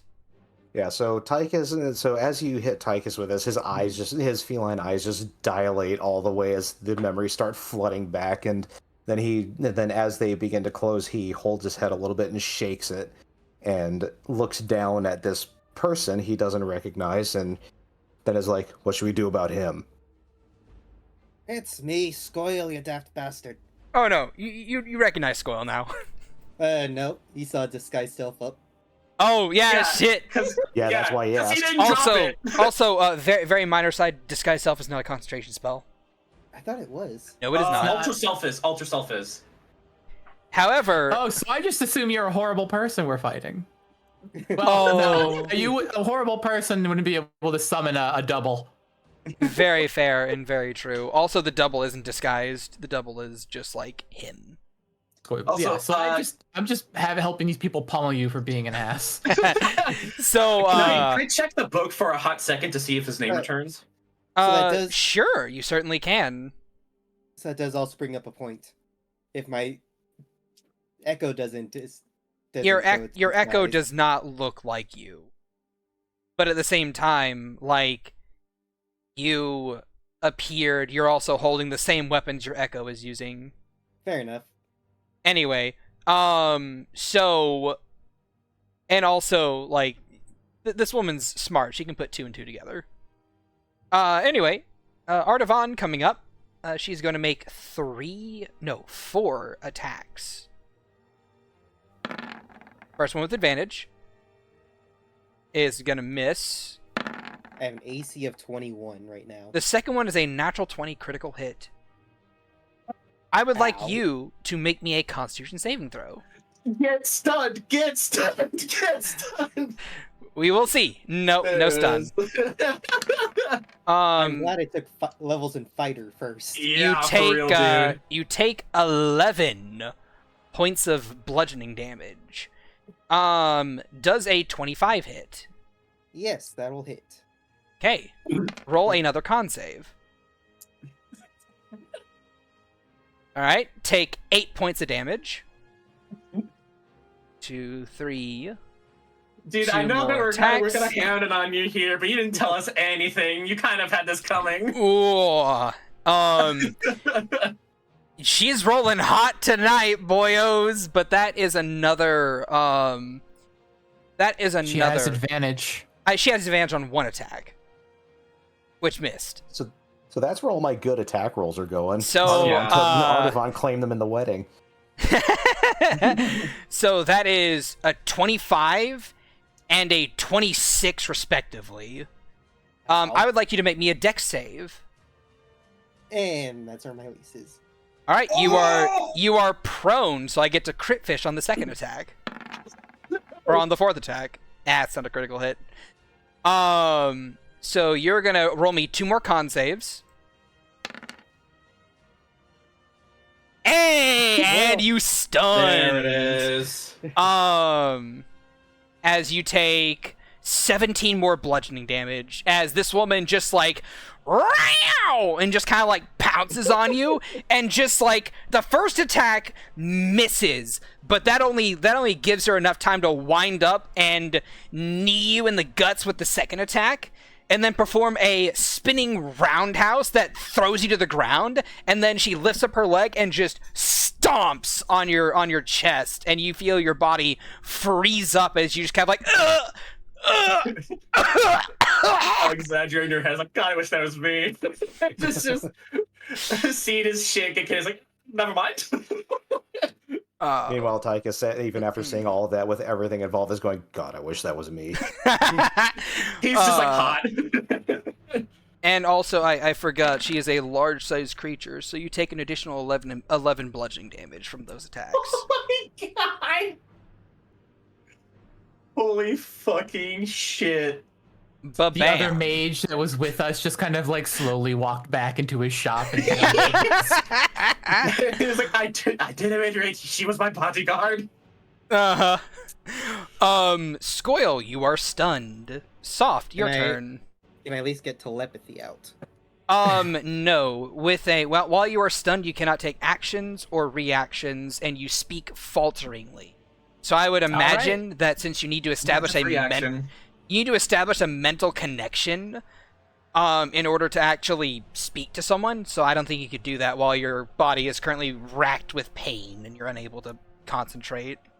I think Paul momentarily just darts towards the elbow and momentarily lands on their shoulder, speaking into their mind, saying, Ignore the fool. The glory you seek is beneath the tavern bar. Behind. So here's the thing. What's up? I made I made a connection to soft earlier. It lasts for an hour. Ah, well, you may speak falteringly through that connection. Yes. The brain hurt. Please! Please get this cat off of me. I'm not into it. I'm not into it. I'm not into it, please! Pineapple. It hurts! Anyway. Yeah. You have like 2 or 3 words. Go, Scoil. Needed to be distraction. Just like knits her brow, looking around. For what? Goddamn cat. That's invincible too, dog. I could have got it off. All right. Just kind of she's like so yeah. Apollo speaks into the elven woman's mind, says like, Ignore the fool your quarry lives beneath the bar. Bethany, the holder of the book. The holder of the book? All right. before lifting off and fluttering back towards the bar. All right. So no attack of opportunity from her. Roll me a persuasion check. If she believes me, she does. This is in order to attempt to convince her to go away from the person who is hurting these civilians. Oh, she at least Apollo is like, Come back and do it later. Just leave him for now. Come back and do it later. Anyway, 18 persuasion. Okay, I will go through her decision on her turn. You are. It is her turn. All right. You're not entering. You have enough movement to enter the tavern, I think. No, I mean 120 from where he was. Yeah. He was pretty far down. Like Yeah, he was. over here is like what 90. Well, actually, yeah. So yeah. You can get back in the tavern and hold it open for people. Yeah, the door is flung open and a mage hand kind of like grips it and holds the door open. Okay. And you just hear, and because he's too far away, you just hear from the pseudo dragon barking from the door. Makes a kobold seem strong. This woman like holds up her weapon, which is a greatsword, and no, sword and shield. Yeah, she has a long sword and a shield, and she kind of like lifts it up, and she looks like she's about to come over and just start piling on, but she's like, huh, "You're lucky I have bigger fish to fry, but we will get back to this later." As she starts to move and make her way into the tavern. Oh, Scoil there is something I can do with my action. Oh. As she arrives, she's flying towards the door. She pulls out a silver flute, and with a wail, and you just hear a compliment from the floating city above, just like as the city starts to slowly float towards the bar. Okay, the city floats into the bar. Not towards the bar. It can't fit in the bar. It's a 6-foot by 9-foot city. It can fit inside the bar. Like this bar's door, this bar's door. Let me finish. This bar's door is big enough to have Tychus walk through it without issue, so the carpet can fit. I do not want it to fly inside. I want it to guard. Oh, okay. Anyone who comes towards the tavern is getting hit with sticks and stones. Okay. Tiny little arrows like toothpicks, just like okay. All right. Flaming little balls of garbage coming over the side, the whoosh, whoosh, from the like trebuchets and stuff. Ballistas firing off like shish kebab forks. So Tychus walks by and sees one of the bits of trash fly by, like, "Hey, I threw that away like a week ago." All right. Tychus, and you see one of the little mice just kind of shaking a fist from on the wall. Tychus, it is your turn. What are you gonna do, buddy? So, Tychus is gonna put his foot over Scoil, just like his front right foot over Scoil, and tell Artavan, "All right, he's done. I'll get him all tied up and ready to go. You should get to the bar." The bar? Actually, no. He's not gonna say that. Oh, okay. So we've because he wouldn't know. Like, he doesn't know that Bethany's down there. No, he doesn't. He could tell her to get medical attention. Yeah, he's gonna say, "Look, you go get your wounds patched up. All right, I'll deal with this asshole here." All right. Roll persuasion with advantage. You're the hubby. Yes. Persuasion. An 18 and a 6. All right, with an 18, she kind of nods. Yeah, okay. Thank you. And then she'll do stuff on her turn. And as she says that, he goes, "Hey, good moves. I remember why I married you now." Oh, you're too sweet. What are you doing for your turn? He's just gonna have his foot just... I will say, you can actually use a rope to tie up, Scoil, because, yeah, he is stunned. He automatically fails strength and dex checks. Okay, yeah, he's gonna tie Scoil up. Alright. You use an action, you hog tie him. He legit deserves it. Moving on. Alexandria, what are you doing? When he tells her to get medical attention, where is she looking? She is looking to this building over here. Okay. She was getting ready, and then she hears him say this, and she slowly puts, her hand away. And then she kind of looks over at the magic shop, and did he sign his Stronghold only sign his name on the Guardian part, or both? He said that she was basically a adopted sibling of his. All right. I'm just saying. Well, I signed the book for me because he signed the book. Yes, he did. He did sign the book. He did both. Okay. She's gonna write in the book because she's not gonna heal the idiot, and then All right, action sending. Yeah, sending. What are you casting? Or what are you sending? 1 hour. If I'm not back, leave. You get the response written back in your notebook. Will do. I'm currently working on Dispel Magic Scrolls.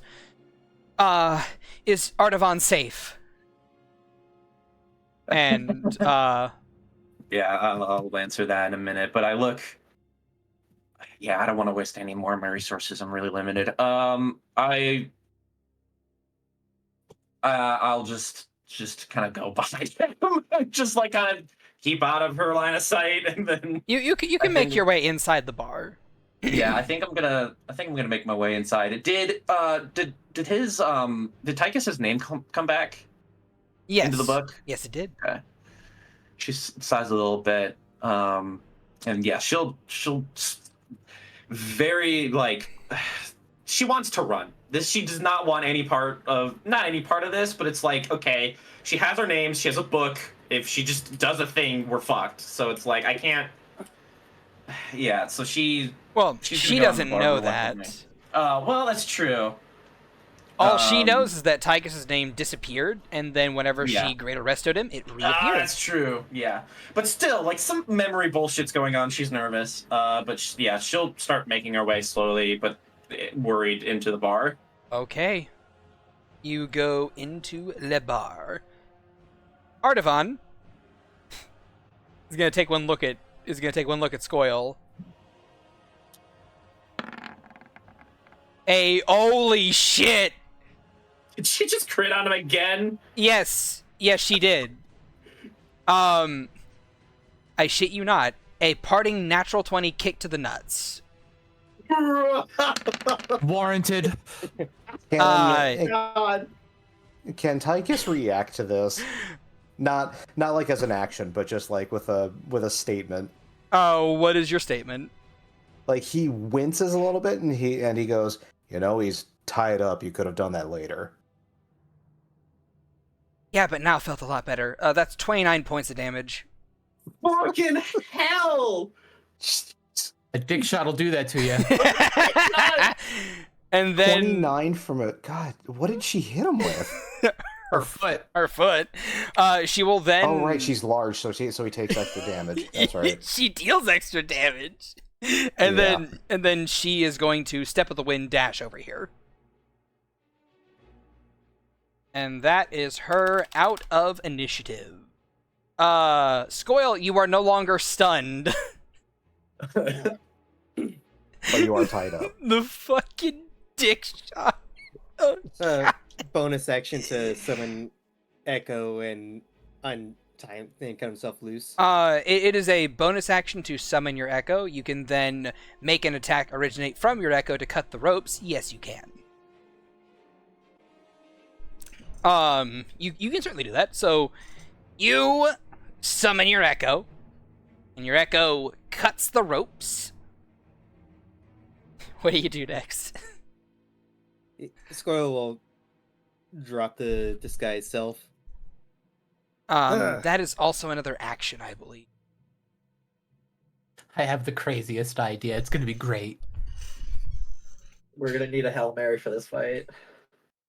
Oh, I've got the yeah. I have an article idea if supplies. things. I have an idea too. But All right. we'll see. Hey, clear up. Skoil, what are you Yep. doing with the rest of your turn as you kind of like stand up? Probably He'll look at not at looking too Tychus. good. Oh, I'd say that half-assed plan worked as well as I thought it was going to be. What Glad was didn't the have- plan?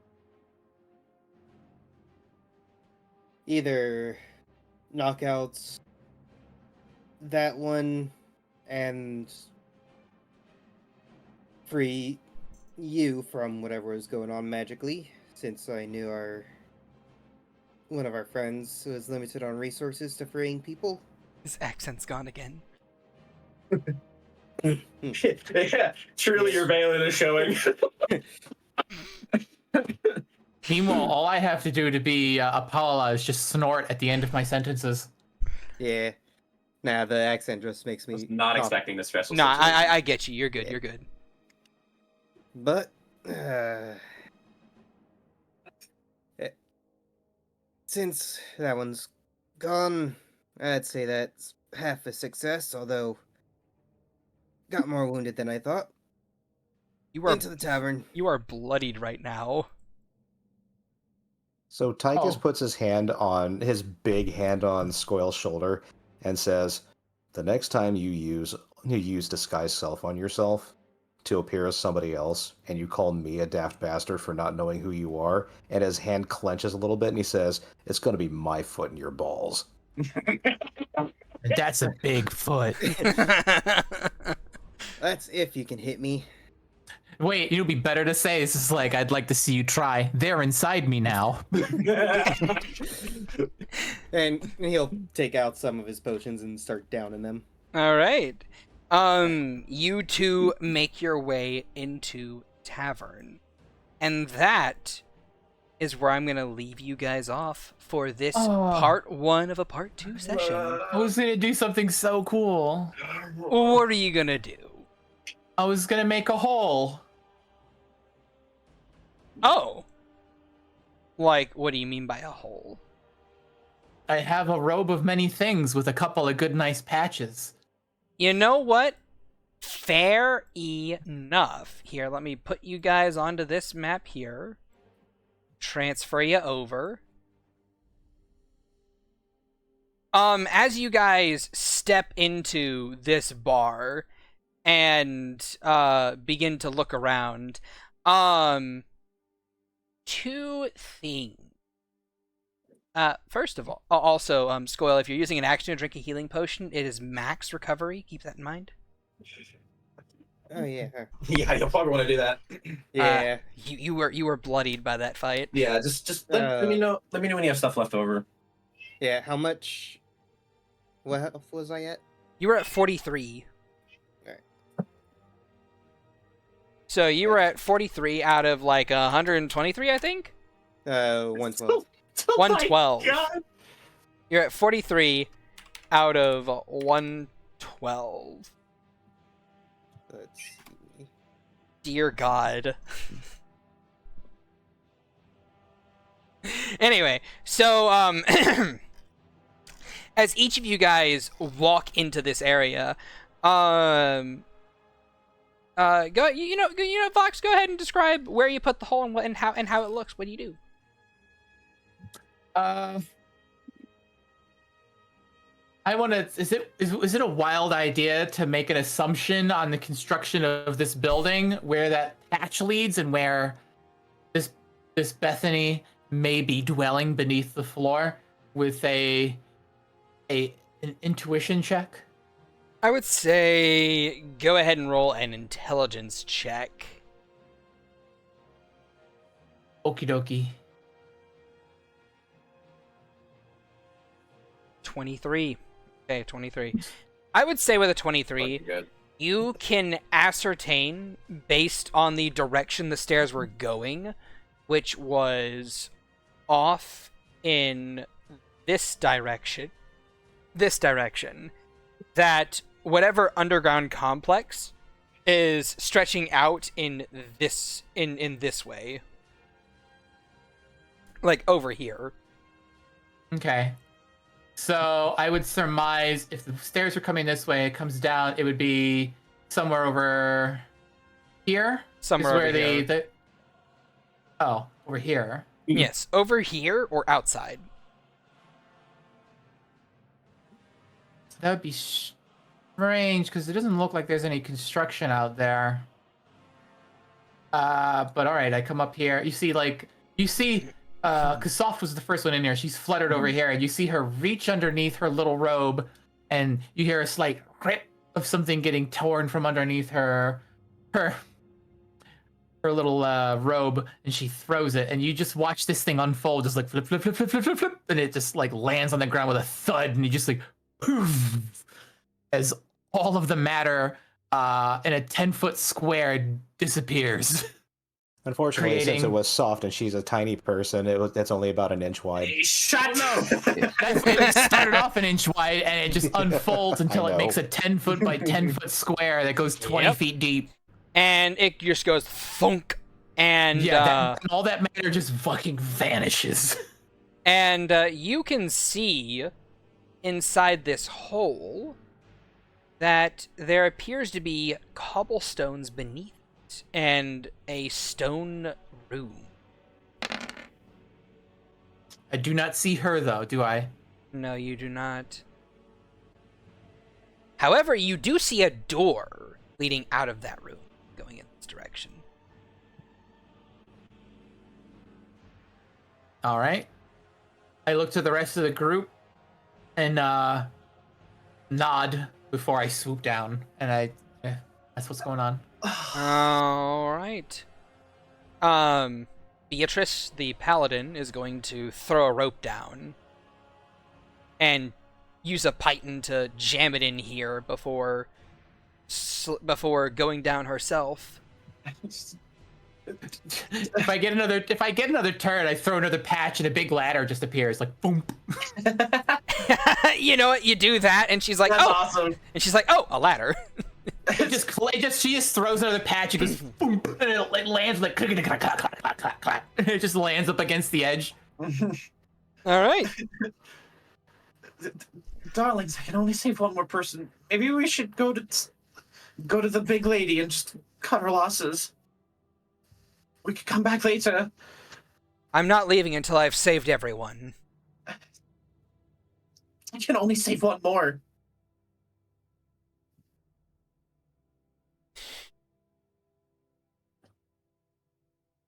Then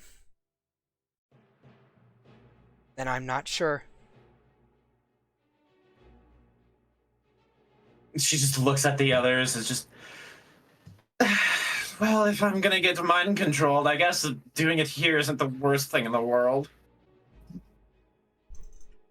It is the city of love, isn't it?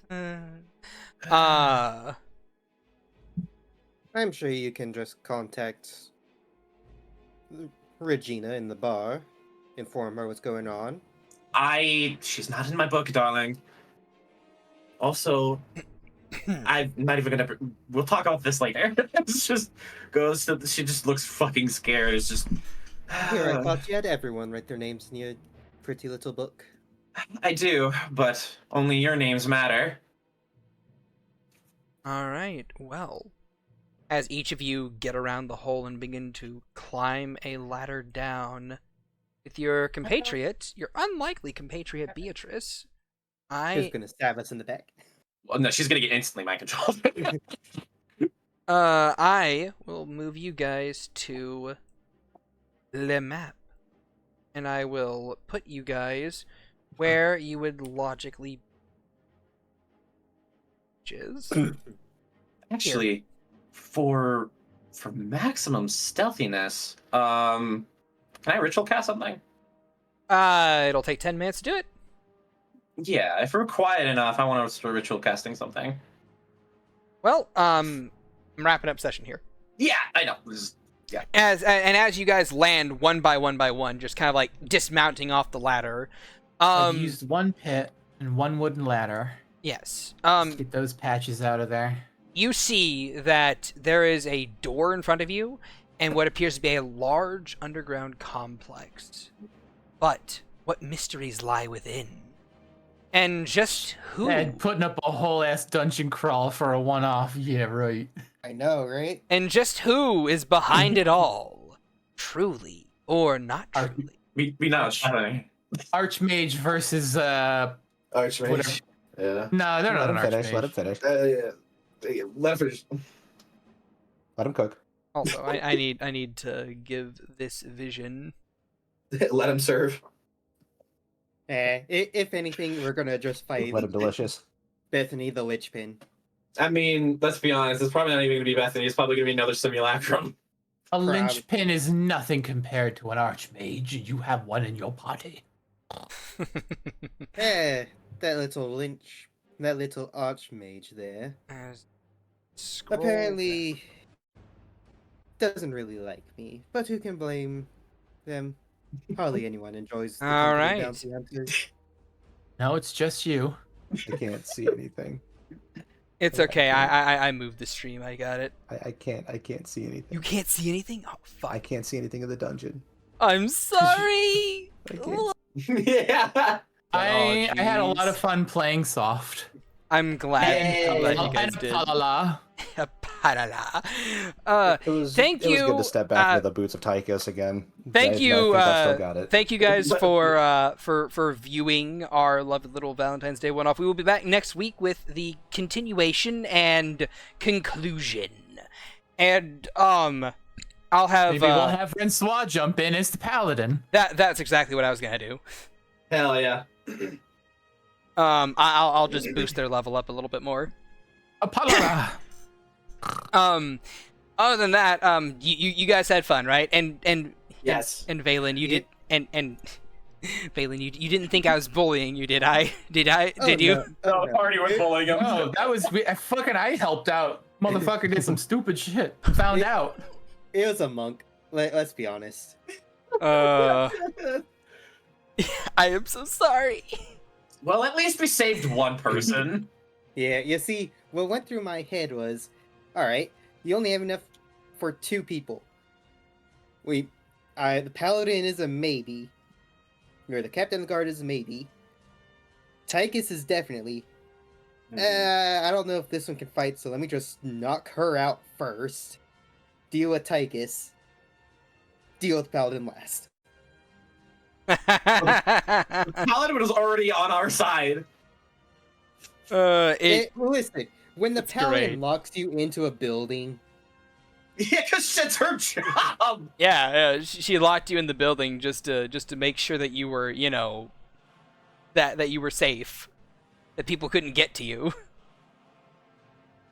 you see, bounty hunter. This is a post stream conversation. It is. Yeah. It is. Speaking of. So let's give our farewell intros. Scoil, say goodbye to the people. Goodbye, everyone. I promise I do not mean for this guy to be an ass, but I just grabbed from a previous character. So it Tychus. just comes natural to you, huh? Tychus, say goodbye to the people. Goodbye, everybody. Soft, say goodbye to the people, and Apollo.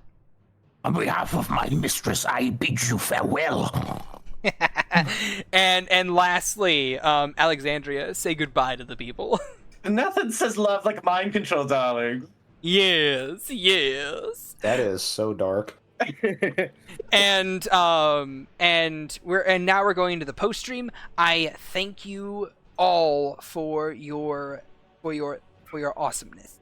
You guys are awesome.